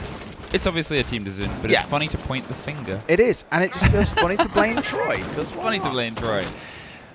Now, you have this lineup on the left-hand side, and you can sort of assume what the take is going to be on this site. Control of Fireplace. Get yourself in, see if you can try and get the lockdown, although usually things are made to be broken, and here's actually the start. The pressure on. They might see if they can try and get some of this lockdown on West Main. Now, they've got the kit not too far away. Fisho might see if he can try and slip his way in, hop the window, hop right, and plant behind the planter, but it does require some destruction to be done. Oda, almost the first victim. Oda or Odia? What's really interesting about this lineup, to be fair, from Bliss is there's no hard breach on sides. They can't open up the Fireplace wall. As you say, that normally is the place that a Glaz would sit and play. You'd smoke outside, you're going for a plant, the Glaz would cover you from backstairs, and everything comes out fine and dandy. They don't have that option, and I don't know if that's a mistake coming out of Bliss, or if they're cooking something very specific based on what they saw from Dark Zero just a couple of days ago. For now, though, it starts out with the top floor clear. Unsurprisingly, that is still very important. But the fact that we have a sense, a Glaz, and a Lion inside, to me, at the very least, suggests there is something naughty cooking in the books here for these boys. NJR, the first to fall in this game. Well, the first victim, and probably going to be a very long contested explosion. Good C4 usage. The curse strikes again. If there is a position to be played, Canadian will be playing underneath it. Loves utilizing. What was I saying about Glaz in our game earlier? It's happened again. It's happened again. Just always the first or second to get caught out and therefore rendered largely useless, and the comp just falls apart. They've still got a lot of the smokes they can play behind, or in this case the light screens, but they brought so many frag nades in the round as well. I don't really know what the game plan was there, whether it was to try and burn their way through these castle barricades because they've got no other option except the Ash to deal with that. I'm not sure, but it seems to be at least staying in their favor for now. They're into a 4 versus 2. 3 versus 2 just as quick, and with a minute, they have a lot of time to try and find their sliver over. Great shot from Brendo. That's got Oda down. Oda was a sliver away. Brendo's going to use this time to plant. There is another player watching the vertical, and the opening round is in Bliss's favor. All too easy there, really. Yeah, it's such a strange round again because with no hard breach, that round doesn't play out the way that we used to. And practically every gunfight took place on that top floor. And unsurprisingly, the defenders there of Dark Zero realised you've got to hold on to the verticals, otherwise they will be turned against you. But I'm sure even they're scratching their heads like, why did nothing get breached? Nothing was open, nothing was used. An odd round overall, but Bliss still find the win. Bar Gaming going to be where we head for round 2. It was a weird round, Carter. Carter's popped his head in. It was they brought no hard breach. They brought a Glaz, couldn't open up the fireplace wall, and I was like, what's going on? It was very strange. Huh? Bliss. Yeah, they won. That's what I'm saying is weird. So you're getting half the conversation here, people at home. Yeah. He's like, but they won though. I was like, yeah, that's what's weird. Did you hear Carter's laugh as he laughed? What? All right. That's terrifying. Are we losing it this deep into the tournament? Look, It's been a long 3 days. It has. Normally these are like the night For hours. you. I think on Monday we were casting at like 11:30. I was like, look guys, you're in the watershed now. Weird stuff happens at this time of day. We're not quite there yet. It's only 6 p.m, but it is the last series here on the B stream. So you guys have landed yourself in a great place for some hijinks and fun. Not just from us, but also from players. Like I say, no hard breach, very weird. Off towards still a middle site, middle floor. Technically, there is a basement, and I will count it here to get ourselves an extension.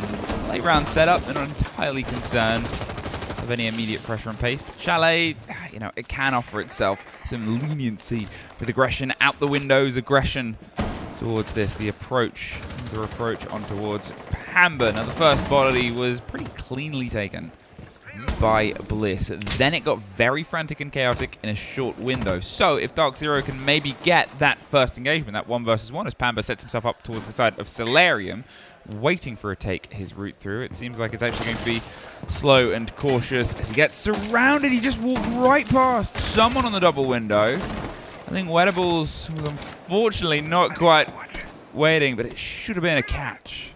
It's interesting the Canadian's feeling himself on the Vigil. You know, his most played operators across, well, the last few months overall is things like the Valkyrie, the Solus, and the Mute. Obviously, the Solus is banned away. Mute is being played by Nath. So you'd assume that he'd default across to playing on the Valkyrie. But 1 or 2 rounds, I think you will see him get on the Vigil.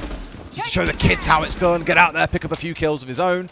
But it's going to be about that disruptive gameplay against Bliss, I think. Don't give them too much time to get set up on the verticals. Here, you know, normally there's a big scrap that takes place inside a library, but at least as it stands, Bliss are working their way in from this north side, down across through the sort of like 90 corridor, and then looking in towards library. For now, though, largely untroubled by the side of Bliss. 4 versus 5. Nice shot. Nath finds that opener. As I said, this opening engagement could be one that dictates a bit of the pace here if they're able to get into that chaotic situation that Bliss might try and push on. And they have that 1-up. That 1-up turns into 1 round. 1-up, you say? 1-up, I said. Brendo, he's got himself just on the swing outside dining. He wants to try and put some pressure on towards the stairs, but nobody's forcing the motion here. Nobody's trying to force the players out into the catch. He needs, as we see here, Wettables and Sage to be that dictation of the pace. Brendo gets caught by the big bad Canadian. Bowler gets the swing onto Wettables, and now it is just Sage left. Finds one. A strange round that really lacked any teeth, I feel, on the side of Bliss, and Dark Zero just domed every single challenger that walked upon them. One thing I will give Bliss, at least, is they took all those gunfights in the space of, what, 2 or 3 seconds of each other? So this is the kind of thing we spoke about between CAG and BDS earlier on. Some teams, if you find a player stepping ahead and dying and there's no other like deaths that happen around that, especially as you get in towards the sharp end of the round and things are starting to come to a close, it's a massive mistake on their side to be so far ahead of the rest of their team. So at least they're trying to make plays happen as a unit. Even if it's not coming off successfully, it still shows that they're on the same page. Yeah, slow paced. I think it's a slow build. That was a very nothing round. It was a very nothing round. There were moments where there could have been catches, moments where there could have been explosions, moments where there could have been some damage done, but it was a bit of a nothing round. Really, we will still build into the series, I think, whether this map goes a super long time or not. Nighthaven's the one that I'm especially excited for because for Dark Zero, that's been the map they've been known for the longest time, and for Bliss, it's their highest preference map. They never ban it. Everyone bans it against them. Yep. So I'm thinking, you know, that's going to be a really highly competitive map. Not that Chalet can't be, but we had that wacky round 1 where there was like no hard breach, and it was a really weird, I don't know, Bliss got the win. It happened. And then that last round that turned into a little bit of nothing, really. It didn't seem very competitive, I guess. It was just a few gunfights, and that was it, done and dusted. So I'm hoping that we see them kind of warm into the game more as time goes by. This one, now that we're down in the basement, may well drag them into a much more involved game because there's going to be a full map clear to worry about here on the side of Bliss. You're going to have to worry about going through those roamers that are holding off on top floor, who I expect to be players like Pamba, like Nadian, for example, get them upstairs and causing some trouble, and then start thinking about the execute. And what I think is really interesting, actually, the fun stat for you, is this site is the site with the most, or the highest, plant percentage of any site in the game. We see more plants here than anywhere else on any other map. The fun we have with numbers. We love a good execute down here. We love a good Westmean tick.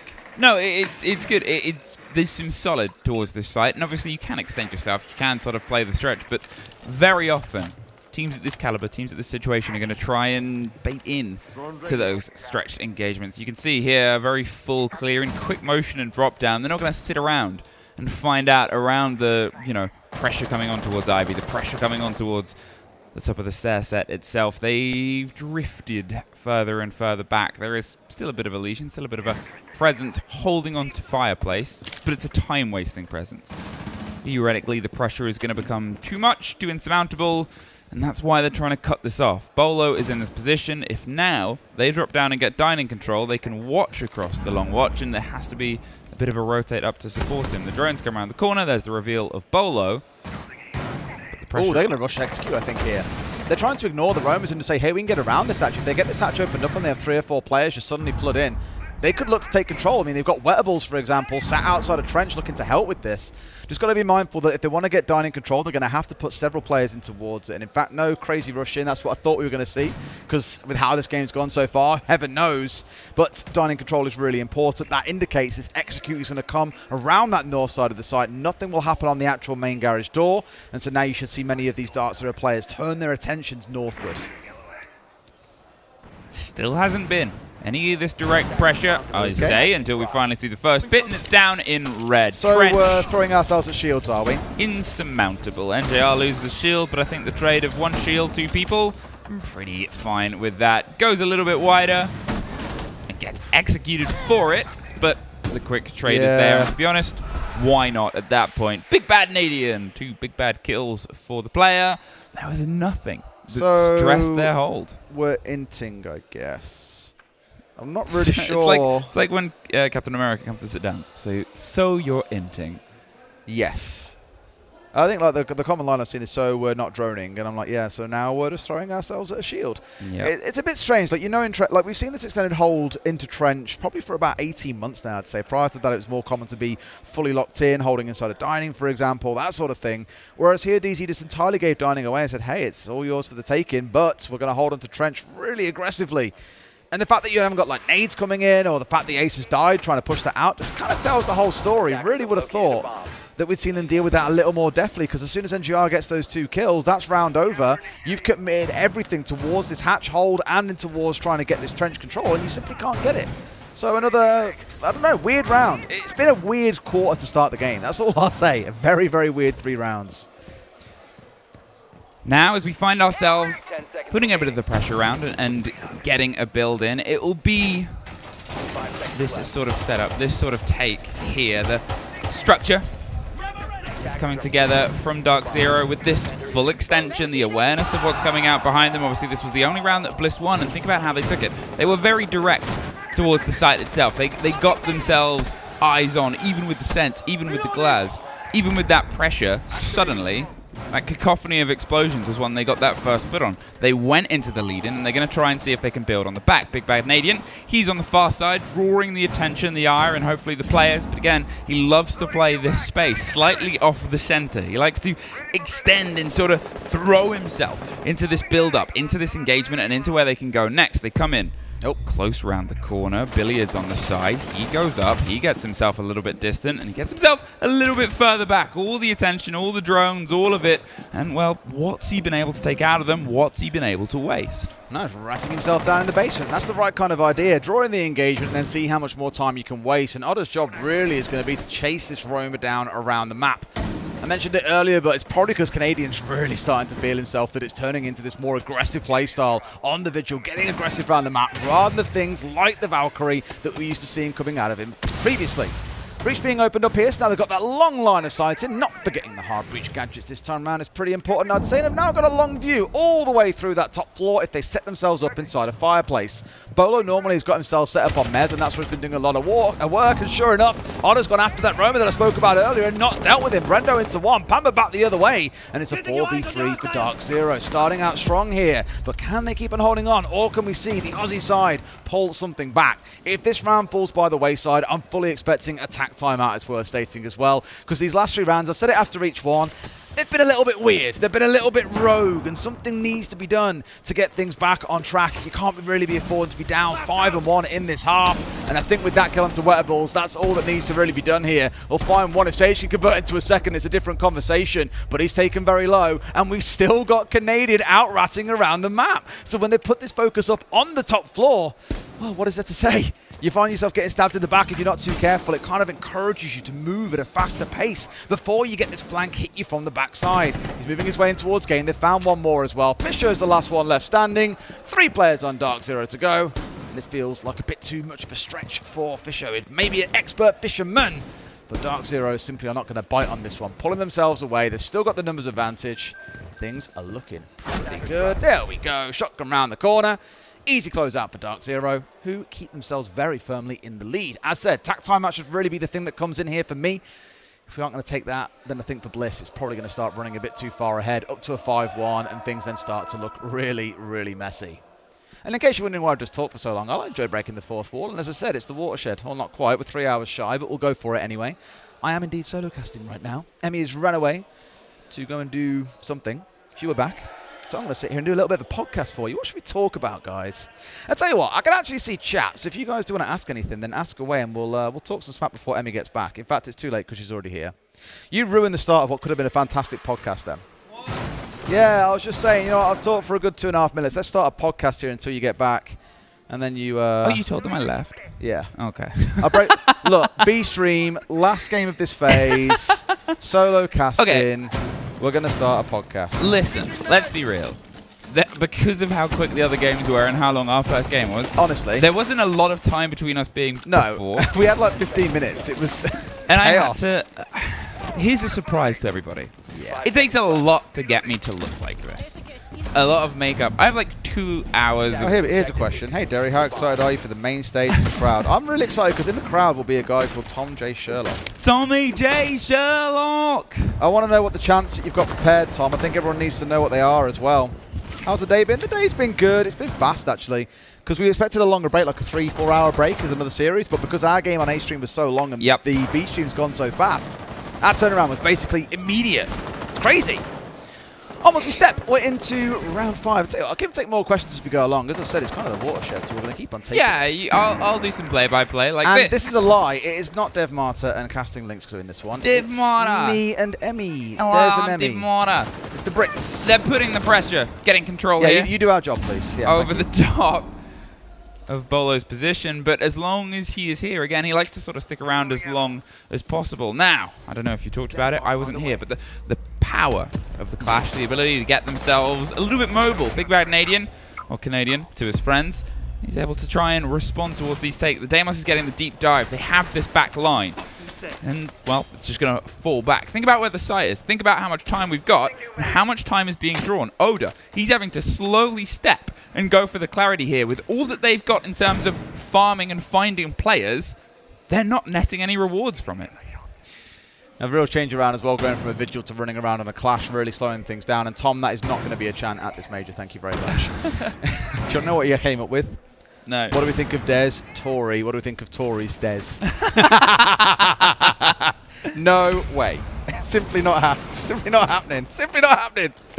But again, I think with how the pace has been coming out of Bliss so far, with things being as slow as they have been and kind of very non-committal, no real bite to their gameplay, a Clash is a perfect way to kill any kind of momentum that Bliss might be able to build up here. So I feel like Dark Zero, in terms of game management, have just had things spot on for these first 5 rounds. A minute. And every single... down. I was about to say, every single player still standing. How is he down? What's he done?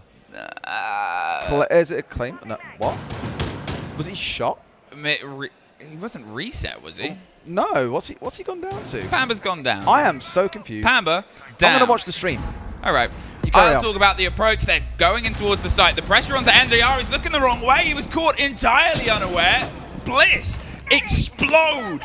And that's them picking up the player on the far side. Canadian, I said he could do a lot with his shield, but the main thing he did there was panic, caught on the hatch. They've entirely cut off, and what a read here from Bliss. Realized how much was far away, realized they hadn't been able to get any of it with the combination of the Deimos and the Lion, so went, let's send it.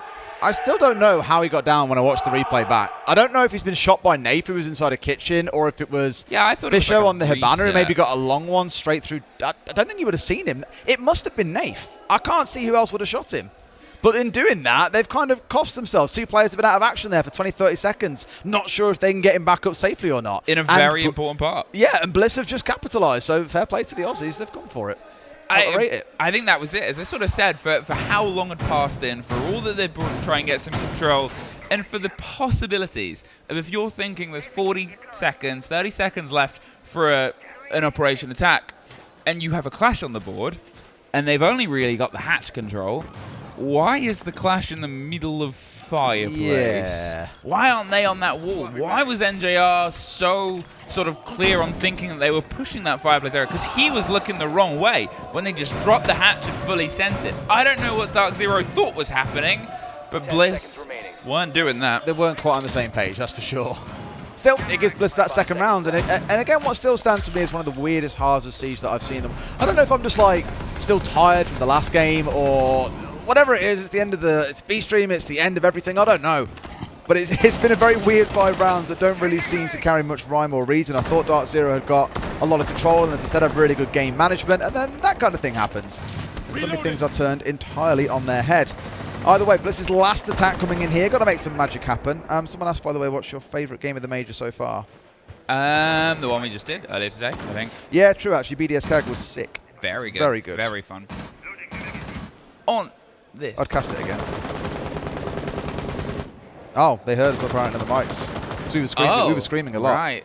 That's why my voice is chalked. Yeah, have you heard us? Yeah, I'm well, probably. croaking. They just said they did. They did, yeah. 3-2. These things called microphones exist. You're wearing one right now. Now, Bliss, even if they get this 3rd round, they're probably a little bit behind the curve of what you want to achieve here on your Chalet. Dark Zero have done a decent job at stretching and stressing them, and remember how abysmal's a very heavy word, but there wasn't It's another trench push coming on here as well. Yeah, that they enjoyed about this last time around. They couldn't get rid of NJR from the shield position, or at least tried with their face, which didn't really net them any rewards. They're able to get the hatch open. There's a bit of a fight that might be coming across. I'm not sure if Nath, what floor he's on. No, he is all the way in the basement. It's the same sort of thing, though, coming out of Bliss, right? They want to push in on this top side. They want trench control. They want dining hatch. That hatch is open. The key thing to watch out for is the EMPs from Sage and the nades in the back pocket of Brendo. That's the combo they need to unsettle NGR from behind his shield, assuming, of course, the shield is in the same place. I haven't quite seen it yet, but I imagine it is. In fact, yes, it is. I can see him on it right now. Thank you very much, Observer. I believe we've got Sky for this game, actually, observing for us, which is lovely. The Australian There's the dream. EMP and the nade. Oh, I like the movement. He's going to push. If he gets a freebie here, this is... No, that is so smart, NGR. Oh, my God. I would have your babies. What a man. Brendo gone. NJO stocked up and ready. A man with fancy glasses that's not really affected by this, but they have dropped the hatch to the loft-down side and just pushed their way around. Sage gets 1, gets 2. It's a 3 versus 3, and they've rested some of the site control, but they don't quite have the confidence to plant. So instead, caught by a shotgun, but not more than that. 2 versus 2, get the BP and get yourself a little pocket of space. You know that one's about to come down. And you push them further back. The grenade is the catch. A great play from Oda, but a great play from Bolo. A 1 versus 1. Bolo versus Fisho Guy, and he doesn't know where it's going down. Almost caught there by Fisho Guy. The blind comes out, the pre-fire angle, but Bolo knows where the route is out, and he takes it, and that gives Fisho Guy a chance to rotate, get himself to a new position, give himself more to work with, and an even half. How on earth have they got that? That's weird. Great analysis. That half was something else. That feels like a fever dream. But Nath kind of sold his teammate out there. Nath's job as the pillar player was to protect NGR's backside and not let them shoot the booty. What happens? Sage drops hatch, runs forward, looks left, shoots NGR. And I'm like, Nath? And then he swings. And it's a little bit late at that point. And that's the real thing that broke the back of that defense, because otherwise NGR again has played it brilliantly. I said I'd have his children. I probably still would. But Sage has really come in there and broken that dream apart for me. Nath, you are not going to be the godfather. I'm sorry. 3 apiece, though. And this is where we might be able to see a little bit of growth here. I'm not entirely specifically sure of the numbers, but Chalet is generally decent for attacking teams that like to build behind it, and they're on a team. This is the thing what I talked about at the very beginning, the Monty. And the control of the space that Canadian sort of commands with it. In the words of Demo, one of the best Monty players he's seen. Now, he's gone off it I this thought you were about to time. say Demo, one of the best Monty players in the world. Demo and I was is like, not one of the best don't Monty say players in the that. scene. But if I say that he said Canadian is one of the best, then the responsibility of me being right or wrong is shifted onto Demo. Isn't going to do it this time round. However, I wouldn't be surprised if we do see it. What he does is sort of acts as a front line that pushes people into a crossfire set up between NJR, Pamba, and Bolo, and it's a very effective stratagem. Here, with how close this site is and the preparation for the hop out, they're going to do the busy work. Get control above, the hatch is reinforced, nobody's playing the slip position. They're not going to be immediate towards it. I think this time around the difference really is that we haven't seen too much focus on Library when we've had Bliss attacking. They've really favoured pushing in on the solar side of things, getting control of Trophy, for example, and working their way from the top side down. Admittedly, in the first round, they were sort of forced to do that without the hard breach, but we've seen the exact opposite out of Dark Zero, who have started themselves with some Library control. I think that we're very used to seeing. They love running Capitao here. I think that's even a couple of years ago. We'd often see Canadian on the Capitao and instead looking to get himself out on the office balcony and trying to catch out or burn through the player that sat on mezzanine behind a shield. There is no such player here for that because there are no shields in the back pocket of any of these Bliss players. None brought along for the round, so they can't play up on mezzes maybe comfortably as we're used to seeing. Thank you very much, Sky. And so for now, there's more dug back. They're more looking to play the denial game and more looking in towards those 3 C4s they've got sat in pocket, Emmy. That'll be where the real damage comes from here, and that's what Dark Zero needs to be mindful of. Quick play with the breach onto the single, prep wall, and the response to be opening the mirror window. It means you can play it a little bit from inside, but it's such a dangerous position to be in. Not sure if the hatch is probably still reinforced at this point, but it's also a lot of soft, a lot of angles. There it is, and Fisher Guy's position can easily be fished out if they get a whiff of his play and a whiff of his place. There's also a drone hole not too far away. There's the whiff, there's the reveal, and there's NJR getting 2. Sage and Oda caught out. Bolo's in, there's 2. They got the trade. Send it. Bolo's not dead. Not bad at all. Really good execute coming in. I was worried when they didn't make the move. NJR gets 2 kills, and that should really be the trigger for these next 2 to jump in, because at that point, the player that's holding the angle is the one who should then be looking away. Okay, where's NJR? Is he pushing me? You capitalise on that distraction. So, not quite the cleanest push through, but they've got the job done. They've brought down 4 players into a 3 versus 1, unless, of course, they can get Bolo up, which I think they might just not bother for now, and they're looking to close things out. But I'm looking at the plan. Surely it should be going down sometime soon. Wettables almost had a freebie there. Well, that's it. There was something that was pinging them. They were all desperately running around trying to find. Wettables had the vertical, and hey, well, they didn't have anything else. NJR, big round on the lead-in, got the opening 2, and then found that one towards the end. But yeah, there was whatever it was that was pinging them. They did a little bit of secondary shotgun fishing, and it didn't net a result. It works 2 ways, vertical control, and it wasn't something that Dark Zero wanted to retake, but they had to try and find whatever it was that was spotting them first. Yeah, again, I think Dark Zero played that really smart in sense of isolating a single part of the map they really wanted. They didn't care about what was going on up towards the north side. They didn't want to run into any of those C4s that were roaming around below from Bliss. You had a couple of them running around through kitchen and dining, waiting to hear the footsteps above to collect their freebies, but nothing was given. It's almost very kind of VP-esque in a way, and we see this a lot from Virtus Pro in EU. It's only control the parts of the map that you need to get the job done. For them, that was looking in towards kitchen, and it was looking, in towards library and in towards that front fireplace. And beyond that, they didn't care about the rest of the map. So kept it very simple, got in, got the job done, and NJR in particular, finding himself 3 kills there, absolutely massive. Now we've got Canadian probably stepping over towards playing on that Monty. We spoke about it earlier on. I think on the very first game of this whole competition, we had both a Blitz and a Monty ban coming out in the first game. Shields being incredibly powerful in the current meta. Very impressive, very aggressive. Yes, even Monty, as slow as he is.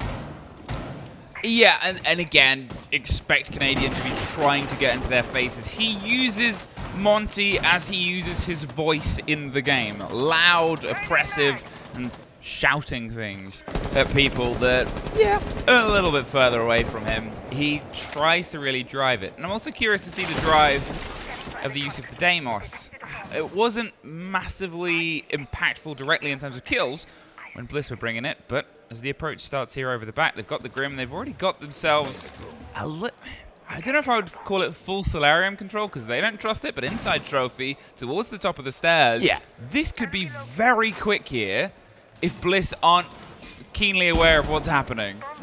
Solar's the hardest thing to get. The hardest thing about Solar Control is getting people inside the map to then take it over, because otherwise you've got 2 windows you've got to swing in from, right? It's absolute chaos. You're liable just to be getting swung on and taken out. So having that trophy control below becomes really important, which then requires West main control and kitchen control. And Brendo's looking to make sure they haven't got that control established anymore. Steps in for the one, but Pamba puts him in the dirt.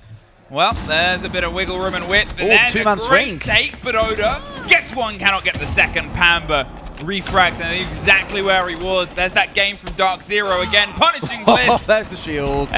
He found the shield, and they said he likes to get in people's faces, but apparently people like to get in his face too. They have themselves still this control. Bolo, he's watching underneath. They have the window player, but look at the line of Wedables and Fisho guy. Between the pair of them, they have the watch on both entrances. Oda was really pushing to become Odin downstairs. Then when the 2 came swinging in, I thought, man, he should be dead to rights. Almost gets that second onto Pamba, but he's really hit 2 big shots to make sure his team have got that downstairs control retained. That means all of these guys now focusing on Solar can just carry on with what they've got to do. And I tell you what, Troy is feeling himself. He's like, I don't care. I'm marching at your face. I told you. I'm coming for some skulls. I warned you, Zol. This is how he likes to play this operator. At that point, the 2 remaining Bliss players were doing the right decision, losing 2 on the attempted retake. They had an idea what was happening. They maybe thought it was coming a bit quicker than it intended, because Dark Zero got that position very quickly, but then didn't push much beyond it. They waited, and because that was the game that they wanted to play in, so you wonder, obviously, if the rotate had come down blue, round, up West main stairs instead, if the 2 of them might have been caught from that situation, they were surrounded, ultimately. The key thing to highlight here as well is just how badly Bliss are getting battered on the entry across the last 7 rounds. They haven't found a single one. Round 1 they got it, which was that wacky round. They came out on top there and really made what looked like a mess come out and work in their favour. But since then in the early rounds, we've just not seen them really being the ones to get the jump on the side of Dark Zero, to catch them out, to then capitalise on the numbers advantage. And I think if they can focus on that, it's easy saying, oh, get the first kill, why not, lol. It ain't quite that easy. But I think if they can focus on trying to get some control in the early round, or at the very least trading out those kills, because they haven't traded a single entry kill from DZ across those 7 that I mentioned. That shows that they're just kind of losing players early on for silly reasons, in silly ways that they don't need to be doing. And if they want to get control of this game back in their favour, well, it needs to start now. You've had your tack timeout, that magical tack timeout that we have seen so many times at this competition that can turn favours around. Still got Dark Zero, of course, on the attacking side, and I swear to God, if the Glass comes along, then yep, I give the round to Bliss already. Don't we always have that sort of statistic floating around somewhere of how successful the immediate round is after a timeout? Or after a... I know it was... I haven't got the stat. I really wanted to collect this and try and get this info, but I can't collect the info enough to find out when attack timeout gets called through. But across the competition, I think I've only seen 2 rounds after attack timeout so far lost by the team that called the attack timeout. Every other time, it's then gone on to be successful, in most cases, for multiple rounds. Coach Diff. Let's see if the Coach Diff can prove itself. Now, obviously, Bliss's map here, but when you're staring at Labs, a map that can be competitive, we could still, regardless of whether this goes to or away from Blitz, see 3 maps. Oh yeah, Nighthaven's going to be a screamer, absolute guarantee, no matter which way it goes. It'll be a really good game. Hey, there's the entry I was talking about, thank God, and there's no response from DZ, perfect. What I think they probably read in there is that this hatch control becomes really important for both teams if they're attacking this top side. They've had the read, the north side was the focus, so hey, let's get aggressive inside of dining. Let's get the contest down. They've got rid of a couple of drones, they've got a player, so now Brendo can quite safely just drop away back in towards site and play happily there. Good stuff.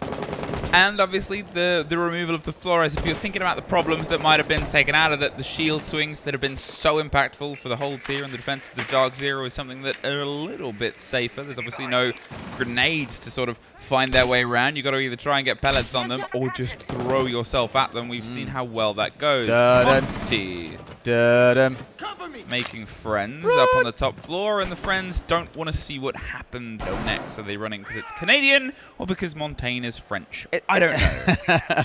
It's not like you can half ignore Monty anymore like you used to be able to. You could leave him in a corner of the room and go, okay, well, he's not really going to be a threat. He's going to feed info. And if he drops his shield to try and challenge me, cool, no problem.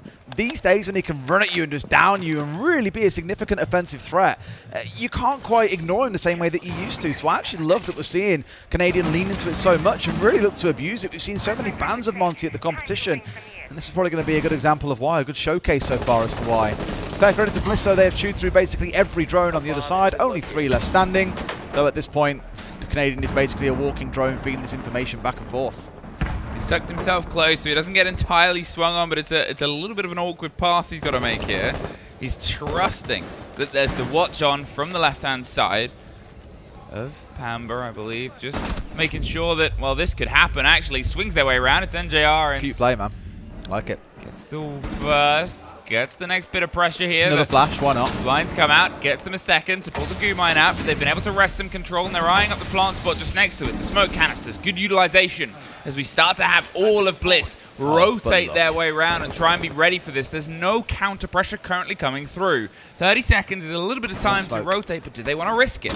They got a smoke left there as well. I was going to say this is what you can find him doing, is just set up on this corner and you're all good. But they've lost NGR on the back line. Bolo's then got in though. All eyes are fixed on Amonte, and Bolo goes, yeah, I'll have some of that. Gets in there, collects a two. Brendo left all alone here against two players still on their feet. One of them being a shield user. Yeah, good luck. 10 seconds to go. Yeah, at this point, the only thing that will be is to just pull out the planter. Ow! What can you do about that? Not much. It's horrible. Horrible. Not much. Ugh. Because you either have to pre-aim at the feet of the Monty. Good luck. When he's like right in front of your face as well, right? Or you have to aim at, I don't know, Bolo over his shoulder.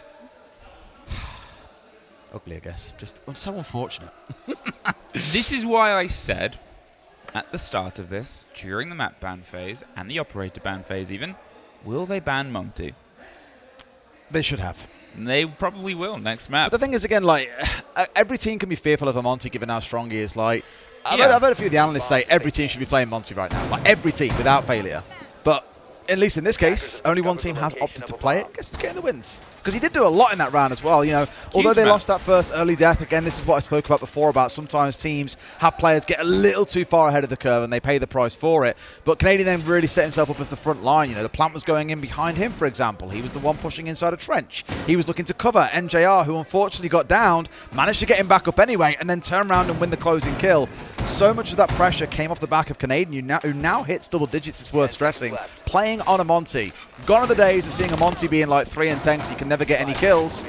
Here you're seeing him being 10 and 3. Great performance so far, and this is the last round for Bliss to try and eke anything back here. Get a couple of rounds back on side because it is looking rough. I mean, at this point, again, you know, what do you sort of bring into this? They've lost the round on the back of their timeout. They got the advantage on it and still lost it, and that makes that sort of pain of losing it even tighter. Man, there are a lot of Canadian haters in the chat. I don't know why they're all so upset. Probably Australians. Watershed, B-Stream, last game. It's unhinged, it's carrying on. A lot of haters. Don't be hating, man's 10 and 3. He's about to drag his team through this first map unless Bliss can do something magic. Well, this is the thing, no, because they got the magical opening last time round, didn't they? And it didn't quite net them the results. So what do? Do they try and double down? Do they try and send that extension even further around the map? They got a bit of a surprise onto Pamba, but Pamba, think about the position he was in, was already sort of eking his way out of dining, round the corner, eyes towards the site. So he was dabbling with danger. I think it's the kind of shot early that I thought would have put, was it Pamba who went down? I forget. I think it was Nath who downed him in the end is what we concluded, but I thought it was also that kind of shot that would have put him down earlier in that round when we were a little bit perplexed as to what was going on. Either way, for now at least all 10 players still alive inside of the server. I think more for Dark Zero is about getting themselves set up. In fact, very reminiscent of what we saw from the defenses of Dark Zero earlier, where you've got DZ dug in towards, Bliss dug in towards the southwest side of the map, all around Library, all around site itself, and then you've got Dark Zero trying to work their way through the top. Don't want to get themselves C4'd out, so they're also making sure to clear in below. But here comes Big Bad Nadian. He's inside a lobby on the Monty. I mean, look, he'll just try and push his way up the stairs, and then he gets caught by a C4. Well played, Wettables, and well played, Sage. Has the cross. Baited him in. Oops. I don't think I'll have his kids anymore. NJR, it's back and forth with you. I'm sure you'll fall in love moments ago. Wet tables. Mops him up, but at least Nath finds one. However, Nath and Bolo, Nath massively injured, very separated, and the kit, look at where it is, horrifyingly just held in the middle of a stair set that they can get as a very easy watch from 2 stories, 15 million different angles and rooms. That's going nowhere, realistically. It's well played by Bliss. I think the spring into action that we saw coming out of them, because I said for 7 rounds in a row, we didn't see them find the entry. Yeah, that's not good. And so then I've no... What the... No way. Just no way. No, come on. Stop it. Come on. Let's leave it there. Let's stop. Let's all breathe a moment. Let's not throw. Thank God. Thank the Lord. Bolo is still up though, and sure enough, they got a crossfire. Thank God, because that would have been a fitting end to this match that has felt like chaos from start to finish. If that had gone away from them, that would have, regardless of... That one tap is filth, man. It would have been one of those rounds that carried over into the next map. It would have been that sort of removed from it. They hold on, but it shouldn't have started to get worrying. No. They've pulled a side off. They've been able to get... you know what someone said to me on the last game earlier? Yep. When I did that whole like sound effect, they were like, "Can you move your mic away before you're sick, please?" Yeah, what a mistake you made there. I'm doing it for emphasis. Oops. Emphasis. Kitchen dining for round 11 then. Bliss.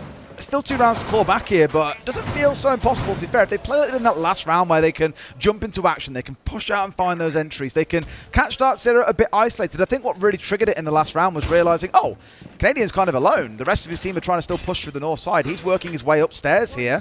We'll take him out for free, no problem at all. And he gets pinched by the players that were in such close proximity, one upon Mez, one inside of sight. He's shut down, and the terror that was Monty is then removed away from them. And I think in this round, he's like, you know what? Had enough now, time to change away. Goes across onto the ace for this attack. Attackers must locate At this point, it still doesn't feel like we've started to hit the proper pace of where this game is getting into, which is a little bit odd. Because we know what these teams are capable of, and we know that it's, you know, one game between them and a live stage. For Bliss, it could be huge. It could be them finally breaking through and finding that sort of curve. For Dark Zero, they've done it before. They've done it on the most recent, biggest stage, where Canadian drew the ire of 10,000 Brazilians. Not the place to be doing it, is it, really? I can imagine the British will give him the same reception. Oh, absolutely. Absolutely. I'm ready for it. Here's the beautiful international nature of this game. You've got 2 Brits casting an Aussie team and an NA team throwing down. In Manchester. In Manchester. All places. Steady approach. Eyes around Solarium. Again, they're sort of being fairly direct towards what they want to get the lockdown. There is an Iana that's a bit loose, and really the only loose thread for now.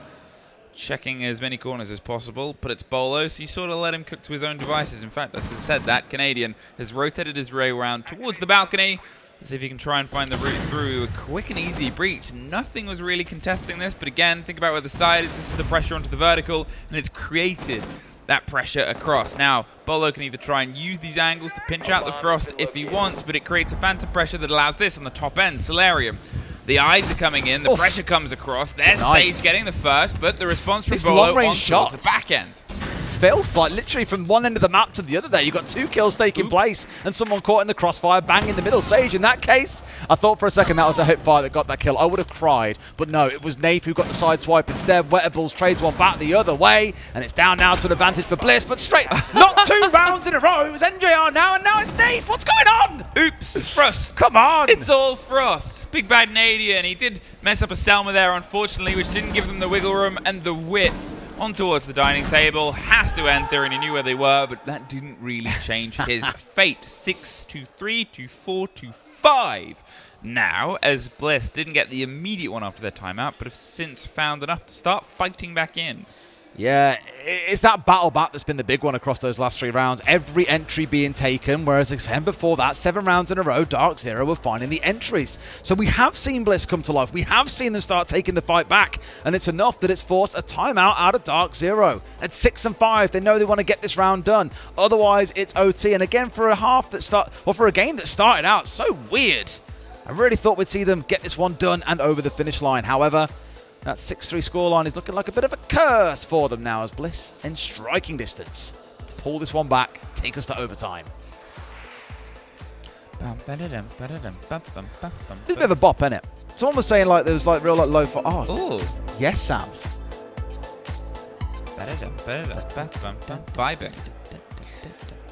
Producer Sam, of course, joining us here on the B stream. Love. Done a great job all Pretty week, in fact. He has ran this whole B stream by himself all week. What an absolute legend. Imagine if one of us was left in charge. Oh. Horrible, terrible. Would all fall apart. I'd designate it to you, and then it would all fall apart.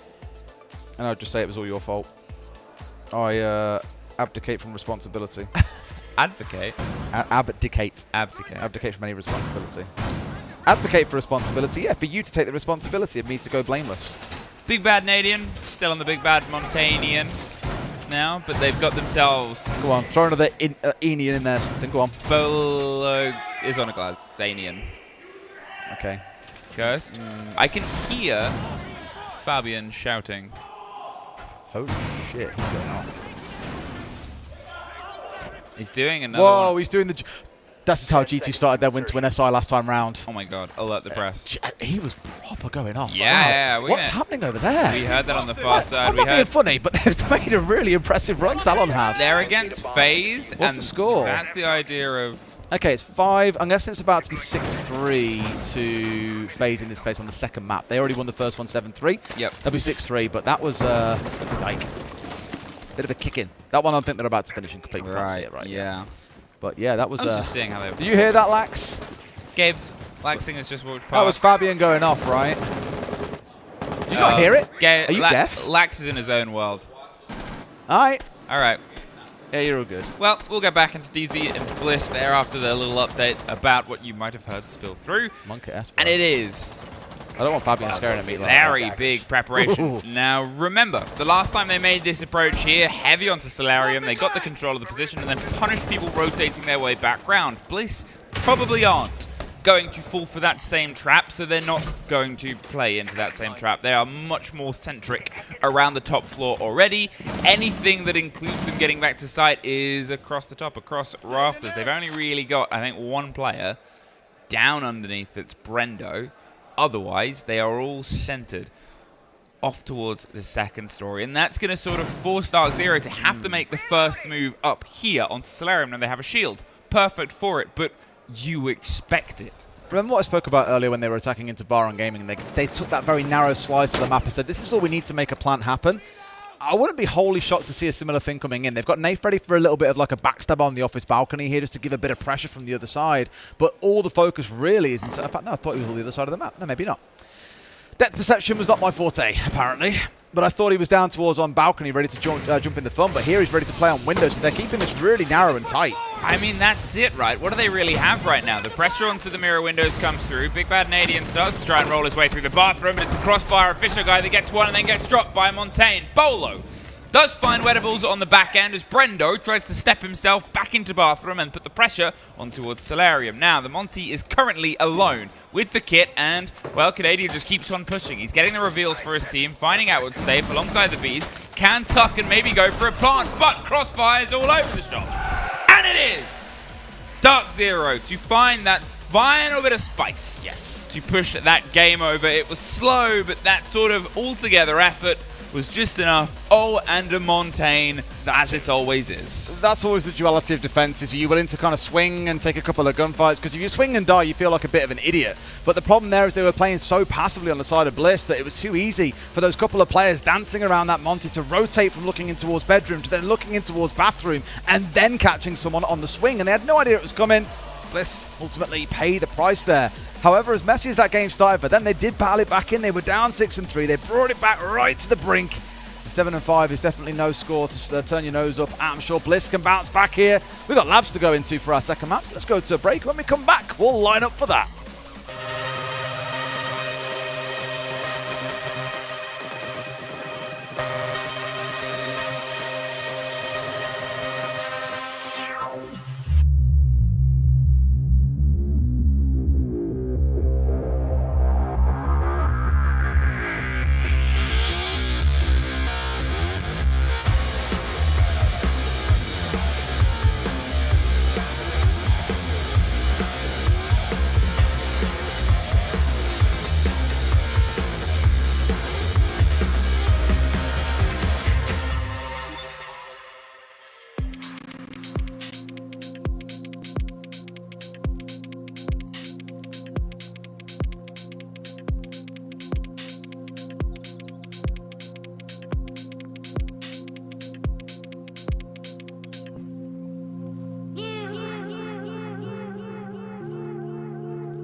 Jubilation for Dark Zero after map 1. Chalet maybe not quite the way they anticipated it going. Bliss putting up a really good fight, I think, for the most part. Started out a little bit crazy in that first half and things started to settle down.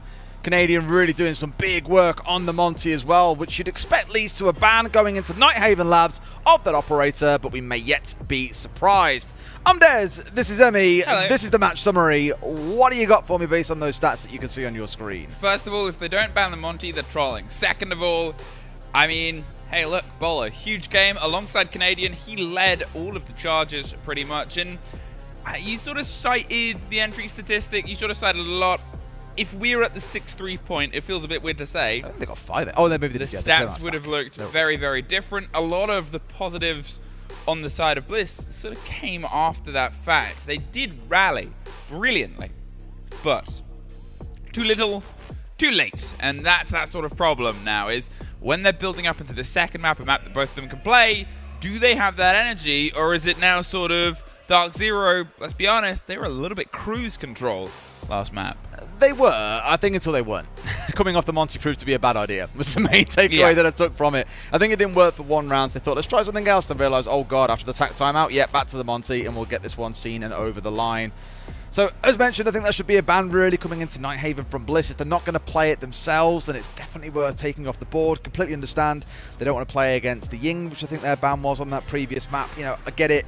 Dark Zero like playing that operator as well, so I'm with them on that thought. But I think the Monty has just shown why he needs to be taken away. And that reminder, if we have to get there, that third map is Cafe as our decider. But Labs for me was the one that I was really excited about. One, haven't cast it yet so far since I've been here, so I'm excited about that. But two, it is the favourite map for both of these teams. We have like a whole formula that looks at when does someone ban a map, when is it banned against them, at what point is it played, records, all kind of good stuff to give us like a preference score for the map. How much does the team really want to play it? And for both of these teams, Nighthaven is right up there at the top. I think it's second for Bliss, but only by a couple of points. So it's basically a favourite. So for either team, they're like, you know what? We know we're going there at some point. It's either going to be the decider or it's going to be a pick for one of us. And DC said, well, it may as well be the pick. Yeah, it throws itself into this mix right now, right? Because we had this conversation earlier where you are picking into somebody's best map and you're saying, we do this better than you. Now we're picking into a map that they both know they do well and saying, let us brawl. It's like just hammering. First round, ding, ding, ding. All right, start smacking the hell out of each other. For all those salty Troy haters in chat, a lot of you are getting in behind Dark Zero this game. If the shield's available. Bolo lovers versus Troy haters. Maybe it's the Bolo lovers, yeah. Trying to balance it out in equilibrium. Lovers. And they MJR banned the and Ying. Panda lovers. GG, they banned the Ying. Game over. Nah, it's not quite that clear cut. Maybe they've got an answer on this map for the Monty. They feel they can deal with it. I don't know, but either way, this might prove to be a little bit of an issue. DZ probably also going to find themselves banning out once again the Dakabi and the Azami. It is the go-to expectation on every single map. Yes. Did you see their response in chat was, hi Troy, because they expected the Monty ban. We all expected the Monty ban. Maybe. Maybe there's a secret Ying. They're baiting him into it now. They feel they've got the answer. They've got the solution. And Troy just said respect. Yeah. Respect for leaving it up. Now I'm about to fry you. Have fun. Same bans. Dakabi and Azami, again, the fun thing, if you look at the ban statistics, the only thing that this year, in terms of calendar games of Siege that Dark Zero have played, they banned one operator that wasn't Dakabi and Azami. It was Jaeger, because somebody already banned Azami. Yeah. I think the same happened to VP. VP have their same two static bans of Ying, and I forget who their defender ban normally is. I want to say it's like Solus or something. But similar story for them. There was only one game they didn't ban the defender they usually ban. That's because someone else banned it. It just keeps on happening. But either way, even with being able to read into Dark Zero's banning strategy, they struggled on map 1. Maybe they can do something different here on map 2. Going to start things out up on that top floor inside of servers and see how things shake down. Bliss start on the defense. You would argue that gives them the early advantage, but when both teams love this map as much as they do, the attacks will certainly be no slouch. All right, let's get ourselves thrown in here and see if we can confirm either the next team moving in towards the live stages that all you lovely pretty people out there with tickets will get to see and say things and scream at and yada yada. Or we will have ourselves a third map and another dip back into the hells and the hallowed halls of Rainbow Six Siege. We had a long 3-mapper earlier which started with a decisive first map. Yes. Could this be? That last half wasn't very decisive, though. It was still close at 7 and 5, even if a little bit strange. I think in terms of the It was fashion it played strangely out, paced. it was very strangely paced. I do agree. Either way, as we said, this first round is up on that top floor. So what are we expecting to see here? Well, you got a couple of options, and normally it involves a mix of these all coming together. You can put a big focus on IT and inside a garage. You can have yourself coming in from the northeast side of things as well and putting a lot of focus up there instead. That does kind of revolve working through Connector, a very strangely named room, because it's not really much of a connector. And you also want to look towards Aquastairs, up towards the northwest of your screen, and normally that involves a backstab later into the round of some description. So keep an eye out for those things. Those are the three areas where normally attackers start off with some kind of focus point. But Troy's in, he's rushing in, inside of Electric, charging his way in towards the site already. I can see him from the top down, and he's gone in and died. That's unfortunate. However, for now, they've found themselves a number of kills, but Bliss have held out. I was going to say, pretty much everybody's died, but Bliss have died a little bit less. They have themselves in the 3-2 situation, but there's still a fight inside the site itself. They've pushed themselves up, 3 versus 1. There's a smoke canister, and Nice there's holds. a Bliss opening round. They tried something there. They tried to cook Zero, but they got cooked themselves. Yeah, it was a nice attempt, an early one from Dark Zero to just get a rush out the gate, I guess, and try and catch Bliss off guard. Maybe they weren't fully prepared for it, and they're hoping to shut them down. And Canadian vaulted immediately inside Electric window, and he was the one charging in towards site that I thought, oh god, if he really manages to cause chaos here, it's all going to go off. But they didn't quite manage to get away with it. And just as a quick shout, a welcome to the A-Stream viewers. Hello, we're back. Well, We were there we are earlier. back. We were there a few hours ago. Your series has been bloody quick. I missed... Every series that hasn't been us today has been quick. Has been so quick. Yep. We did have a real banger. It was so good, though. It was 15 rounds on both the last 2 maps. This one started out 7 and 5, so not quite the 7-2 that we had on Cafe on that first map earlier on.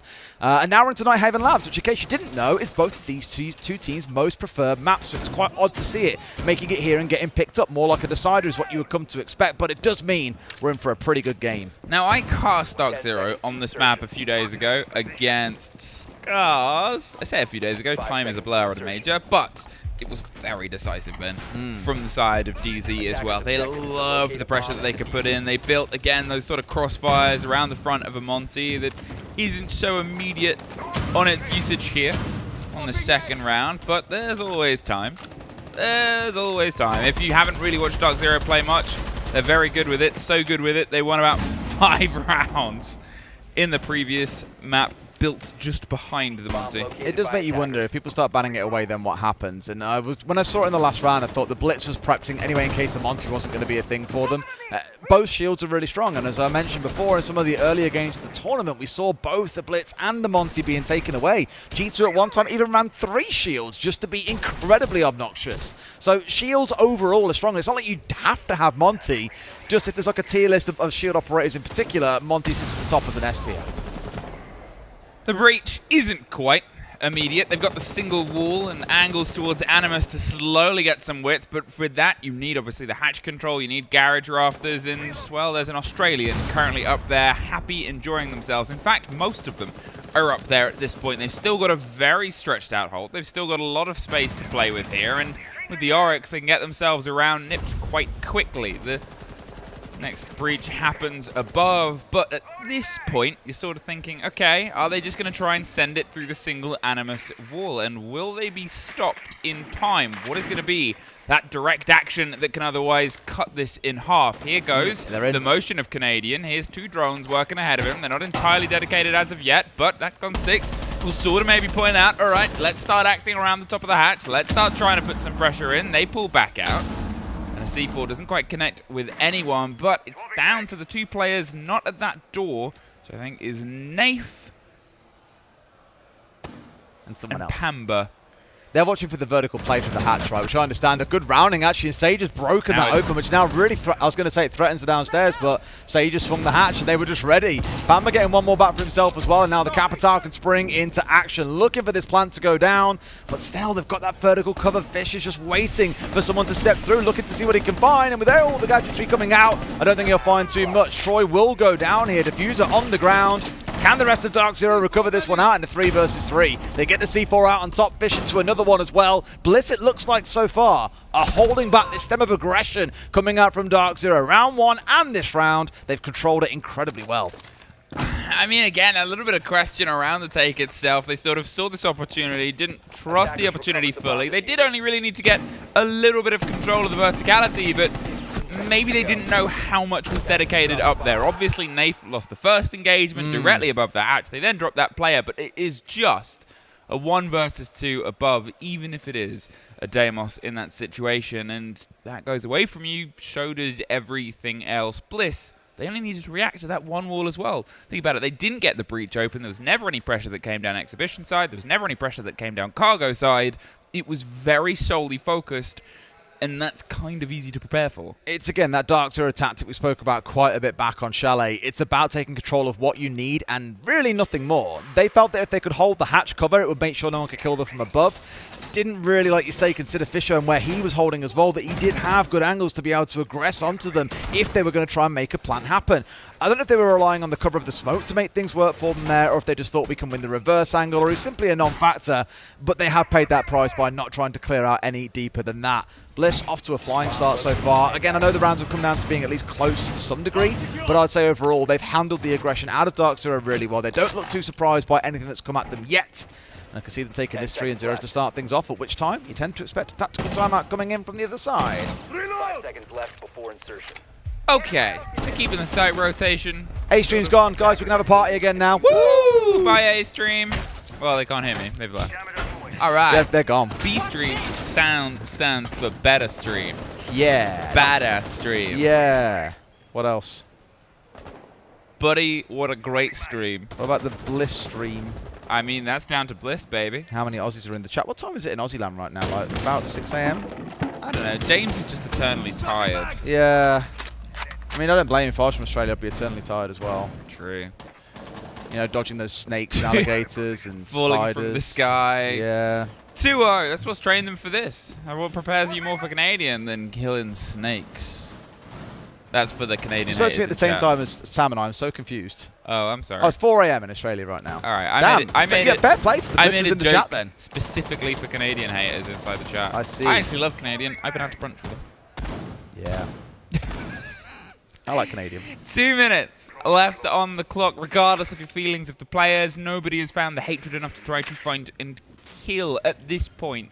But they still have a good stretch and extension above. They've not been forced out of the verticality. They've still got the sort of mirror windows looking down across towards Garage. So as that breach gets open, sure, it cuts a bit of a sight line, but nothing really more than that at this point. There's Pamba hopefully fishing for some Deimos kills underneath. But again, there's not a force on the pressure. There's not something that's making the Bliss players feel uncomfortable yet. Dark Zero is focusing on their take rather than where Bliss players are.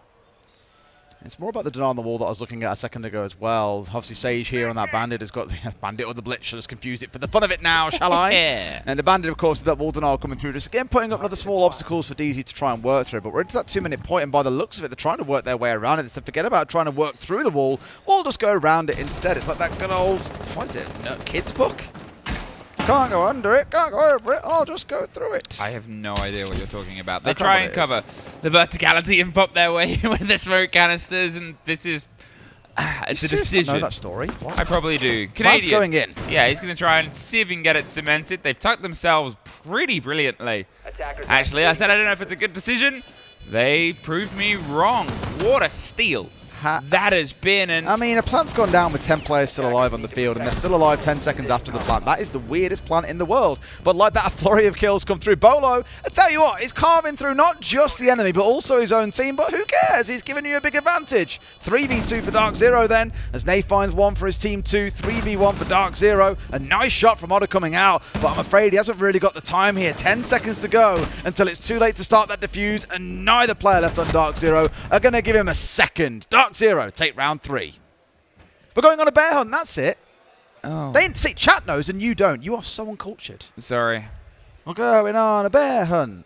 You never like sang that at school? I think I have. You must have. But... but... I don't remember it. Yeah, that's like a whole like... You'd be like, I can't go over it, can't go under it. Oh no, we'll have to go through it. And then you do all kinds of like stupid, like, I don't know, like actions and make silly noises if you were like swimming through a swamp or whatever it might be. Kids loved it. I love it still, clearly, You do love apparently. it. At the age of 31, I'm still remembering it. Would you rather go on a bear hunt or on a man hunt? Who am I hunting? I mean, I don't finish the rest of in the... most cases, a manhunt is probably the one to go for, I'd imagine. All right. You're getting far more trouble, but I'm not going after a bear. It's true. Do I look the kind of person that can fight a bear? I think I would feel safer with a bear. 2-1. Dark Zero, they find their first, and let's talk about how it sort of happened. We're going to catch a big one. We're not It's scared. a Chat knows it. Chat vertical got this. hold.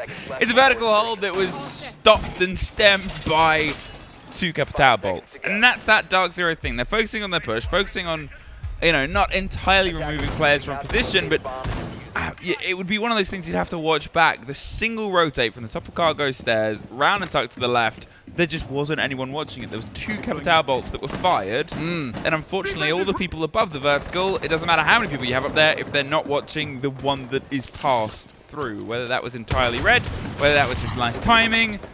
The only one who really knows that are the ones inside the game and the calls, and it was something that was very well exploited by Dark Zero. We're getting there. Chat enjoyed your interjection about the bear hunting. Yes, we can read what you're saying, guys. So stop saying we're yapping. That's what Brits do. But we don't yap. What do we do? Because yap's like not really our word.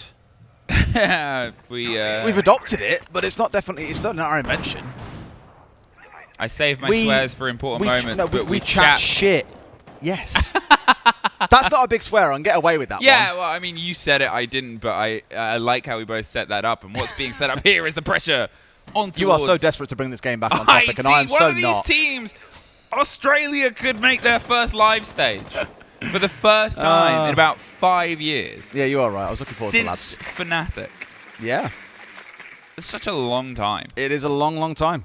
Things that have happened. Pre-COVID, wow. Carter wasn't even born yet. Hey, don't do him like that. He ain't even here to defend himself. No. Good. All right, IT, opened up. Last time round, it was that big rush in from Canadian, if you remember, as well, with the blitz, the vault into electric, the charge on forward, the smokes being scattered around to try and create enough distraction, I guess, for him to get in there and cause a little bit of carnage, but it didn't come off, which is why things are slowed down a little bit, at least, this time around. Not 100% sure on why we've got the IQ on side as well, with no Valkyrie being brought along by the other, but maybe more to deal with the fact they've got a few nades they want to be throwing in there as well, looking at the 2 in the back pocket of the IQ, the flashes, all that kind of good stuff, as well as the bulletproofs, which has now been sniffed out and taken down. Intel offline, but every player is still standing as we get into the last 60. Waffling, that's a good one as well. Every single player, as you said, still standing, and Fisherguy is almost the one called out in Fish or top blue, depending on how you go for the call, but it has a shotgun and is so ready for the possibility of popping a head off. Also has the canisters, but doesn't want to be the first extension caught. Now has to focus on to replace Sage. Keep control of Rafters, but look at this. 3 players read their weakness and exploit it. A Dark Zero children's book written and employed perfectly here. Although that was almost huge. It was a changing Canadian's of got a the bad guards. experience with stairs, but this time round comes away on top. I mean, They are running through them now. And Nath goes for the plant, goes for the cement on the back end. It is just odor. But I think the only thing he smells here is blood on this water. Dark Zero, great round there as well. Very clean. It was slow to begin with. We came down for about 2 minutes, and it reminded me a little bit of BDS and what I saw from them over the last couple of days, where things tend to start very, very slow. They get all the setup work done, and then it's like an everyone switch on. Bam! Now we're executing all at once, and it's very explosive, very confusing, and that's how they played that out. 4 players falling in very quick succession on the side of Bliss. So, Dark Zero, bring things square again at 2 apiece.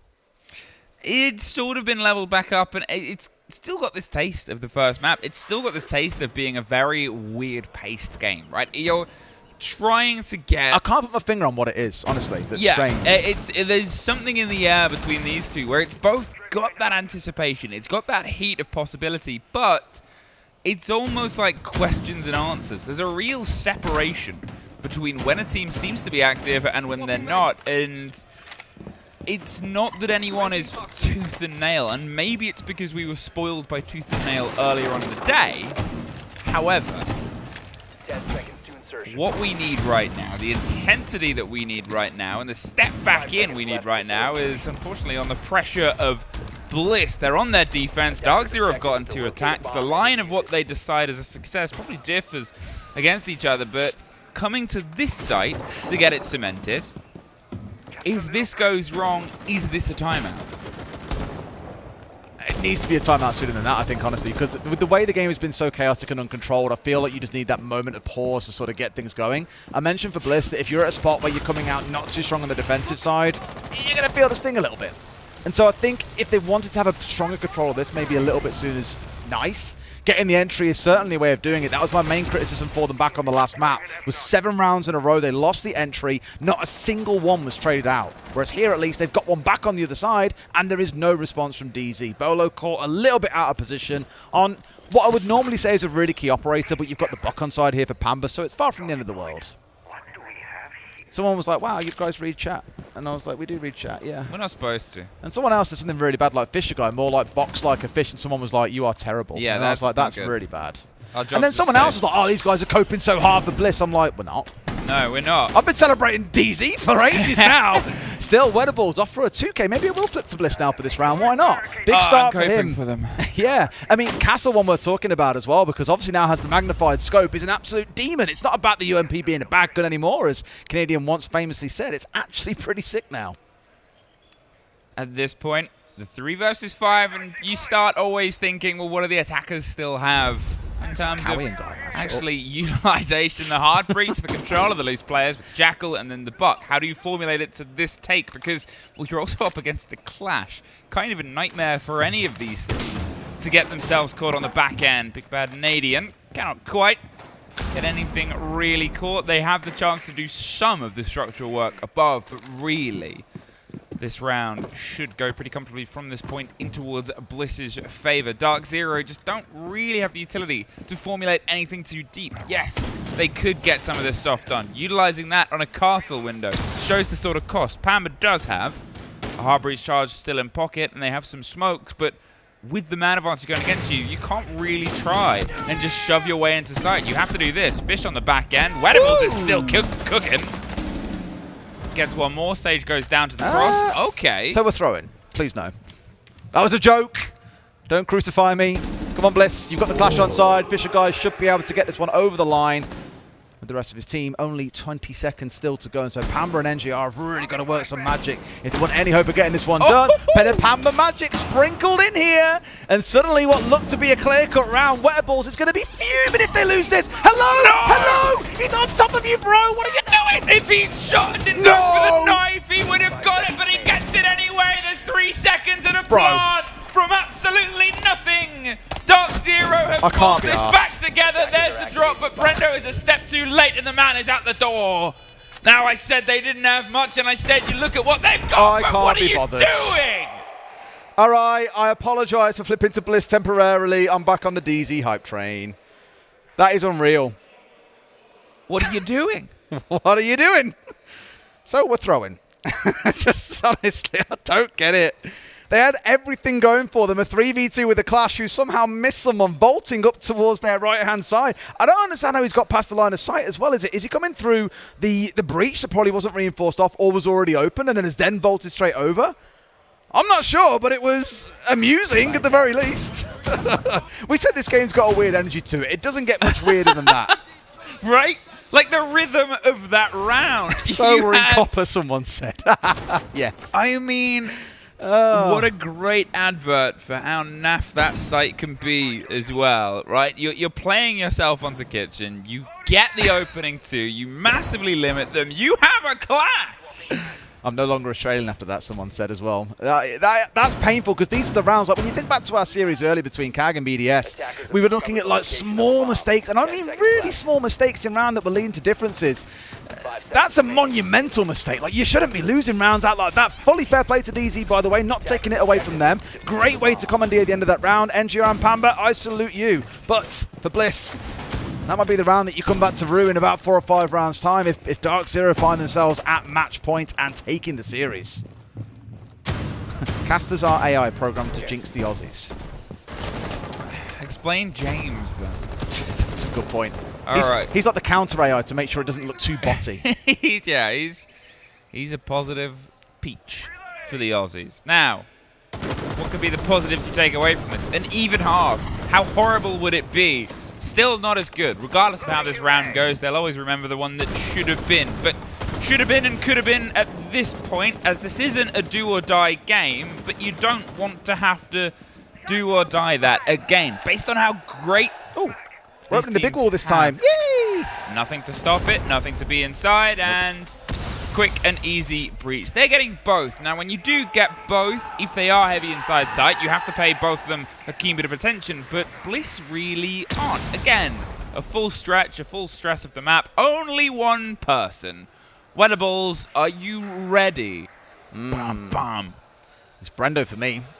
Sat upstairs playing inside of storage. He's the one that they need to move outright because storage is such a power position on towards this main breach. Like, look, they walk in, they're dead. They can use smokes if they really want to. Of course, there's no warden you've got to worry about strictly, but it's still the fact that he might just spray. We've even seen players dropping C4s through floors to try and pick up a freebie. I think it was Kendra who did it back on Consulate the other day. It was beautiful. So that's what they need to clear out first, and I think Brendo's now becoming very acutely aware that Dark Zero had step 1 on their checklist as get the wall open, step 2, kill Brendo. This is the thing, because everyone hears the wall getting opened, but when you don't hear anything, you go, all right, what's happening? That's that moment of worry. Pamba slipped his way past the bulletproof that was droned to make sure it wasn't active. Wettables, I said, are you ready? But nobody was ready for that. Brendo does find Canadian. The kick goes cold on the breach, and as Pamba's inside causing pressure, they'll probably think, well, maybe there's more than just one. They've got to rotate their way back. Pamba holding on to the fight, but can't win it out. Oda, a huge moment for him to try and reclaim some of this. NJR gets the kit back, throws some flashes in, but Brendo explores outside, and Nath was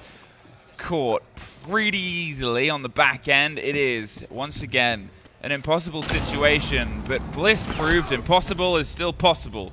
Again, call me a cynic here, but Brendo is literally what we spoke about as the issue inside of storage. He's killed 2 players up there, one that is swung on the window, and then also killed Nani on the breach, just tried to push in. Like, dare I say, it's obvious. They knew this was the thing that had to be in their control, and they tried to get around it but through the smokes. The easier play probably is to go in there and just punish him. That would have really helped them get this round moving, but instead they've been absolutely slammed by the Aussies, holding up on that first floor.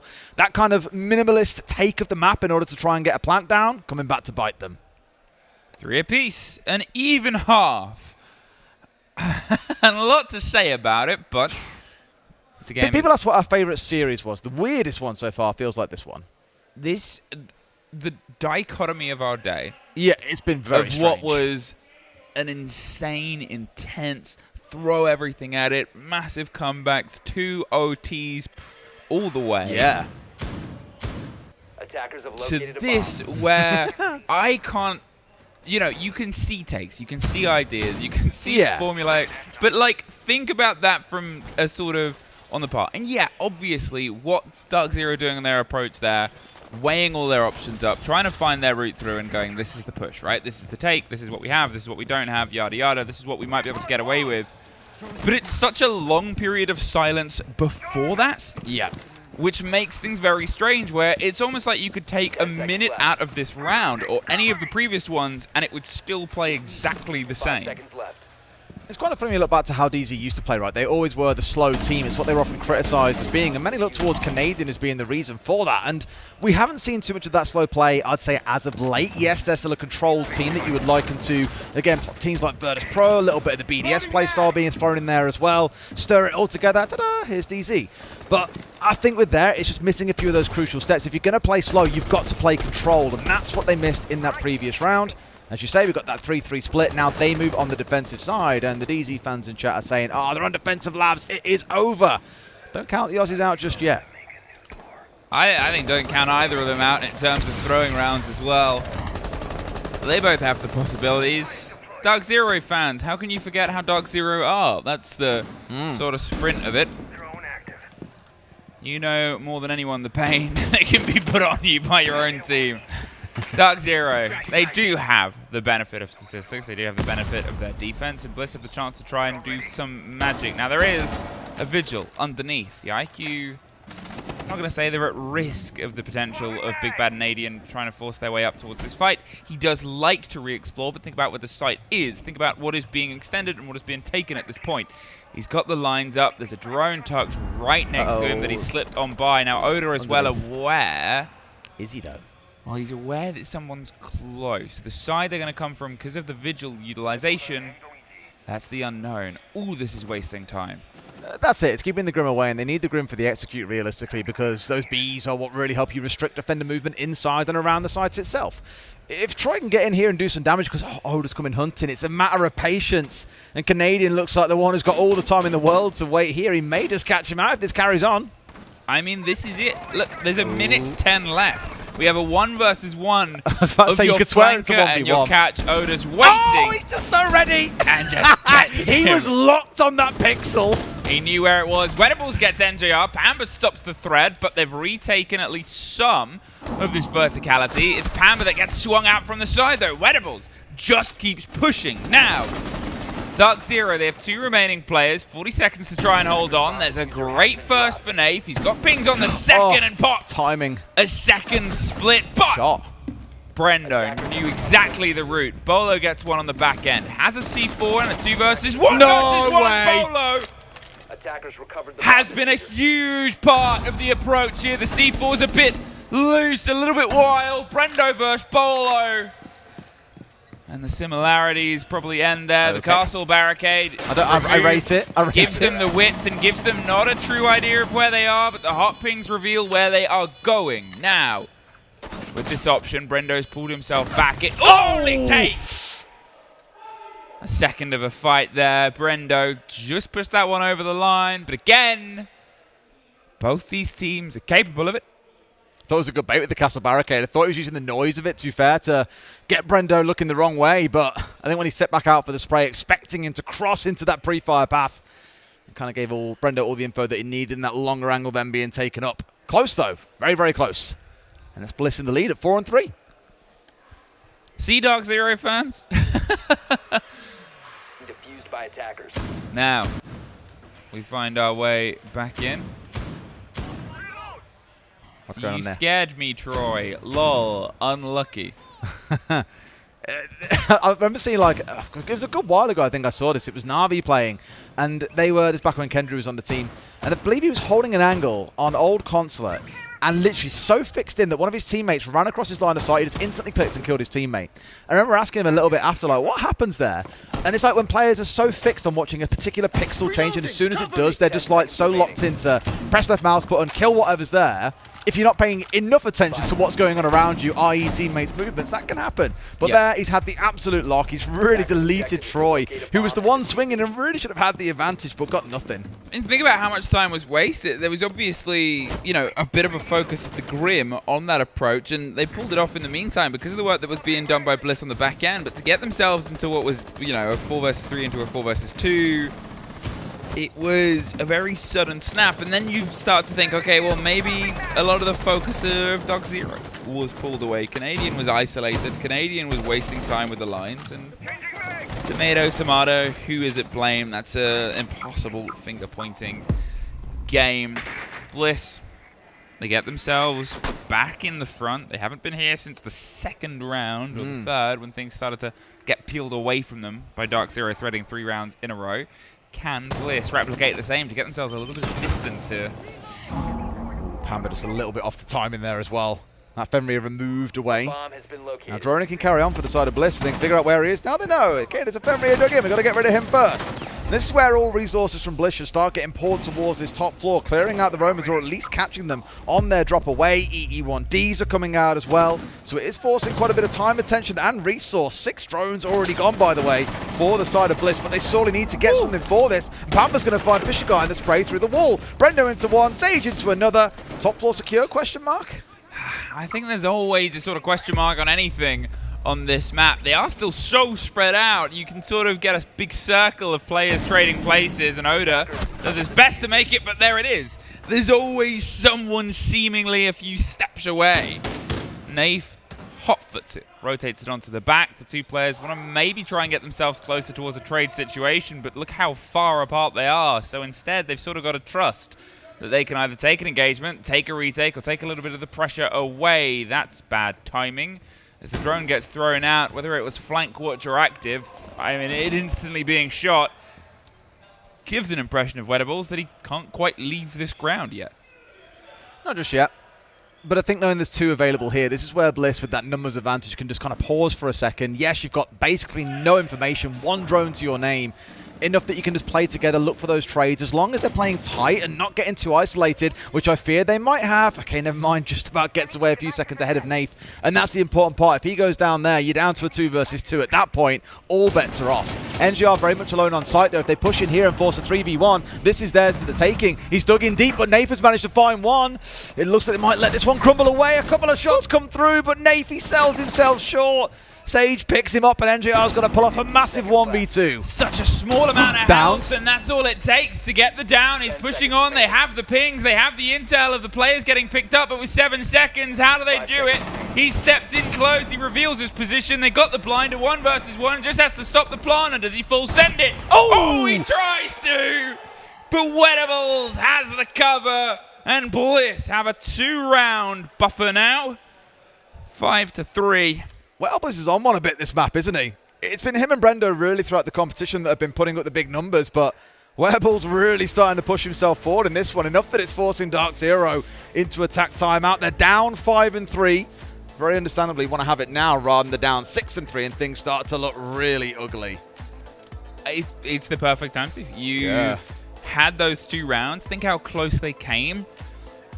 Yeah, one of them was the sort of 4 versus 2 to a 1 versus 1. That one, however, it's sort of built down to a 2 versus 1, but both the 2 remaining players were so low. They aren't far away from winning these rounds out, or at least winning the momentum on the engagement. How they push themselves to the 1 step ahead rather than the 1 step behind, I couldn't tell you. They're hoping that they can tell each other. Yeah, it's again just that a little bit. It's really strange how Troy goes from being like a massive beast at 11-3 down to being 1-7 so far as on this map. Not quite been the consistency that he'd hoped for across the series, admittedly, despite it being a map that, as I've said, both teams absolutely love. Just not quite finding himself. Is it time?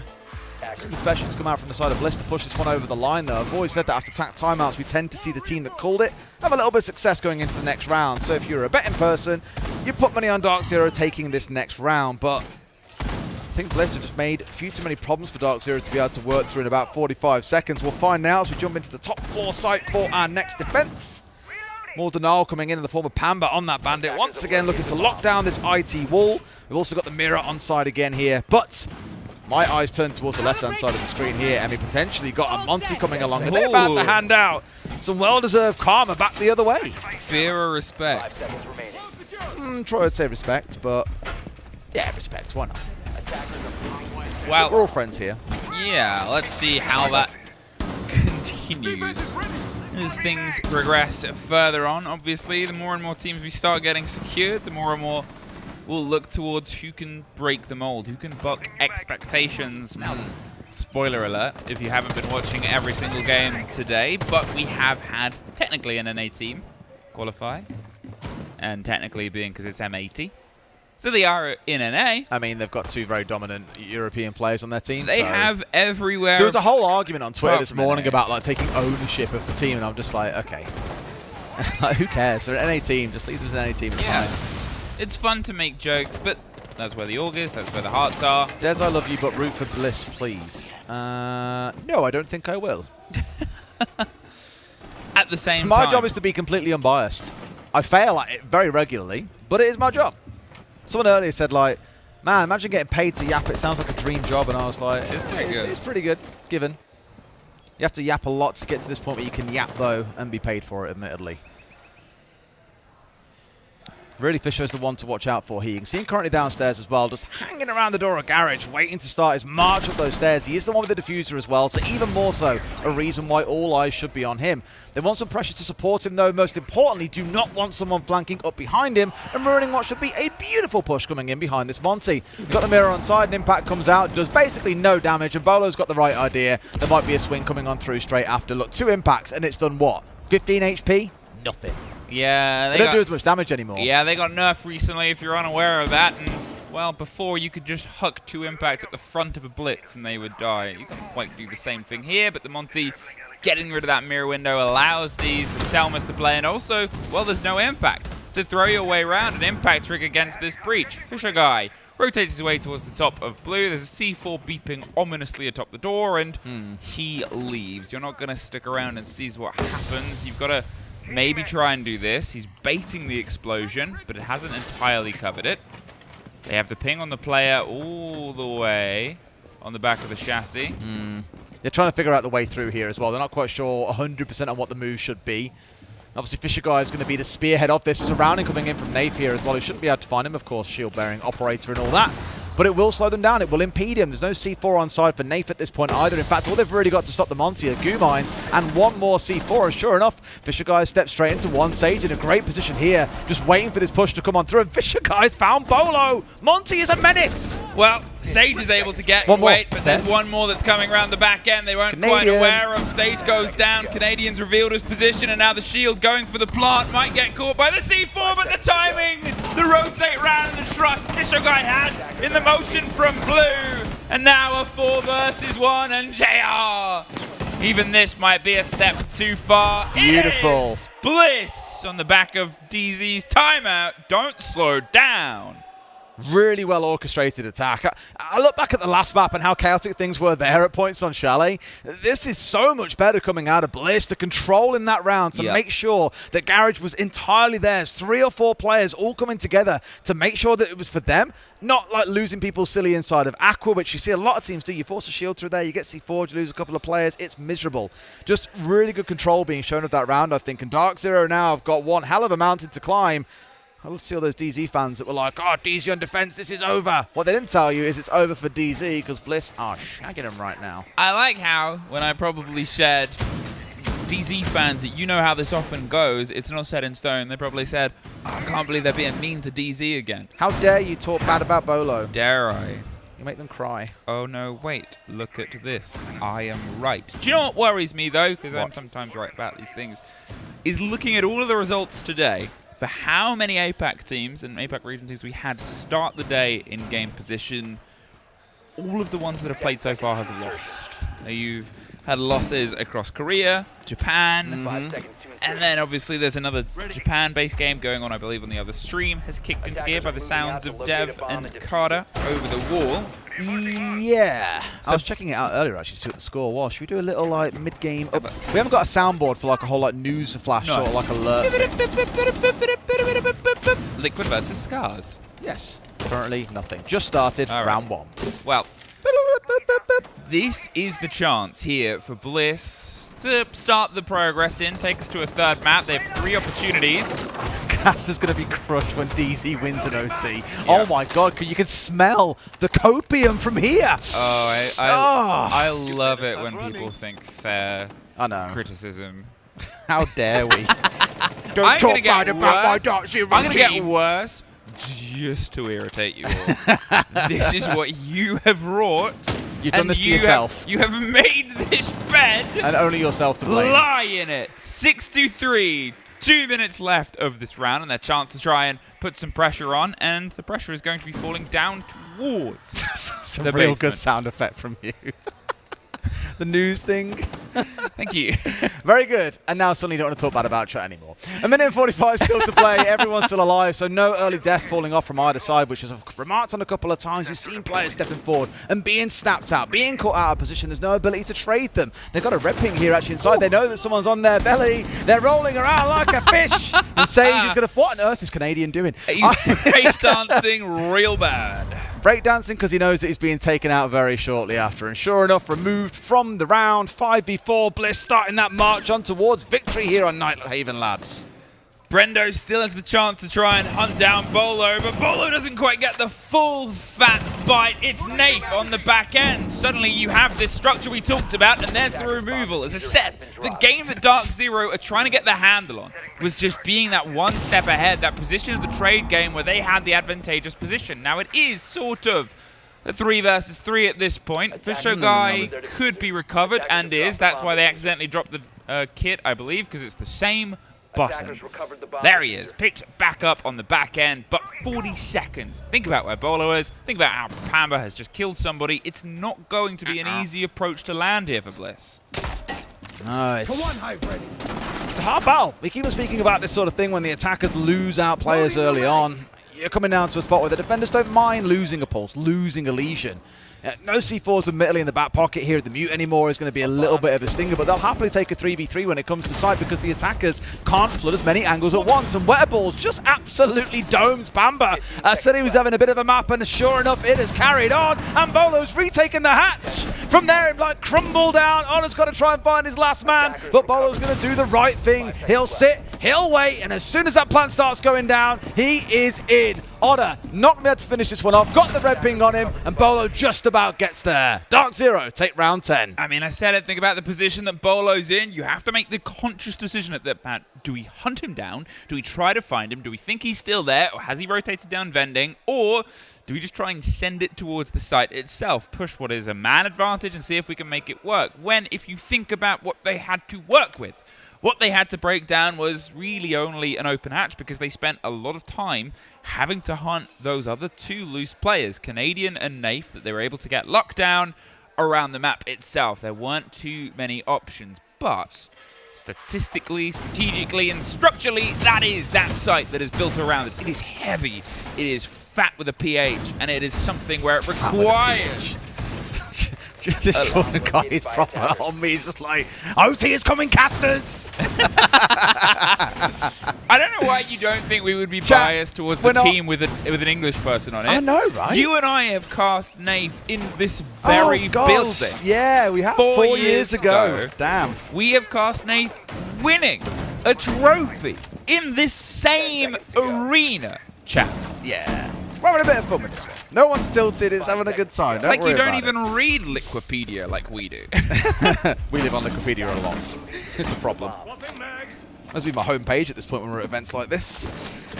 On to March then. Round 11. Let's see if that OT really is coming and if Jordan turns out to be the prodigy, in which case you can come take my job. If it gets to that point, could be a little bit of a battle on our hands because, again, looking at our other series from earlier on, we said the first map, a little bit of a washout, it was done. The next two maps, max OT across both of them. So heaven knows how this goes on Cafe if we get to that point.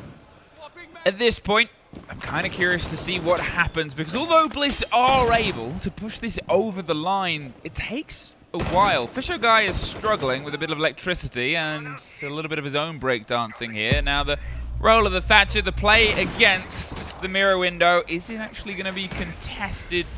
No. Will get popped open. There won't be any direct response towards the IT breach, but it's only the first part of a much bigger puzzle. Think about it like you're taking the top of Clubhouse. If you're unaware, you still need to do the work on gym side, even if you are approaching towards CC or vice versa. I was going to say as well, nothing too crazy. You know, Monty being brought along by Fisher Guy that did so much work for them last time around. So they've kind of, I guess, pulled back a little bit here and just gone for the much more conventional setup. The double hard breach, the Thatcher on side, the Lion. And looking in towards that, normally you bring the Lion along in this current meta to deal with the Azami that, of course, is permanently banned away, but still very powerful as an operator. Now, there is a single player underneath. Hey, it's probably Canadian. It's one of his favorite places to be. Although he actually is on the mirror. Oh, it's still Canadian with the C4, ready to try and cook anyone that gets to step in. Now, they've had a decent intel game, but I believe he's placed it, and he's just going to... No, in fact, it's still in pocket. He doesn't trust his position. Bolo and Pamba have both suffered little scrapes from long-range swings of the Ash, and Brendo just sort of tucking and pre-firing. They drop the hatch, though. They're still stretching the space. They realize what won them the last round, and they're making sure they really play that game.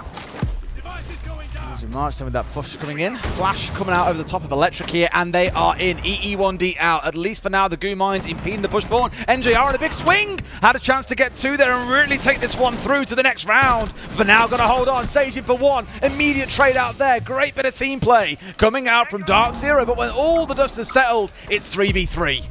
They didn't get the confirm on the player, and they didn't have the confirmation on the motion either. Look at them all stacked up, though. What a bit of a risk, Weatables. He's able to get one Brendo. 1v2. Through the vertical, gets Canadian from underneath. A 2 versus 1, technically. Pamba, he's looking for the perfect position, and he gets the catch. A triple for the Pamba party that was premature from Demo and Ollie because they already paid for the supplies. But here could be a chance to utilize them. A 1 versus 1. Brendo, he's going to hold on to the plant. There's 9 seconds. And clever play. Get the player up, take it as a 2 versus 1, and go for the fight and find it. Dark Zero, hold out the round. Wow. I'm sweating. Jordan might be onto something here. I'm going to lose my job. It's building up to that point. But again, another really good round. What I love about DZ in that round in particular, to be serious for 30 seconds, then we'll go back to talking crap with chat. It was about how they played everything in twos. Every gunfight, every engagement was 2 players. We had 2 coming through Electric. We had 2 pushing through the garage doorway onto Catwalk and then swinging towards IT. So even though we saw a kill come in from Bliss, they did get the first kill onto either of those 2 players. It was always immediately traded. And these are the small bits of team play that really define a team that will make top 8 and a team that won't. Great hold by Dark Zero. Still came down to the wire. Bliss, it still feels the team that are sort of air quotes in the lead when it comes to the momentum in the game, the pressure they're exerting.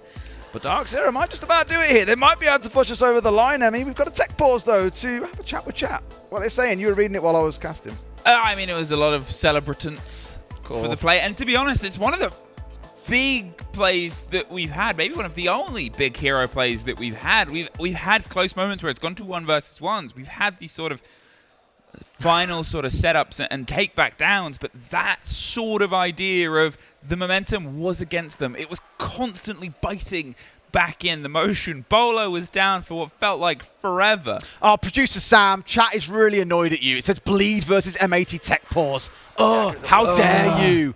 I tell you what, Sam never makes a mistake though, so you know what? Sam says sorry. Sam apologizes profusely to chat and really wants you to know that he cares deeply about your esports experience and it won't happen again. Sam says he hates Dark Zero. I ad-libbed that a little bit, but he did say something like that. Sam also said he hates Dark Zero. Just hates them.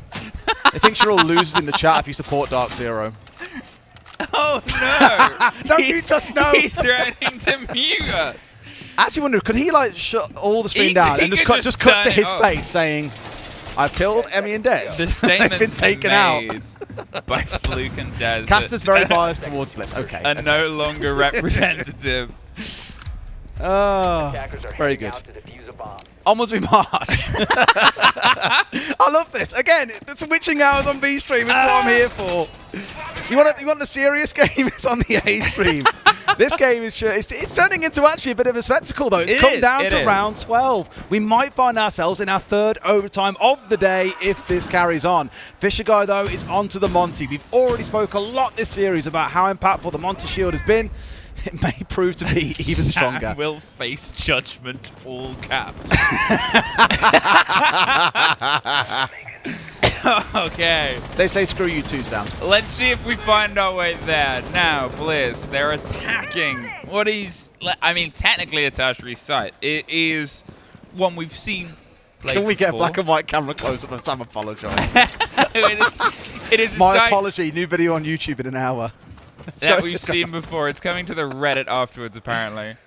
We saw this before though, right? Fisher Guy working his way up these stairs. Of course, this time around not for that top floor site, but more to work on clearing out this top floor. They've got to force these members of Dark Zero to drop away, which in fact they've already done. Look, they've all just dropped down from that top floor. No one wants any business being up there anymore. So forget about that. Get yourself a flank drone set up and now start worrying about this floor. The other blessing being they've got Otter on the Nomad, so they can lock this down. These stairways cleared off. No access to Dark Zero players. They've got rid of some of the castle, some of the shepherding of the space itself, but they're leaving the one up on the right-hand side for now, hoping that nobody gets the swing on the storage side. And again, you know, play the space. Give yourself the direct route. You've got the Monty, and you can try and make this work with a more limited space because of the protection it offers you. However, either plant, either have a ukulele, side, man. Ukulele. Either side, it comes in on this, the vertical. And they're a little bit untrustworthy because look underneath. It's Canadian playing underneath the site. What? With a pulse? What? And a C4? Never in a million years. No. It's always going to happen. Okay, no, please. We see ourselves back in very We're quickly. back. That's Sam and that's Pamba popping the head of Oda on cargo control. All of this is being read by the pulse. All of this approach is well advertised. There's the attempt at the plant. Wedables gets the cover and there's the swing around the back, but They're going to do it. it's 2 kills that come out from the side of DZ. They've stopped the diffuser, they've stopped the plant, and somebody's gone for a big rotate out cargo window and apparently still there to fight down the cargo stairs. He's tucked round to the left-hand side. They've pulled themselves back. Hamber's back in the building on the 2nd story. But with 15 seconds, oh no, Derry, you know what's about to happen, Jordan's don't you? right. No, not like this. No! No! He's going to be insufferable in chat. Absolutely insufferable. Oh, it's gone to OT. Oh, I'm going to lose my job. Oh, 6-6. However, fair play to DZ. 3 rounds from nothing as well. They were down 6-3. It looked like they were really chalked. They had that tack timeout of 5-3 and then still lost the next round, only to bounce it back. Really dug deep there, really fought back in. So to be professional for a moment, fair play to Dark Zero. An OT that is deserved, and they still got the chance to see this one closed and wrapped up 2-0. Chat is asking you to say the thing, but I don't know. What thing? We're going... Do we say it for Jordan, given he's very I fairly... don't know. Would that I bring... think Jordan deserves it. I don't know if that would bring peace. I've got the one. I've got the right. one. We're going to overtime, chat. I bet you've never felt this involved. I bet you They feel part of the action. You guys get that one. You can set that as your alarm. This is ridiculous. If you really like. You can take that one. These unhinged streams are the best thing in the world, though. I love You can it. take that one to the bank. The thing is, I can't do it on A stream because everyone hears it in production. In B stream, just Sam. Sam's just like, I'll hear this, and I ain't going to tell a soul. Yeah, I've heard he can't hear us right now because he's working on that apology. In fact, no, he's gone to the shop to buy a ukulele. He's gone to shops to buy the ukulele. Then he's doing the YouTube video. There's a lot He's a to busy do, man. and it's because of all you chatters at home. Check your PayPals for the bribe to cast the curse bliss. Very good. Okay, overtime. Who starts on defense? I haven't even looked at the screen in about 2 minutes. Bliss Okay, start on very defense, good. but it's 3-3 halves. Look what Nadian's on. Look what Nadian's on. Let's follow Nadian. Let's see if he can. The Blitz. man's 2-10. What's he going to do? I really want this to go horribly wrong.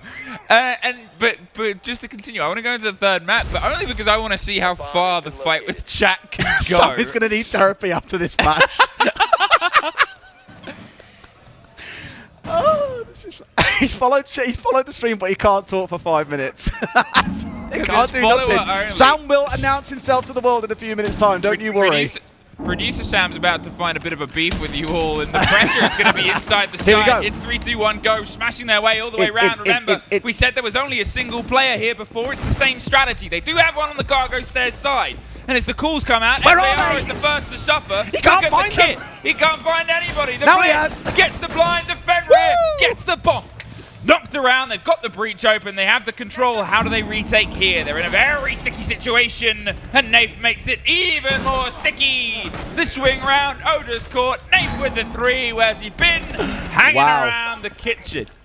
They're going to make this 4 in a row, and I love the fact they've realised site was basically empty. Troy spent 30 seconds trying to find someone on a blitz, but they've got in there, they've ignored the players off site, they've got the plant going down. Brendo's got it all to do. Pamba's not going to leave anything for him. A flawless round, and they're 1 round away, Emmy, from securing that spot at our main stage on Friday. I don't know. See, I think what Moody said is correct. We feed into each other's chaos, and it's even worse when Sam's there, because he's a little bit of an enabler. That felt like the first bit of casting I've done in a long time. In about half a map, yeah. Oh, Bliss timeout. Woo! Bliss timeout. Bliss timeout. Are you sure you don't want to change that timeout to a different team, Sam, just to wind some people up in chat? And you put M80 in there or bleed again? A day to put, They were really pissed off about that. a day to put chat timeout. Chat timeout. Everyone timeout. No more typing.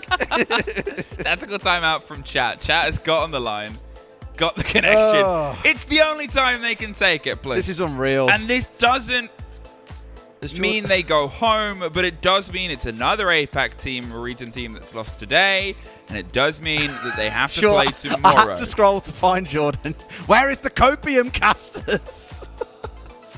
Oh man, this feels bad. No copium in sight. Yeah. It very makes good. me want to lean Anything into else? Anything else you want to throw in there, Jordan? No, I guess not. I'm sure it'll be some more smack in a minute. What do we think of Des? Yeah, Tori? What do we think of Tori? They've Des? got Tom's chant. Yeah, it works. Apparently it's going to be a thing. We need a new hobby, apparently. What should our new hobby be? Well, do they not know that this is a job? So it wouldn't change us doing this. It's not really a hobby if you I get could paid have for a new it. hobby like gardening, but I've still come to work every day. It would change nothing. If you think we're hobbyists, we really full send our hobbies. We put this whole show Do you know I go out and buy shirts for this? These 10 players, hobbyists. Producer Sam, Ah, he does it for the love of the game. He's back there and earns a dinner, and that's about all he gets for being here. 6 to 7. My mind is gone. Dark Zeros hasn't Bliss. They can still pull this one back. Remember how sort of back and forth this has been. This was a 6 to 3 at one point. Bliss were on the precipice of pushing this over, and 4 rounds in a row from the side of DZ. They're back to a defense which, well, of the past 4 rounds, 3 of them were defense wins. The copium is in full effect right now for me. Had to borrow Jordan's supply after that 9th round, and I think we're about to run out. As Dark Zero might just be about to take this 2-0. 2.5 minutes stand between them and that main stage on Friday, like we keep on saying. I know there's a lot on the line. There's 3 more teams to join them there tomorrow as well. If they lose this game, you've still got that chance tomorrow, because both of these teams being at 2-1, it means the loser has to play again tomorrow in another best of 3. I don't think it'll be, there's only an A stream, so you won't get this kind of cast again, guys. I'm sorry. However, but you can still enjoy the game, no doubt. IT being opened up. I'm starting that march on forward. You can see for now, at least, most of Dark Zero's players are dug back on site as well. You've got the one lurking out towards Aqua. We saw last time around when Fisher Guy was at least on the shield. There was a little bit of late round push in that direction, and maybe they're half expecting that. Of course, he's on the Thermite. They might not know this just yet, or they will know because it's been opened up. But is it Fisher Guy on it or not? Who knows? They're trying to anticipate one of those sort of later pushes, and that's one of those problems that we've seen, as I said. Although they started with success on their attacks, it felt late. They're trying to solve that, but a C4 is the solution Pamba has deployed.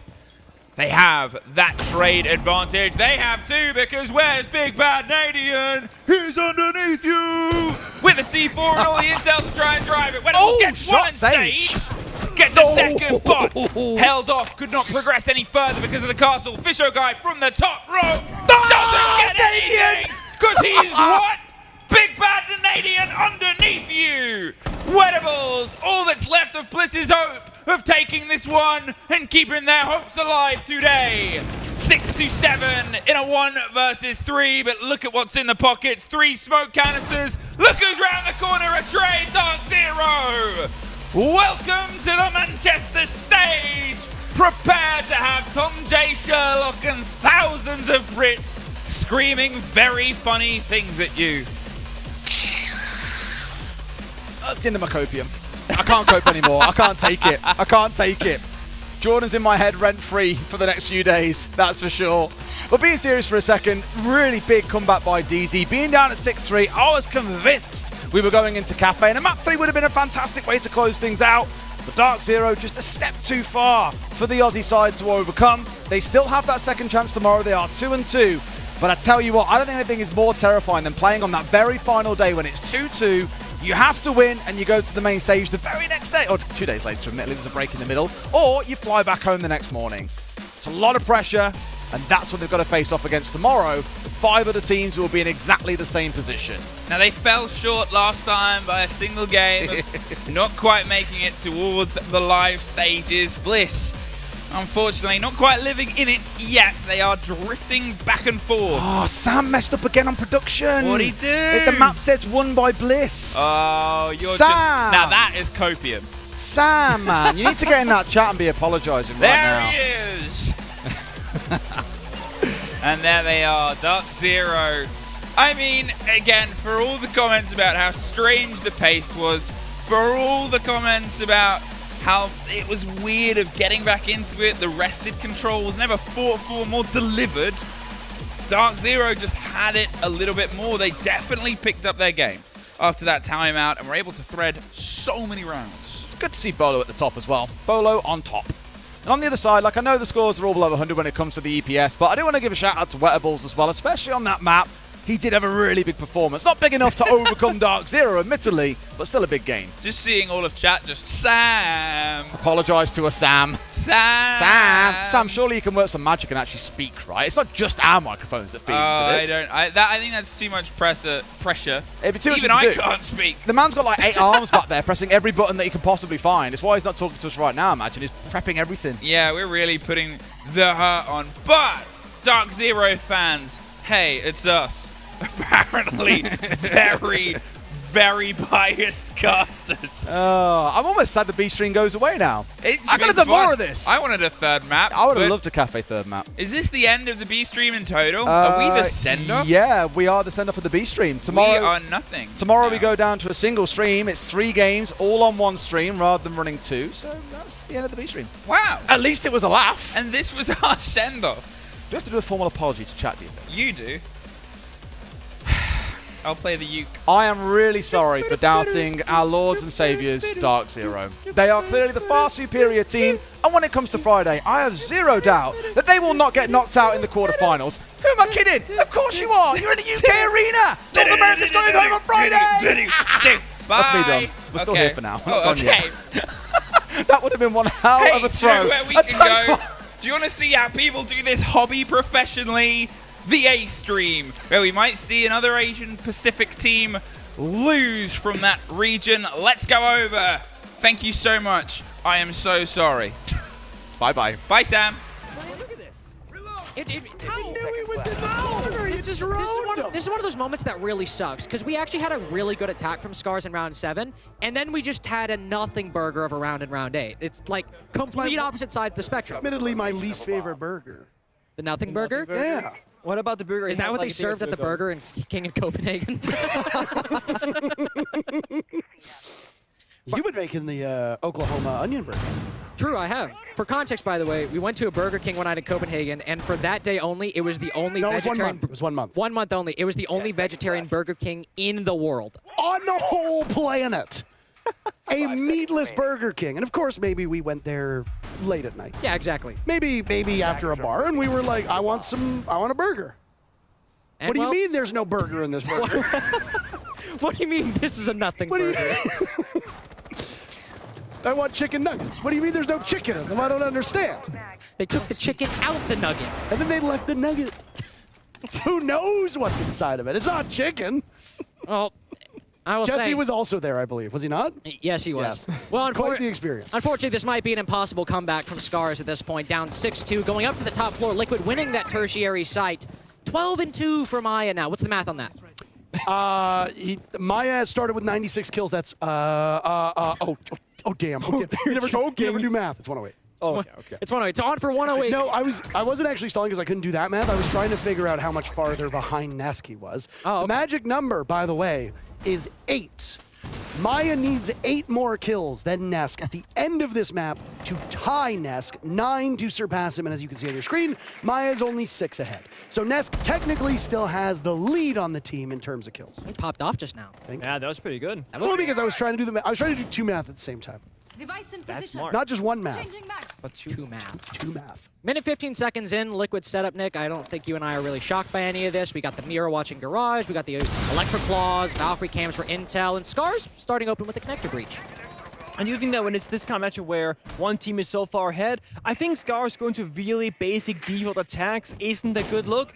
We used to praise APAC for being chaotic and really quick and unpredictable, and Scars, they are that kind of team sometimes. But in this matchup so far, it's been very much like they're playing like EU, NA, and Brazil, which against Liquid, a very structured, methodical team, isn't the way forward. And I also think one big problem they're going to have is, everyone look at the left side of your screen. We've got 1 minute left. We're playing Execute Siege, and we have 4 C4s, now 3 C4s, and 3 toxic canisters left as we're just entering the final minute. Of course, some of these could die in gunfights or die to a Shoy, pressuring the buck from below, which I think is a really good look at the moment. But there's so much secondary utility and primary utility that Liquid have right now that a default take with a plant is maybe not going to end well. And that's the thing, there's a small adaptation there, and with that timer going low, I should finally get the kill, but Reset straight back. And Resets has been very good so far in this half. Admittedly, there haven't been a lot of rounds, so we'll see. Does Liquid need to keep defending, or does it come to an end?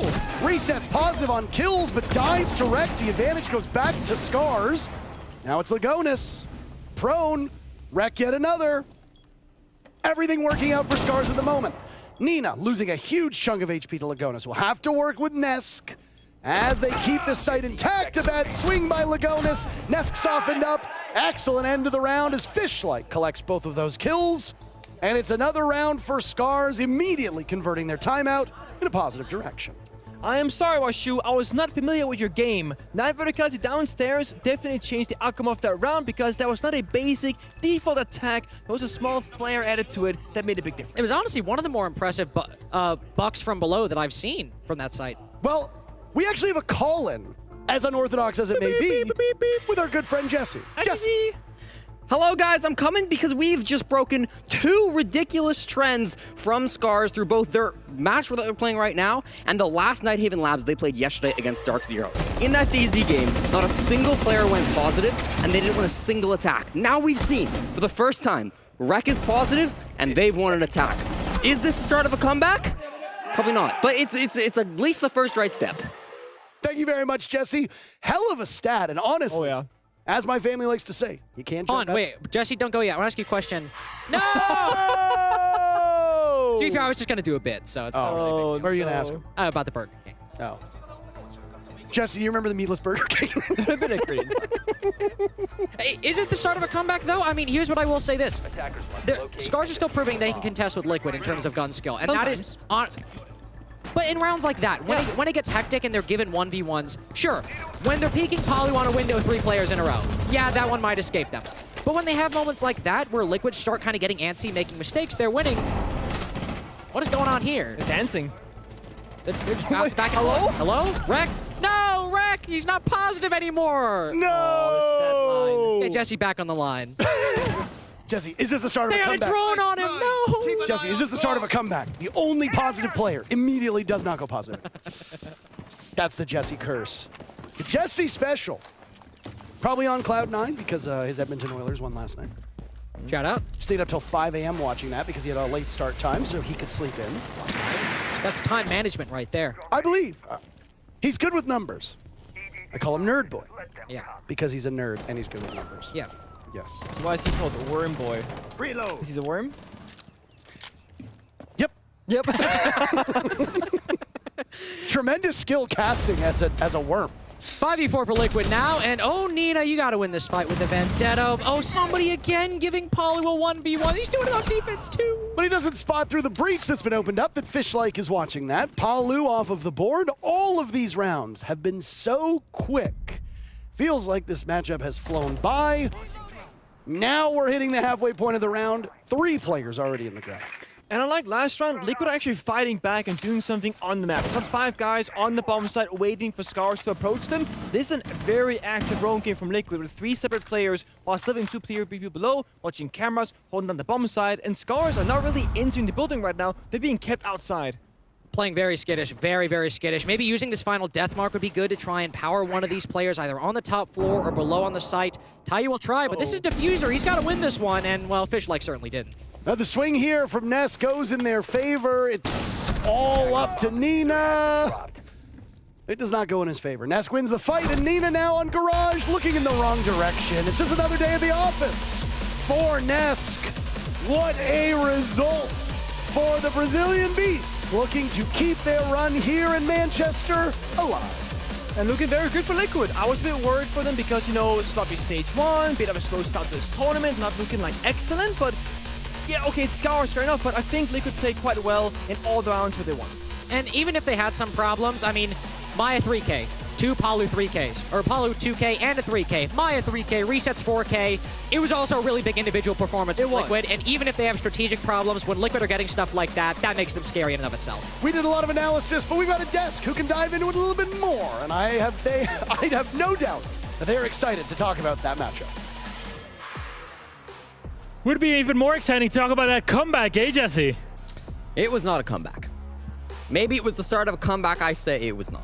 It was not. Well, you got our hopes up, certainly, but seems like we got disappointment from Laxing. Disappointment is the nice way to put it. I mean, this isn't the resilience that I was hoping that I would see them try to bounce back from. I mean, Jesse said it. This was the first time that they went positive in a round, but that goes into my graph that I was showing and why they're having such disappointing results. Whether that's because the teamwork isn't there, the fundamentals aren't there. It just looks like they're kind of lost, and then going back to a map that you just didn't have success on, and then almost repeat the exact same thing. It's a question of, are you not able to adapt? It's unfortunate too because like it's easy to look at yesterday's game against Dark Zero and this game against Liquid Liquid and say, all right, fine. Nighthaven is a relatively new map. It's a difficult map for a lot of teams.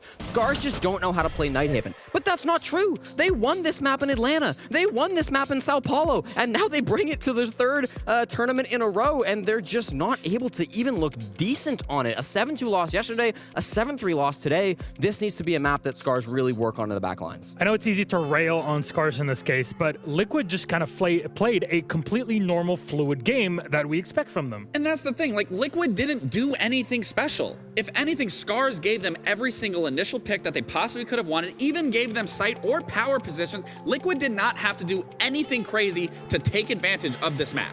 Yeah, I mean, Maya and Paulu, you saw him at the top of the stat line there. The round where Paulu is outside the window and 3 people swing into him kind of is like the one that sticks out in my mind as like a real microcosm of the whole match. It's like Liquid played the basics, they hit their shots, they were always ready for the engagements when they came, and they often did come very quickly into that round.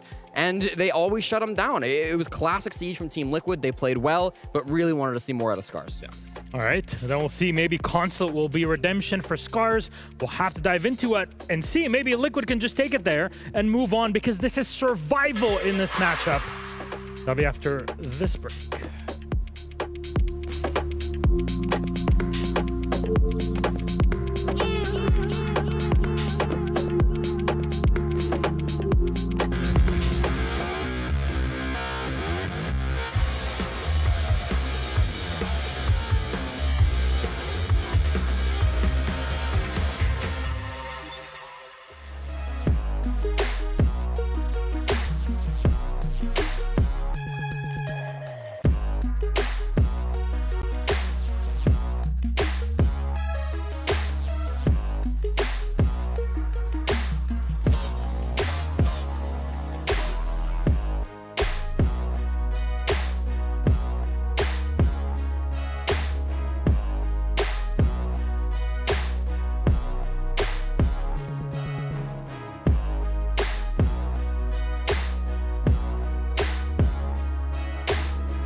once more, Operation New Blood. More info on that this Sunday, just before our grand final. And for all those here in the UK joining us in Manchester, you'll be able to see it with all the oohs and ahs that a new Operation reveal does deserve. But we have a match on our hand, and it is elimination. You'll lose, you're out of the tournament. Right now, the pressure is all on Scars going into map 2 here.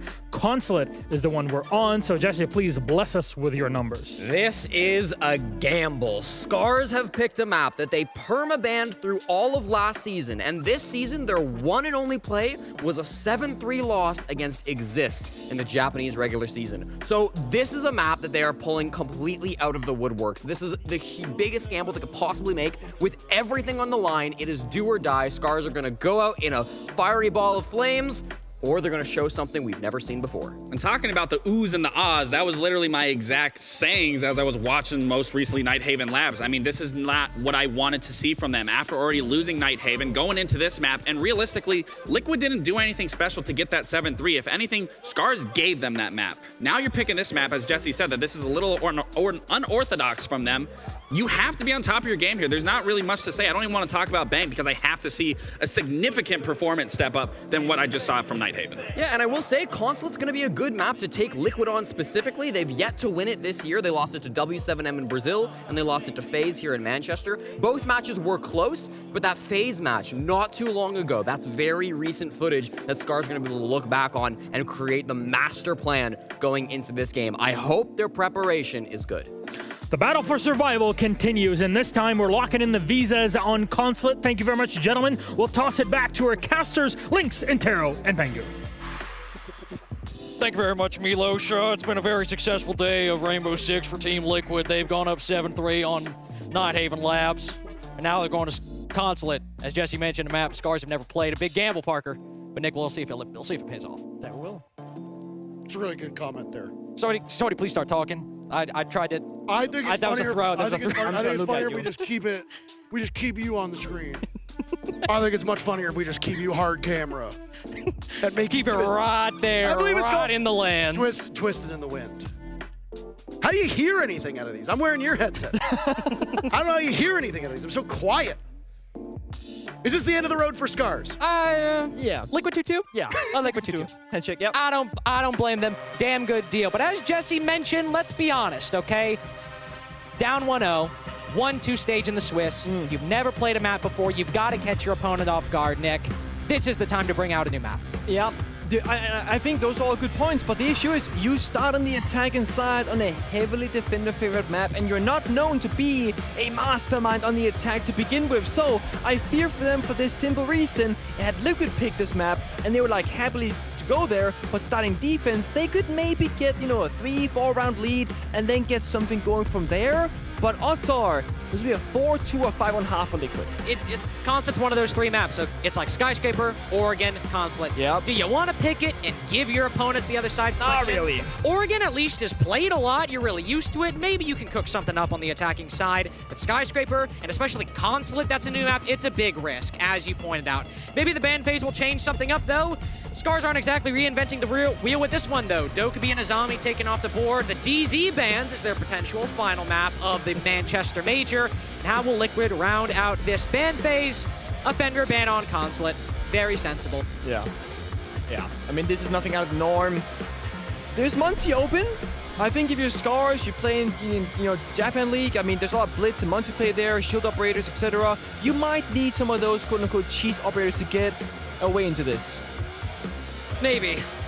Use the Monty, bring that Grim and that Ying. But let's be honest, okay? We know what side it is right now. Yes. We can see it. Let's wait a second, and then you'll understand why I'm making a big show out of this. Because there's one particular site on this map that, in my opinion, every team on the planet knows how to rush. And it's CEO. You bring the Amaru, you bring the Grimnet, and it works. Window. Yep. Just works. It's silly because what a lot of teams will do is that they will fly in the window with an Amaru, then the enemy will throw a C4, pop the Gory Cannons, throw a Toxic Babe, Amaru jumps out the window, rinse repeat, and the 4th time it's gonna work. What if the Amaru dies? Well, then it's over. That's what I was going to say. Some teams, what they'll do is, instead of having the Amaru going with the diffuser, they'll fully commit to the CEO repel. The player can still hop out, but the Amaru will go in the projector window and try and go for the backstab inside of the site as a fun little addition. So, you might be asking, what if the Amaru dies? Well, you know, at least he doesn't have diffuser. I might not be asking that. I literally asked that. I don't know if He I did ask that, I Carter. don't know if I could be any clearer. So he can't hear. So you're right. How do you hear in this thing? Well, I don't know. doesn't. Apparently doesn't. Production, this headset's not working. I'm going to need a new one. Here's that. It is working, by the way. We're all good. Production's on high alert now. like, oh no. Get somebody over there. The entire warehouse just went. Alarm bells start going off. DEFCON 5 leaks his headsets down. Wee woo, wee woo. So that's not gonna work. They're double jammed? Go. Okay. There we go. Oh, it didn't. He missed it. Sweet. Wait, Sweet. again? Oh. What? What? He's trying to. It's like an incense. He can't find Okay, there we go. Okay. Hey! To be fair, it was on the table. That is actually kind of. If you don't ask about the tables, okay? They're not wet, I hear. No, they're not wet tables. He lost to Dark Zero.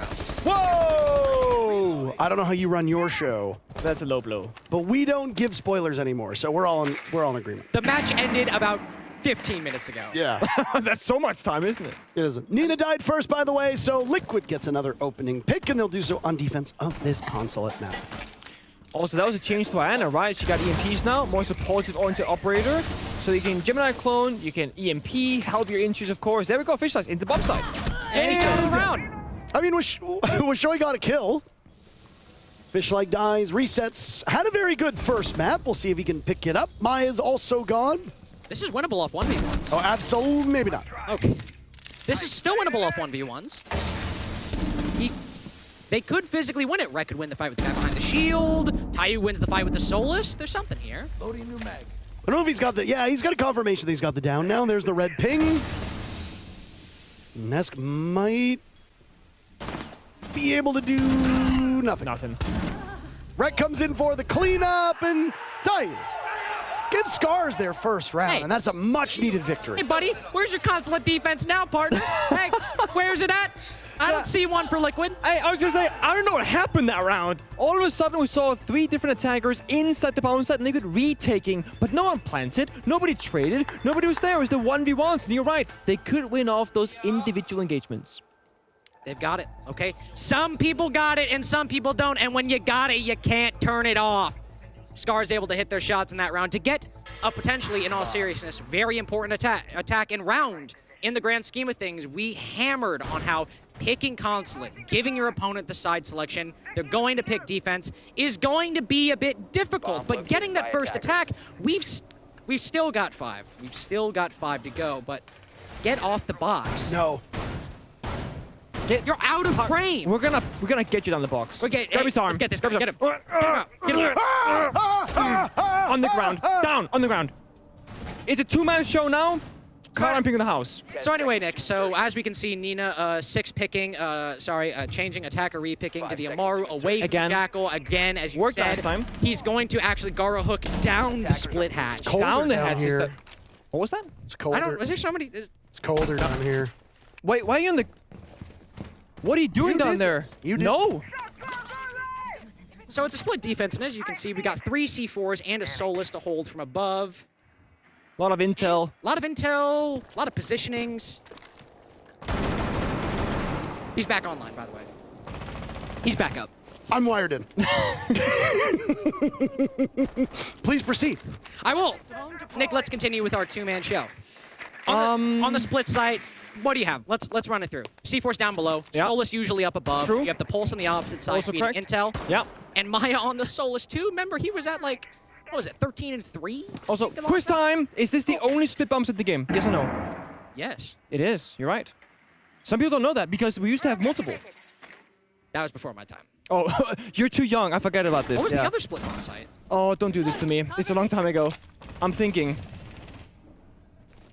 for... House had it back in the day? Shut up. House... I don't care about House. That was like 9 years ago, but who, you know. Yeah, sweet. You were playing Farmers. Yeah, real. I was a farmer. Rek is, by the way, Hereford has the bomb site. Thank you very much, medics. You know Hereford before the rework? No, you don't. Yes, I'm aware. Maya and Nesk on for 2. He's still holding on to this top 4. He's very young, admittedly. There was a major life moment he wasn't alive for. That's a back push of mine. Which I am legally prohibited from talking about. Fish like now with one potentially impactless hold up. 1v3 now. 1v1. He's eating him up like krill. He's like a It's very whale. fish. That's fish-like. That is fish-like. That's a man. Unfortunately, whales are mammals. They're not fish. Yeah, kind of. But they are fish-like. For this. Big dog. Big dog. Oh man. Ultimately, a very challenging round to win for Fish-like. If we're being completely sincere. With the pulse on the board too. They know where he's pushing. Well, I mean, you've got the 2 of the strongest players on Liquid off the board. So, I mean, you've got the supporting cast to deal with, but you still got Palu. Still got 3 smokes, 45 seconds. Holds on. Ooh!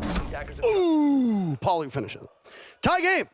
1 rounds each. Just like what we saw, by the way, on Nighthaven. Like, I mean, in the grand scheme of Scars, 2 maps so far. Round 7 on Nighthaven, definitely the strongest attack we've seen on both maps.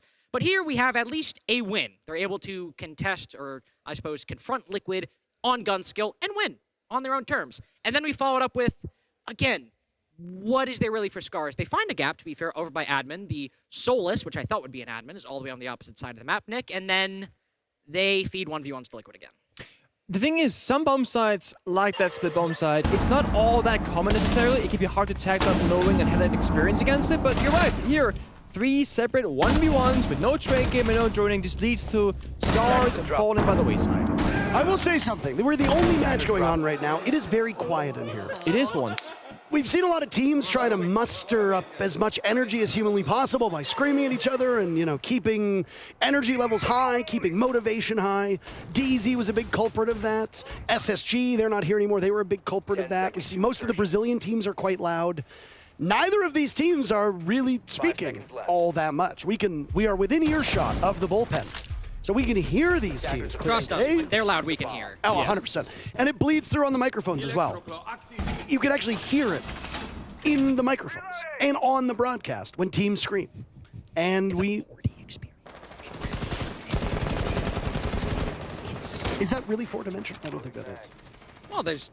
I'm not a dimensionologist. Yeah, how does that work, Carter? Break it down.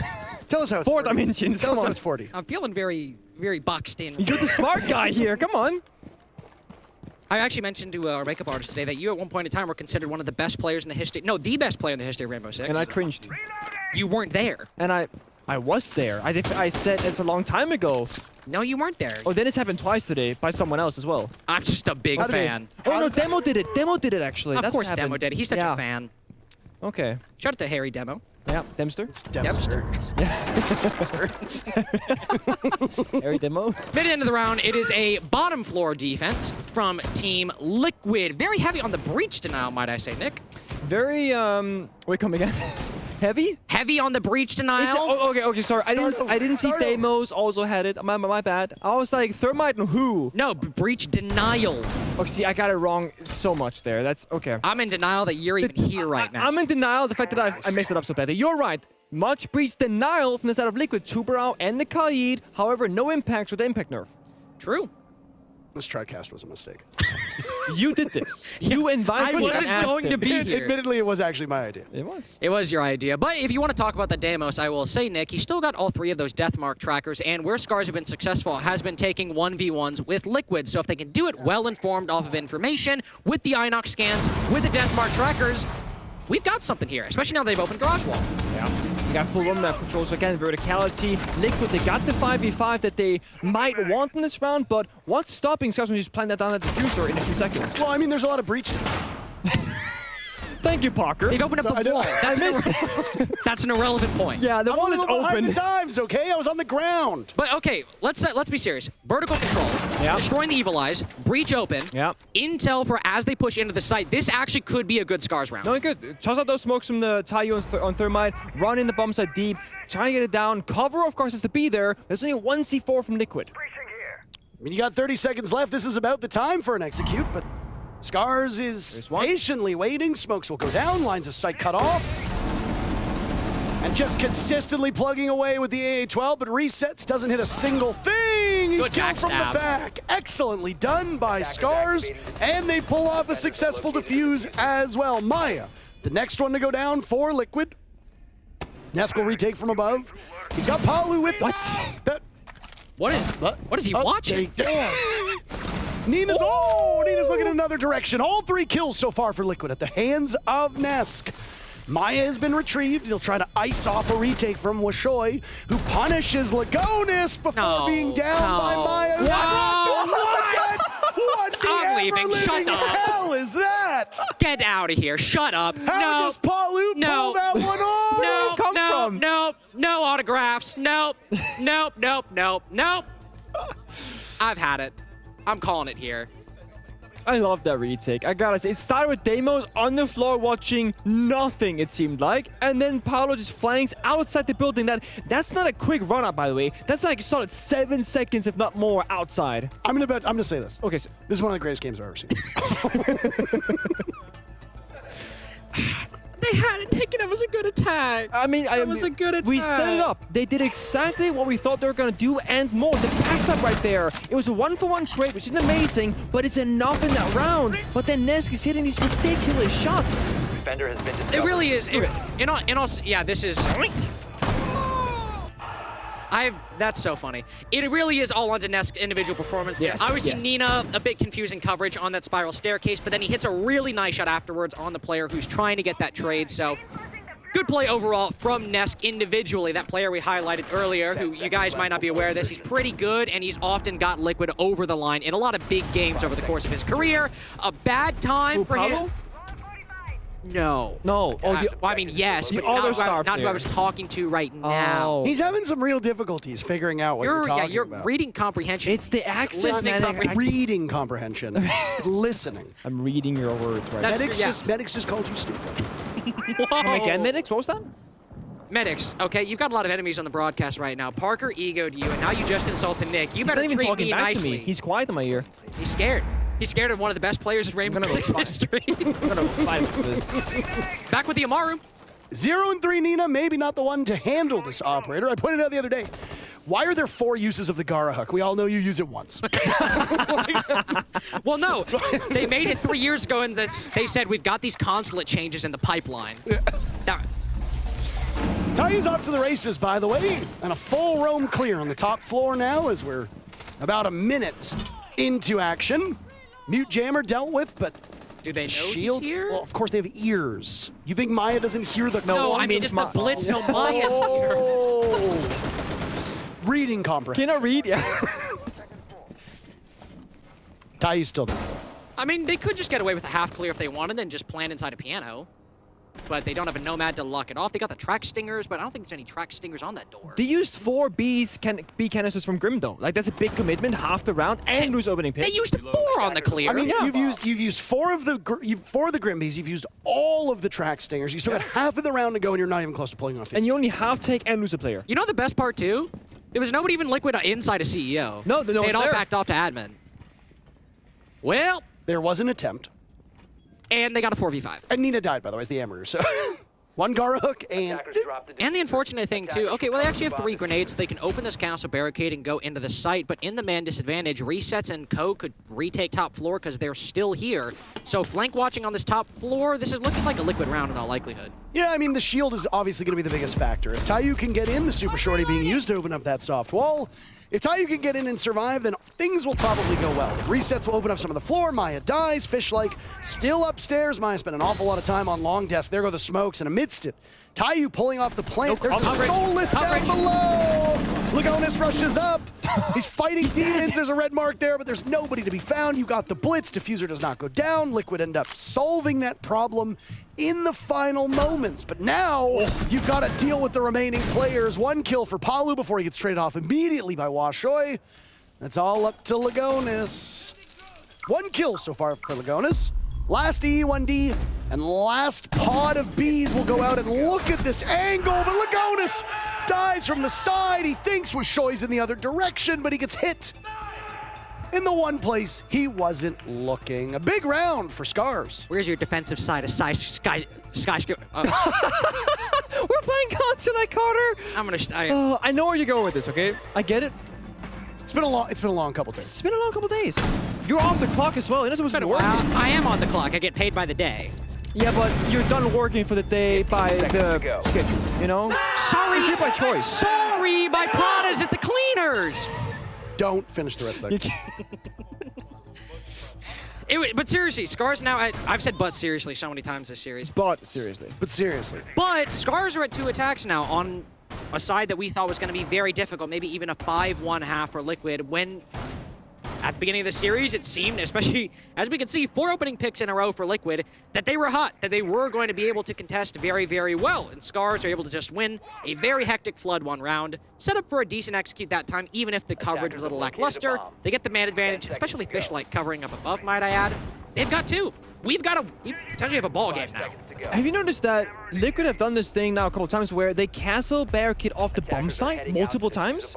And we don't see that all that often, and actually it works out pretty well for Scars because they keep bringing 4 nades every single round, which is pretty much unheard of in the current meta of Siege. Same with playing Gridlock now 2 rounds in a row. What's up with that? Well, they could go for the track stingers on the flank. We also see them used, as you can see right there, they're also used very often to kind of lock down retakes when the defense try and move up. On this particular side right here, you can use the track stingers, place it close on that corner to then stop anybody when they actually swing around to deny the defuse, make it a lot slower and have them take damage when they go for that swing. And compounded with the Grim Bees, the EE1Ds, it makes it hard to move, and you're probably going to be revealed if you move once Scars actually go for that execution. Track stingers out. It does look like a CEO-oriented Yellowstairs take here. Well, they've used him off the flank, so what do I know? I mean, maybe next time, you know? I think you know a lot. Hey, thanks, man. I appreciate that. We fist bumped. You did? Didn't pick up on camera.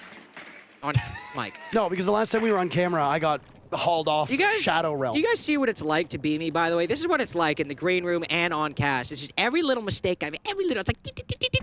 I complimented you. I didn't... You're doing great, Carter. Thank you. I appreciate that. Nina with the backstab, Maru into admin. And Nina's played Amaru 3 times. True. Has 0 kills. Also true. And when you're on an operator like this, it's very little value. Come on, Nina. Only the Pinta and the Santa Maria to try and get this kill. Excellent. A great quote. Nessie's getting droned down and finished off by Nina, who breaks the ice and gets first kill. All Consulate. Palu with 2, though, and now Lagonis will fight from just outside of admin. Down goes Maya. What is happening? The Blitz is by himself. Is he BMing him? Oh, yep. Wow. That's so rude. I thought it was very funny. Fish likes in sight. Oh, smoked. Now it's Reset's turn to take some damage. Off at the top of Yellow Stairs. How nice of Nina open up a small opening that will be used by Resets and Fishlike, who's been having an outstanding game. Fishlike, usually at the bottom of the standings for Scars, carrying this team on his back, not unlike the Diffuser. Plant going down, there's a Toxic Canister, and the 2 remaining players from Liquid will now coalesce around this bomb site. Fishlike pops up. Oh no. Finally gets it, but it's a bit of a sloppy play, and Resets will get the final kill right as Lagonis hops on the Diffuser, and the counter disable is good. 30 seconds still on the clock. Plenty of time for Liquid with the objective running, and Liquid will regain the lead. How about that Consulate defense, Carter? Oh, they guaranteed at least a 3-3 Scars could still tie the game, buddy. Don't buddy me, all right, pal? Listen, friendo, we're gonna have a lot of problems, okay? Especially if Scars end up getting it. Do you see how close that was? I see how close that was. That was a 2v2 before Nina opened up a hole for Resets to shoot him through. But you know what? Liquid, they've been saving one player this entire tournament to pop off at the right time. Lagonis. On the attacking side, no more Heartbreach, no Shield Operator, Ash ACOG entry with Nestroni for him. That's what they're gonna do to beat Scars. I don't think you're being serious right now. But seriously, no, they're not gonna do that. Yeah, they're not gonna do that.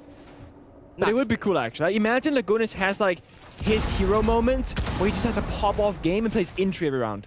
Can you imagine Lagonis has a hero game when they're up 3-2 on the second map and they won the previous one? It's not really a hero moment. They don't need saving. As long as you win, you're a hero. That's how it goes. You can be you know, best of 5. You're off 2 maps, and it's like You the hear this final- guy? He's saying everybody can be a winner, okay? You're not just rewarded for participation. We're all in this winners. day and age. We're all watching Look, Siege. you know why your generation's so bad? You all hand old each other man. participation trophies. Everybody needs to win. Back in my day, you only got a medal for winning. That's Parker, not me. That was a great impression. It's like he was in my ear. It's like I could read what he was saying. It's hearing. Yeah. Oh, you're doing the bit. Yeah, it was a callback. Oh. Speaking of castling off the bomb site, this was one example on this bomb site, Nick, that we saw where they did castle the bottom yellow door, if I recall correctly, and I can see it right now. You guys can't. It's actually barricaded this time. Well, you guys can see I'm talking to the... breaking the fourth wall. Who are you talking to? I'm talking to the audience. Oh. Yeah, it's barricaded this time. What do you mean, guys? All one gender? You don't think we have a diverse audience? No, I do. It's just a broad term. I can say chat. There you go. Yeah, there you go. He got there in the end. Not my streamer, but hey. I don't really stream. No, that's what I mean. I wish you. That's not true. I think what you do is close to streaming. I've watched your streams. Thank you. I appreciate that. We did a watch party the other day together. Yeah. 50% of my viewers right here. I actually didn't watch it. Because I was streaming myself. Palu getting flashbanged inside a projector at the moment. A roam clear to try to cut down this castle. Nobody really following up off of the utility usage from those flashes. It's a bad spot to be in if you're Tayu. Oh. Fish like walking in. Nina with another kill. What? Rare Nook. Oh my. Okay. Exothermic charge burn to open up the castle barricade. Fish-like with the secondary out for Deimos. You know how much damage it does. Down goes Palu. Resets was the next one to take some damage. That SMG-11 will be the full weapon. And there goes the Deimos. Multiple multi-kills from Resets so far. And could have another now playing around long desk as the Bucket with Shoy is in hot pursuit and wins the fight. It's all Lagonis. Lagonis. Lagonis. Lagonis. Lagonis. Lagonis. All right, well, he's kind of a ways He's not away. peeking. Yeah, he's not. He's not peeking. I'm not doing that for another 50 seconds. Lagonis. Oh, no. Lagonis. Oh, he's off again. Oh, he fell back down. So now Tayu, reset here, right? Reset. No flashbangs, by the way. No adrenaline. Lagonis to the retake. No, they're on a collision course. Lagonis. Lagonis. Come on. You're drunk. Lagonis. That's my goat, baby. I told you, he's hero Big moment. dog. Told you, man. Hero moment right there. This is one of those things where now we're loud enough that the players can probably hear us. They're like, why are they saying Lagonis' name in a 1v1? Resets is looking up like, what the hell was that? That wasn't us saying his name. I don't understand. Which, by the way, beep, beep, beep, beep, beep, beep. We have a call-in. Gabriel, please, what do you have to say? Well, I mean, I wanted to. I mean, you guys are great. I got to say that, but I want to talk about Scars here specifically, and for the chat to be watching for specifically in these next coming rounds. That when they play together, whether that's on defense or attack, that's actually where they find success. But every time you see them do individual plays, that is where they are not finding success. Obviously, in this situation, this was a close one. They did pair up together in the end, but they fell short. Obviously, getting on that camp. But if they can just play together, whether that's on site together, on a roam together, we can possibly see this going to a third map. But that is it for me. I'll let you guys get back to your biased host of, your cast of Lagotness, as we call him. I'll let it get back to you guys. I don't think we're biased in the slightest. No, not at all. No. I think It's very normal for to hype casters to people up. chant somebody's name for a minute straight. I'm just here for the violence. From Lagonis. Well, from anybody. It's Liquid doing more. Liquid surviving the first half, and not just surviving, but some would even say thriving. A 4-2 scoreline. We support the winning team. It's that simple, no? I always cheer for the team that ends up winning. Exactly. Biggest hater and biggest fan. Correct. Yeah. But who's going to be the biggest loser in this matchup? That's the ultimate question. Who will go home at the end of the day? Will Scars be able to come back? On the defensive side, Gabe has set the win condition as coordination, fueled by communication. Yeah. But will there be facilitation of any entries for Scars in this early round as Liquid had a stranglehold the first 4 rounds, but Nick, they've come back in the past couple, win or lose, and unfortunately lose both times. But at least they're getting something. The thing is, Scars left Monty open, didn't play the single round themselves, and we know that Lagonis love to bring out this operator to speed up the rounds on the injury side of things, not because he becomes the injury, but to enable Maya and Nesker Paulo behind that shield operator to find kills around the map. And Consulate, it's a bunch of squared rooms, relatively long lines of sight, multiple crossfires. Monty can block off one of those, enable somebody behind him, and just progress throughout the map. Changing mags. Especially if you have that Deimos kind of giving intel to any of the guns behind him. When the Monty's pressuring, if that Deimos is behind him in particular, he can really capitalize off of that pressure created by the Monty. Nice little drone from Maya right there, spotting fish like upstairs in CEO. It is the bomb site after all, but we've got a Buck and Deimos below. They can get something with it. I don't know if he got... He did not get... He doesn't know he got droned. He has no idea. They don't know that they've got this pesky drone, yeah. We can actually see it on the screen. Yeah. Got the outline, though. You get tunnel vision. He's wired. No! There's no way he loses that fight when they have that information, right? Oh! Well, see, so they have a drone in there. Uh-oh. Bonk! Lagonis. He's saying Monty, guys. Come on. That's true. But it's a 5v3 for Liquid. They basically cleared out the site. Tayu's all the way pushed back. This should be a plant for Liquid. Yeah, you can B, rappel in, get down a diffuser. 2C4s though, so Scars could get a kill or two here. Oh my. An unenviable position for Wishoy, who surely hears this go down. Good C4. Tayu's got the C4 from below. Resets, dies. Lagonis could easily deal with this. Goyo, but has to be wary. As his feet are a little bit exposed, the swing, Maya's there. Rek dies because Maya takes matters into his own hands, and a triple, baby. For Maya, Liquid taking their lead and growing it even further, now up 5-2. We're getting close to Maya's deciding he wants to end the game territory with that. You know, 3K. Medic said that to me. And you said that to me, and I've said it to chat. And I just heard it. Good reading comprehension on your part. Tactical timeout from Scars. I will say this much.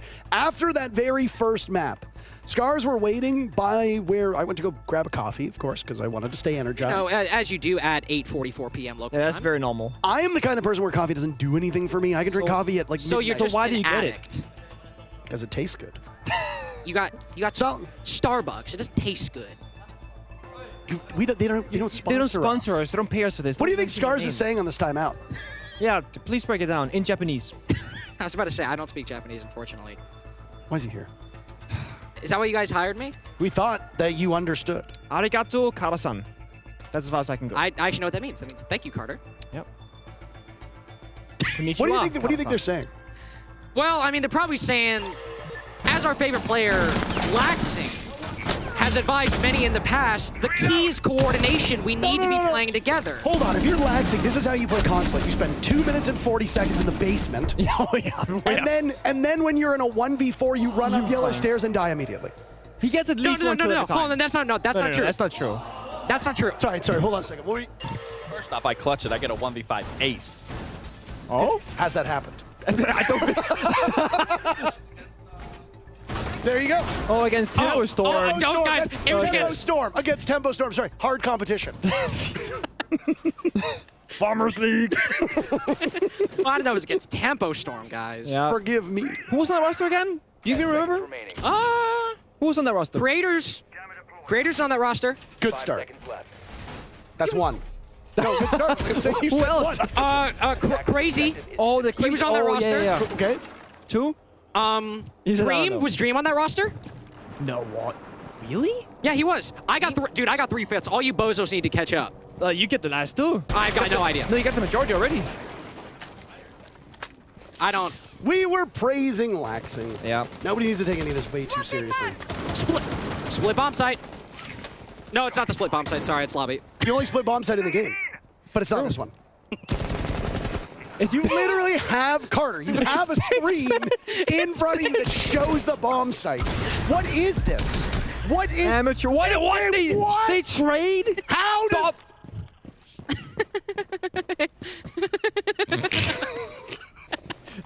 Nervous laughter. How do you do that?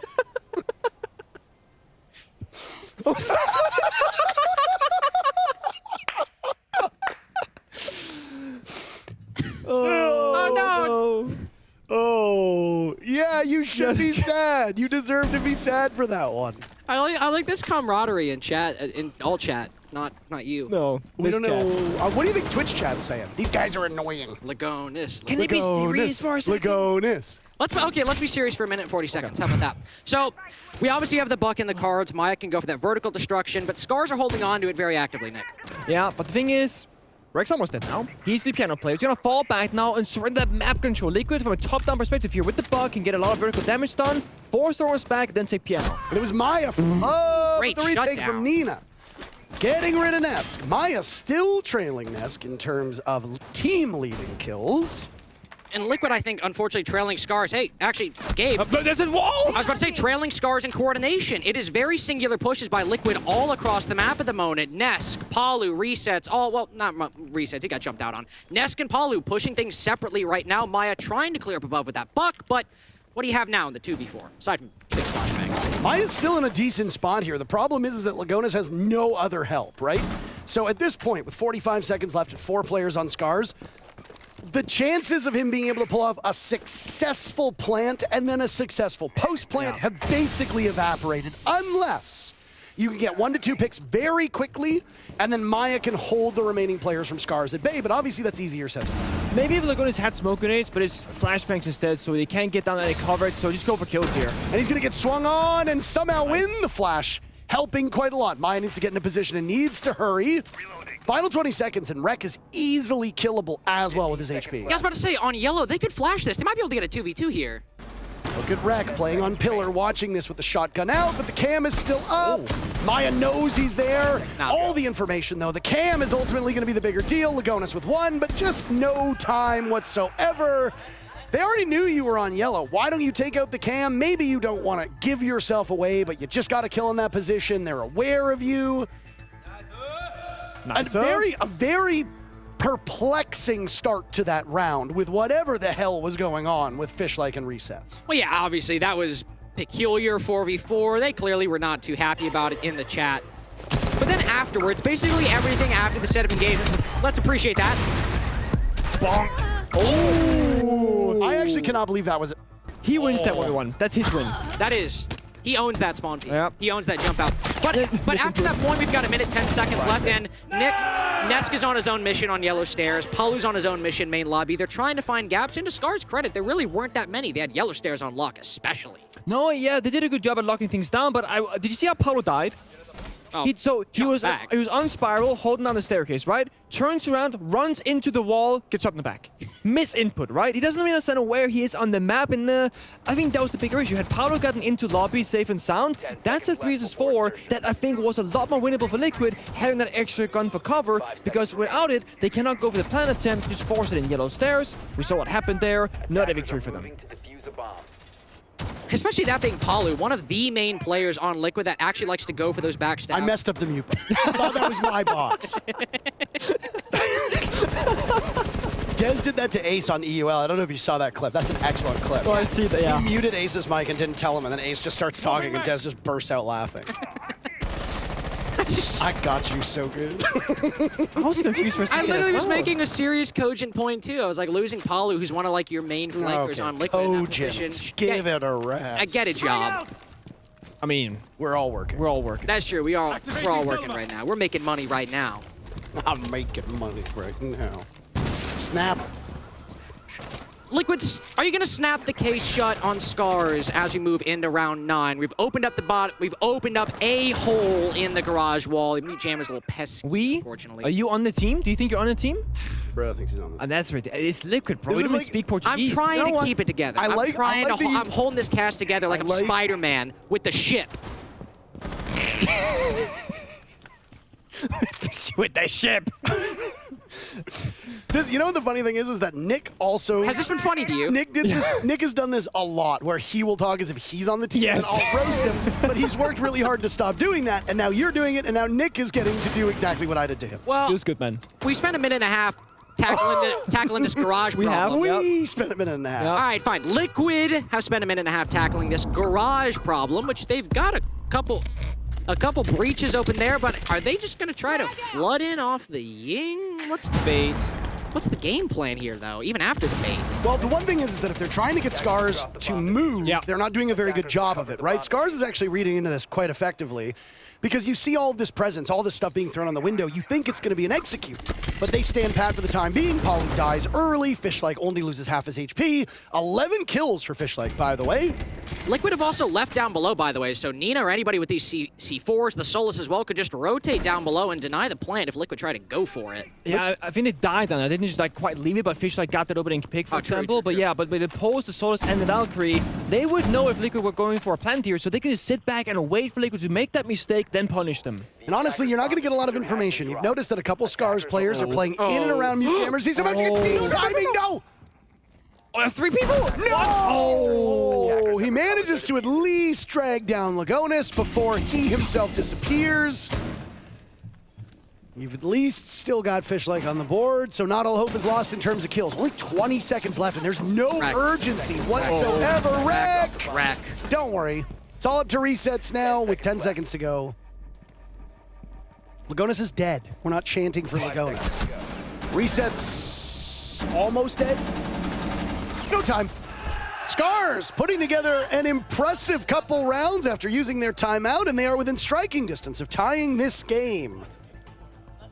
What was Liquid's game plan? Really, I what was was gonna the say game the plan? same thing. Like the one true win condition they had was like the Yink and Deadass get in the bomb site or get some kills with it. They tossed them all out and then they didn't do anything with it. Then they died downstairs in basement and then again they just go yellow top floor down the staircase. They trade successfully, but then after that nothing happens. And if they had actually cleared out the site with those Candelas, the 3-man stack down yellow is a really good idea. A shotgun is very commonly played there. If you just funnel them one after a time, you look very silly, but if you've actually cleared out the site, maybe taken down Fishlike earlier on, that's a good way to go 1-for-1. Just brute force that position, get the control, but as you said, the Candelas weren't really made good use of. The site was still very much in the hands of Scars. We've had a string of actually questionable attacks from Liquid where the game plan and the win condition is very unclear. Yeah, I was gonna say, so I just saw in the replay there, I looked at the operator lineup from Liquid, they had no soft destructions, they had CO control, top floor control, fully from the side of Liquid, they couldn't do anything with it, that's why they walked down the yellow staircase, but if they had a bug or a ram or a sledge or just something, they could have denied most of those player positions from Scars that shut down their side push later in the round. Glad we see Maya back on the buck then. It's kind of crazy that the one round where really vertical destruction would have been greatly appreciated, the Operator Maya has been playing consistently throughout this series. We've seen him on, Twitch during one big round on Nighthaven, but I've at least felt like he's been playing Buck extremely consistently throughout this half so far. So it's good to see him back on the Operator, especially, hey guys, split bomb site. Only one in the game? Only one in the game, and I can see it with my own two eyes. That's good. Why'd you stutter as if you have less than 2 eyes? I thought I was going to sneeze, so I had to stop. Part of why I invited you on this TriCast is to save my voice, and we've done a lot of screaming and laughing, and it is absolutely Whose fault is that? I'm with Card on this one. Whose fault is that? I wasn't saying I was innocent. It was I implied. wasn't looking to offload blame. You're looking at I Card was saying that I had good intentions, and they have turned out... He thought he had an angle on it. I'm sure he's like, watch this. I'm going to smoke him off the roof. Toss the C4 up. Oh, I don't have a C4. I'm lucky. It's a Solace. All right. All right. Maya with a hot drone ahead of him. You're the same guy who said the thing about the goo mines, so I'm just making sure you know. I am trying. Why don't they see goo mines on an IQ scan? I tried to set up Fishlike's death right there, and you've interrupted me. Best player, by the way, on Scars, now dead. 12-9, now dead. That's correct. That's true.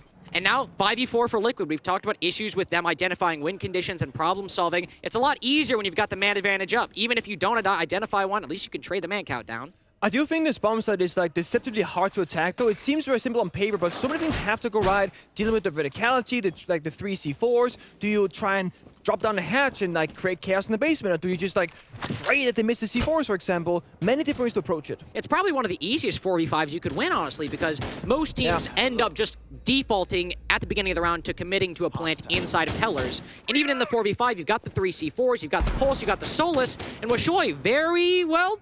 I was going to say expertly holding down yellow stairs, but he's pushed up into Nesk, who is waiting for him to peek. You don't need to take this fight, man. You don't need to take it. You've got the win conditions in hand. I mean, look at Nesk's HP, though. Washoy could have easily tried to throw out both those impacts and would have killed Nesk, frankly, but he might not have information as to where Nesk is at. Now, instead, you're going to send 2 bodies after this. Decisive. Small lag. No Solus anymore. That's unfortunate. Wreck prone upstairs inside of Visa. they've got man advantage to count for this. Even if you rat in this position, they got to line up for you. Oh, they're just flooding down below. I actually love this call from Liquid. Yeah, because all you got left to really deal with you is the pulse with the Nitro Cell. If you can clean up the pulse, then you've got 2 players that you don't know where they are. They've got Nitro Cells as well. Tayu eliminating Palu. Advantage still for Liquid. Legonis is in the middle of the side, and they just don't have coverage. Maya's down below, but it's way too late. There goes the pulse. Tayu is dead. It's all up to Rek to flank. Oh, he's got this. Diffuser going down. Can Rek stop it? Vaulting over. Yes! What a heartbreaking loss for Liquid. Huge moment from Scars. I thought they were committing to the clear down below. We see, it was 3 players down below, right? Yeah. It was 3 players, then all of a sudden, in a split second, Legonis is back upstairs. Palu's the only guy down below. Oh my God, Maya's dropping in the middle of the site, trying to go for the kills down below, which I like that backstab from Maya. And while that happened, where was Rek? Proning inside of Visa, letting all that happen to his teammates just to save the round in the end. It works out. It's a gamble that pays off. Very big gamble. I mean, it's the classic case of ratting, right? It's like, if you don't get any impact, you look like a fool. But if you do, you might end up winning the round in this case. And they forced the tactical timeout from Liquid. They've tied the game. It's 5-5 now. We actually do have a ball game on our hands. The 5-5 scoreline is so real, especially because Liquid is on the attacking side. One small thing goes wrong in some of these rounds, that is pretty much round over. Liquid, they tried the Muncie. Without the Muncie, they tried the quick entries, the slow entries. It's not that Liquid been doing the same thing and sometimes it works. It's that they've been trying to adapt and adjust, and it just doesn't always seem to hit the mark correctly. 15 seconds to go. Bonk. Also, slight mistiming. Maya killed the post below about 0.2 seconds after the C4 went off. Where was Nesk, by the way, while all that was happening? That's a momentum booster right there. Oh, absolutely. Oh, absolutely. Yeah. And I mean, I was going to say this a couple rounds ago. Obviously, now that I say it, you guys are both going to say that I'm only saying it because of what happened. Let's hear him. 2 rounds ago, I was going to say, you know what would be perfect? If Liquid just, right now, they're demolishing Scars, if they just totally bottle this map. And they're bottling it right now. I mean, we know Liquid is an emotional team. They always have been, and it's a good and a bad thing, because when you're winning, you're celebrating, you're enjoying the moment, living in that moment. When you're losing, though, they can lose that mental very quickly and get in their own heads, and then those individual performances that have been so good so far, they start falling off, and that's going to be the gap between Liquid winning and losing to Scars. Could very well be. Could very well be if those individual performances drop off a cliff.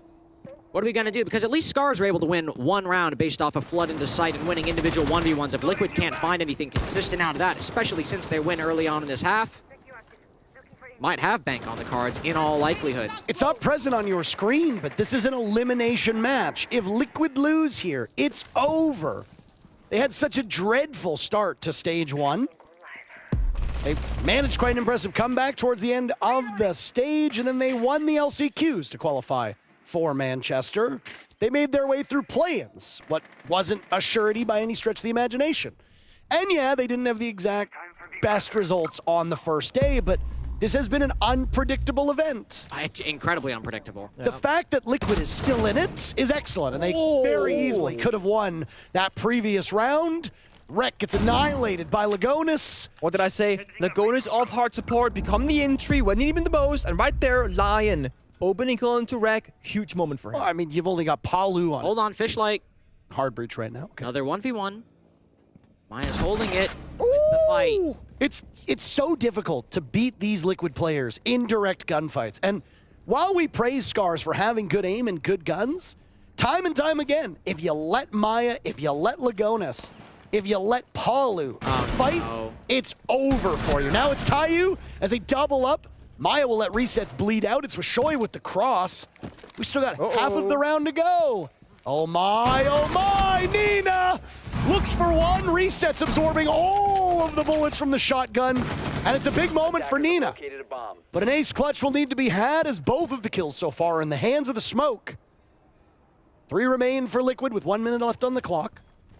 Nina will navigate the hatches on that main floor to go for a drop, but Liquid will almost surely hear it. Running upstairs, sounding like a stampede, a herd of elephants. The diffuser goes down, Legonis, no more E1Ds. Nesk with 1 nade, Legonis with 1 nade, flashes there from Palu to try to waste time. Liquid win this, they go on to match point, series point, and it's the spiral stairs where Nina adorned the walls with the blood of Liquid. Picking one side, a nice shot onto Palu. Now continuing to walk forward. This is very winnable. SMG-11 in hand. Nina gets luck runs out on the 5th. Nesk sends Liquid to series point. The indecision right there. He gets anxious, he gets antsy, he runs back around the corner, but if he had just played patient, played passive, that's another isolated 1v1. That's another chance to get match point for Scars. Those are ridiculous shots as well. I mean, I was thinking he's gonna get smoked when he swings bottom spot because he's not ready. He's like, his adrenaline has left his body already. It's been a 1v3 for like 50 seconds at that point. No. He smokes the person holding ankle. I think it was Palu. But Liquid, Lagonis even, really showed up when they really needed him to. He did. We can give him that. But honestly, let's properly contextualize that Liquid round. It came down to them winning fights again. It did. They didn't outstrat Scars. When Scars have got the advantage and got the better of Liquid, it's when they haven't given them those early openings. It's when they haven't given them these 1v1 engagements. Scars are still able to out-rotate them, in that case with Nina early on. They can out-frag them in certain situations based on this failed 1vx. But when they play a bit more passive, and they aren't getting in the face of Liquid, the problem-solving from this Liquid attack isn't there consistently. No, it's not. I mean, I will say, though, they're good at finding the gap when they are there, but whenever Scars, they play like a lockdown round, so let's say basement bomb site when they don't roam a whole lot, or they play top 4, for example, that's when Liquid seem to struggle more to problem solve those individual positions, and I think a big reason for that is they don't have Capital in this case. Capital is for most teams the simplest, easiest, and first choice way to deal with those corner positions that defenders can find themselves in that are hard to clear. Not using Grim or Ying either, especially in this round. I mean, they are attacking the first floor, and we talked about the lack of the buck really hurt them on that previous attack. We've got Maya on it right here, so they can use the skeleton key to open things up and actually cause a lot of problems for Scars inside of the site. But they are missing all of the execute operators that we can really think of on the board. Dokbi, Capital Band, as you talked about, Grim and Ying on the board. What's Lagonis playing? Oh, shut up, shut up. I said this. When it's match point, he's gonna be Ash ACOG on the entry. Apologize. Please, give it to me. Nick, I'm sorry. Thank you. I'm sorry about that. Give me some more. I need more for this. Sorry for what? I'm not your monkey. I'm not just gonna like sit here You and say what owe you me want to this. say. How old are you and you're wearing a bow tie? I'm very sorry, okay? I'm sorry that you're hurting America. South America. South America. I want to see a big round from Lagonis. I want to see... I wouldn't mind overtime in the slight. I would not. I'm sorry, I would not mind it either. I want to see... Oh, I thought you were just being a big hater. No. That was not... What? Was that it? No, it looked like it was neither Okay. hit that. I don't know where Maya was. That was Shoy was able to find that very first pick. It was Spiral. There it was. Thank you. They're playing a lot more passive now, Nick. Yeah, they are, and that's what I'm saying. Like, when they don't give these easy opportunities for Liquid, then they start struggling. What is that? Huge turning point for Nina over the last couple rounds. There goes resets. Overtime looking so likely. All 3 death marks there for Palu. Lagonis killing Nina, slaying the dragon. There goes a grenade from Palu to maybe displace somebody playing. Actually downed fish like Lagonis going for 2. Use a death mark, Palu. I am begging you. You have... There we go. You're a joke. I was getting so mad. Stop yelling those out. He's got 40 seconds to do it, and Tayu's very extended over by yellow. The Malusi's also isolated. There are 1v1s Liquid can take here. The problem reinforce is the walls. The problem is this pulse. Oh yeah, the second winter condition. Yeah, horizontal and vertical. Third kill for Lagonis within reach right now. A lot of quiet right now, all along the western front. Scanny scan. And it's onto the Malusi yet again. Try to isolate with Shoy. Could be the biggest threat of the 3 remaining, with Shoy looking in the other direction. He knows exactly where Deimos is coming from. Lagonis will have to come help. He's got Diffuser in the corner. Where is the pulse? Rex spinning around. Lagonis is completely by himself. He won't have time. Washoy with the final kill. Overtime on the board between these 2 teams. And a third map seemed unlikely just a few moments ago.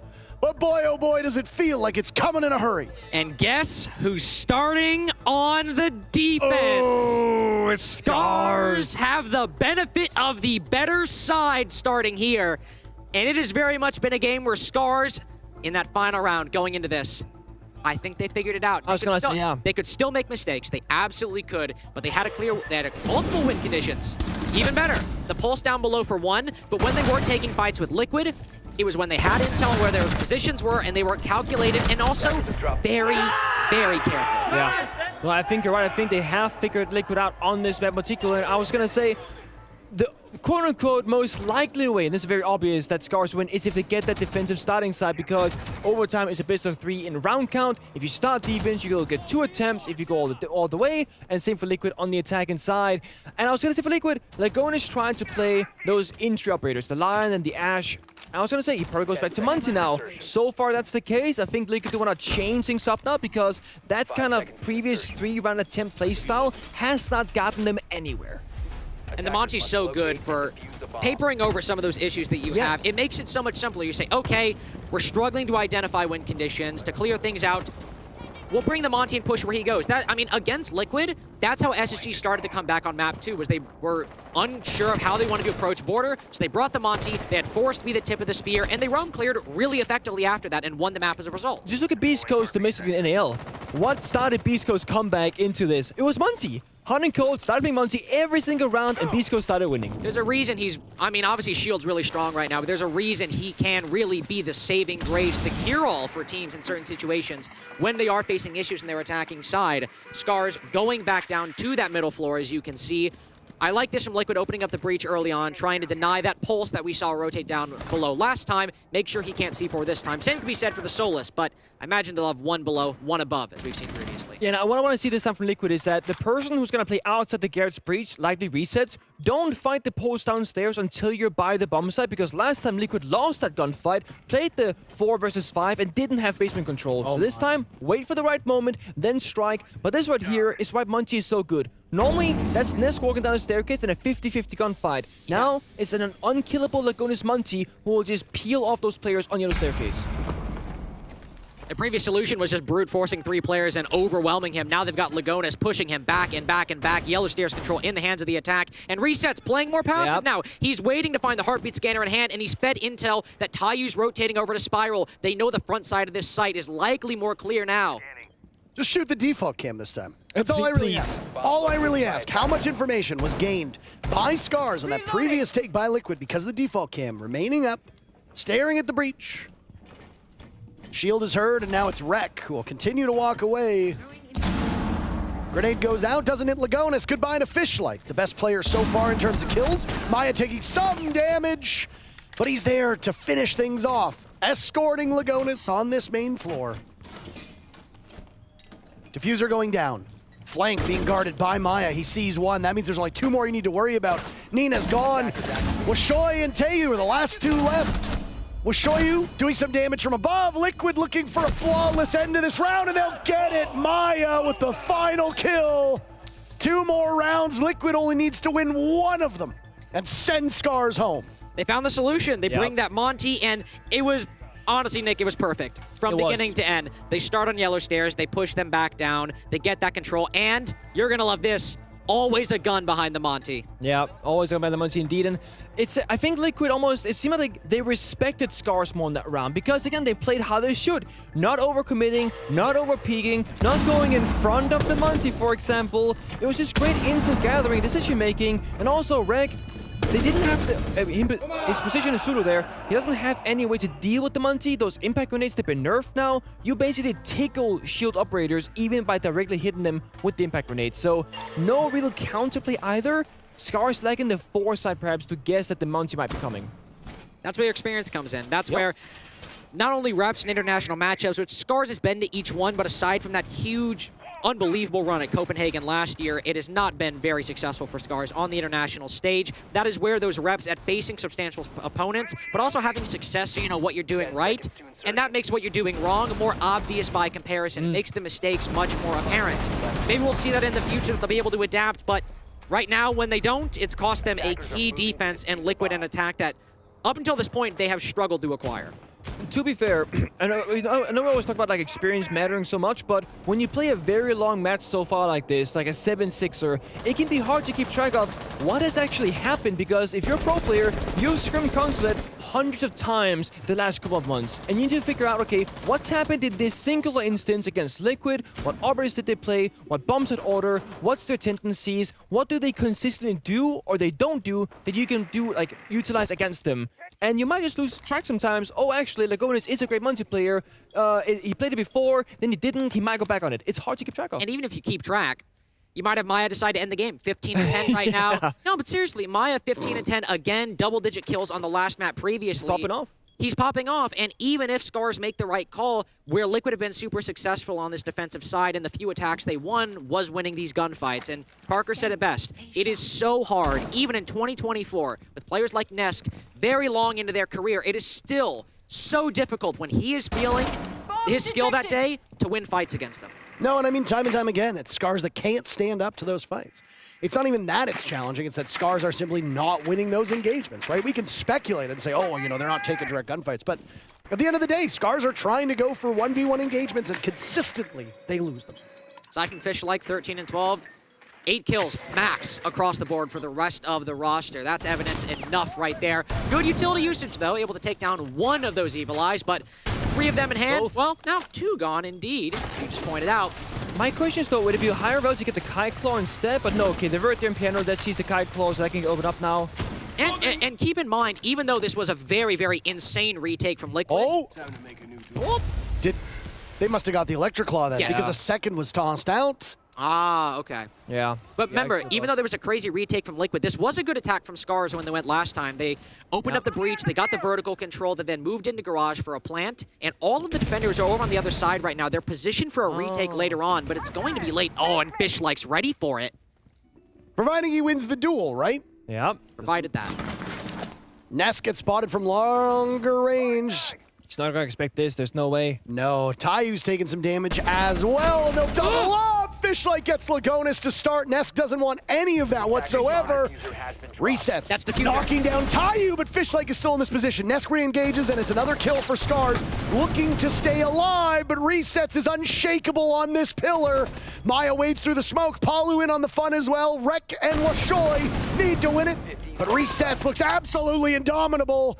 All up to the ram. Palu firing away. He knows exactly where they're coming from, and with the sidearm out, we'll have to engage and win it at the last second.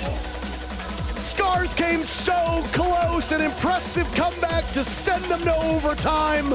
But experience and superior gunplay wins the day. Liquid move on to the final day, close to securing a spot in the playoffs. Superior gunplay indeed. Fish like the only player to get kills on Liquid that round. Yeah. Everyone on the breach side losing their fights as they flood in. All that backstab is great, but when the execute falls, what does Fish like to do? Yeah, I was gonna say, when Reset started getting those kills onto the breach, I was saying, okay, maybe don't go for the flank any longer. You said it, diffuser's down. You don't have to do this anymore. But Liquid, they play both sides, 2 win conditions. If one of them works, it's gonna be alright. And that win conditions was the anchor player of Resets. Well, this miracle run that we've seen from these teams that made it here through the play-ins, well, Liquid right now, persevering, still sticking with every single team they play against. And I'm not going to say it's a magical run for Liquid by any stretch of the imagination, because they are on the ropes day after day. But they will hang their hats on tomorrow. Will they be one of the teams that make it to the playoffs? We'll have to find out in one of those marquee matches that will go in about 20 hours or so. Lagoatness, the name we chanted endlessly, is ready for an interview, and we don't want to slow him down. Thank you very much, friends. And yes, it was a bit hectic on the casting desk through this, but also in the game. On map 2, go to Consulate, you go to overtime.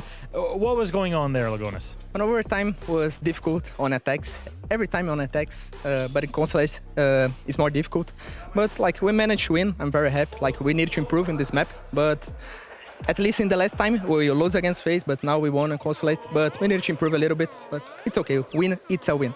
And you survive another elimination game. Of course, you had to go through it for G2 earlier on in Phase 1, and now in Phase 2. But you're still alive, and you still have another fight to go through tomorrow. It's not a lot of time to reset between the games like this. Yeah, we are in a long run because we came by the LCK. Like everyone is a little bit tired, like myself a lot. But yeah, it's part of the tournament, part of the journey. So we are happy to be alive. One more day in Manchester. So yeah, I'm looking happy to play tomorrow again. Seems like it. And here, a lot of Brazilian teams have been making it through. Maybe you can also be an extra addition to them. But is there any opponent that you're kind of really expecting to come up against tomorrow? Because we're not locked in the bracket just yet. We'll leave that to the admins later. I don't know. Maybe Bleed, maybe. We can play against them. Yeah, if Bleed, it's a good match. Yeah. Fair enough. Anything you'd like to say to the fans out there? Maybe they can hype you up before your match tomorrow. So to the fans, thanks a lot for always supporting us. We are doing our best. We know, like, we lose the 2 first games on the playoffs right now, but we are still alive, so we have a little bit of chance. So we're gonna keep working and trying to bring happiness to you guys. Muito obrigado, Legonis. Congratulations again on the win. For those watching, let's toss it to our wonderful Mr. Jesse Chick on Telestration. A great chat with Lagonis, Milos, and I wanted to show you one of my favorite rounds from that game because it was a really back and forth series. This is round number 3 from Team Liquid versus Scars, and I really want to show you kind of how this breaks down and how it can really go back and forth. So this is round 3, basement defense, and Scars are going to be going for a smoke plant inside the breach. We see the smokes going through now, we see the plant going down, but of course there's the Evil Eye, and this is the biggest problem. Of course, this Evil Eye can go through the smoke and it can deny that plant. What are they supposed to do on the side of Scars? Well, they've got an answer for that, and if we play it live, we can see it. They won't stop the Evil Eye, but they'll manage to take down the Maestro. There he is, way down at the hallway, and of course, the drop came down. Jackal falls through the hatch and then gets the long angle kill milliseconds before a player on the spiral stairs is able to trade the kill back and take him down. That one action manages to stop the Evil Eye from denying the plants and keep the round alive. We see the plant go down. We see it successfully happening there. So what are Team Liquid to do? Never fear, because Paul Liu is here and he's got a plan to save the day. And it might look crazy on paper, but in practice, it's very, very well done. He's going to jump out the window, run outside, and take down Taiyu on the Thermite right after he got the plant down, winning the round for his team. It was a masterful performance. They do eventually kill the rest of the players and get the disable as well. So one of the funnest rounds that we saw today, but obviously the show must go on. So congratulations for Team Liquid to win that one. We got more action going on in the studio. So let's toss it back over there to finish out the day.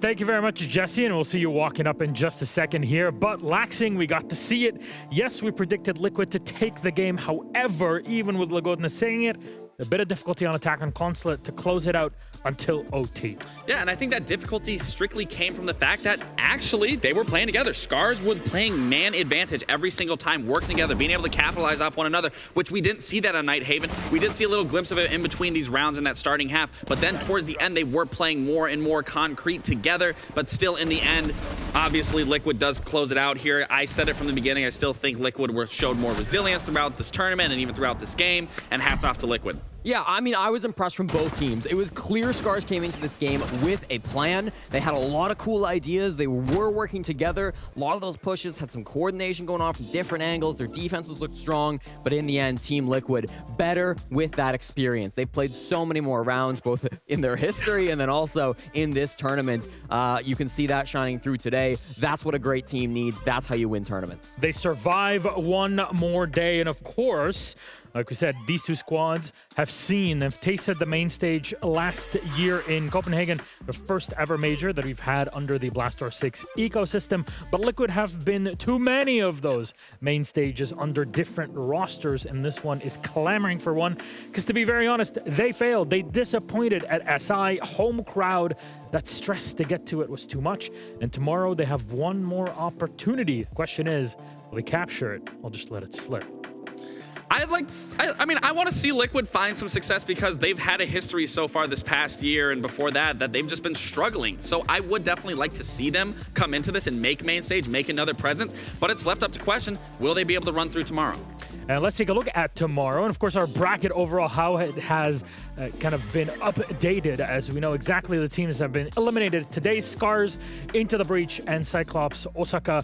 Thank you very much for joining us in this major. It's been a pleasure having telling all of you, of course, they're joining E1 and SSG eliminated. However, Secret and Furia already are through. M80, FaZe, and Dark Zero qualify today.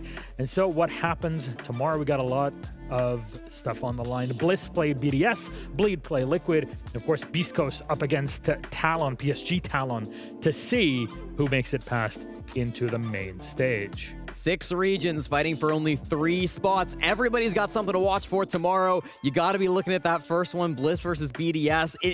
On paper, initially, that looks really scary for Bliss. I know a team that really wanted to make it, but BDS have had their struggles, so that really could go either way. The whole day tomorrow looks insane. And actually, here's a breakdown of tomorrow in our schedule. We'll see all 3 matches, of course, best of 3 elimination games. Tomorrow, it's this simple. As you were saying, Jesse, if you win, you're on main stage. If you lose, you're packing up and going home.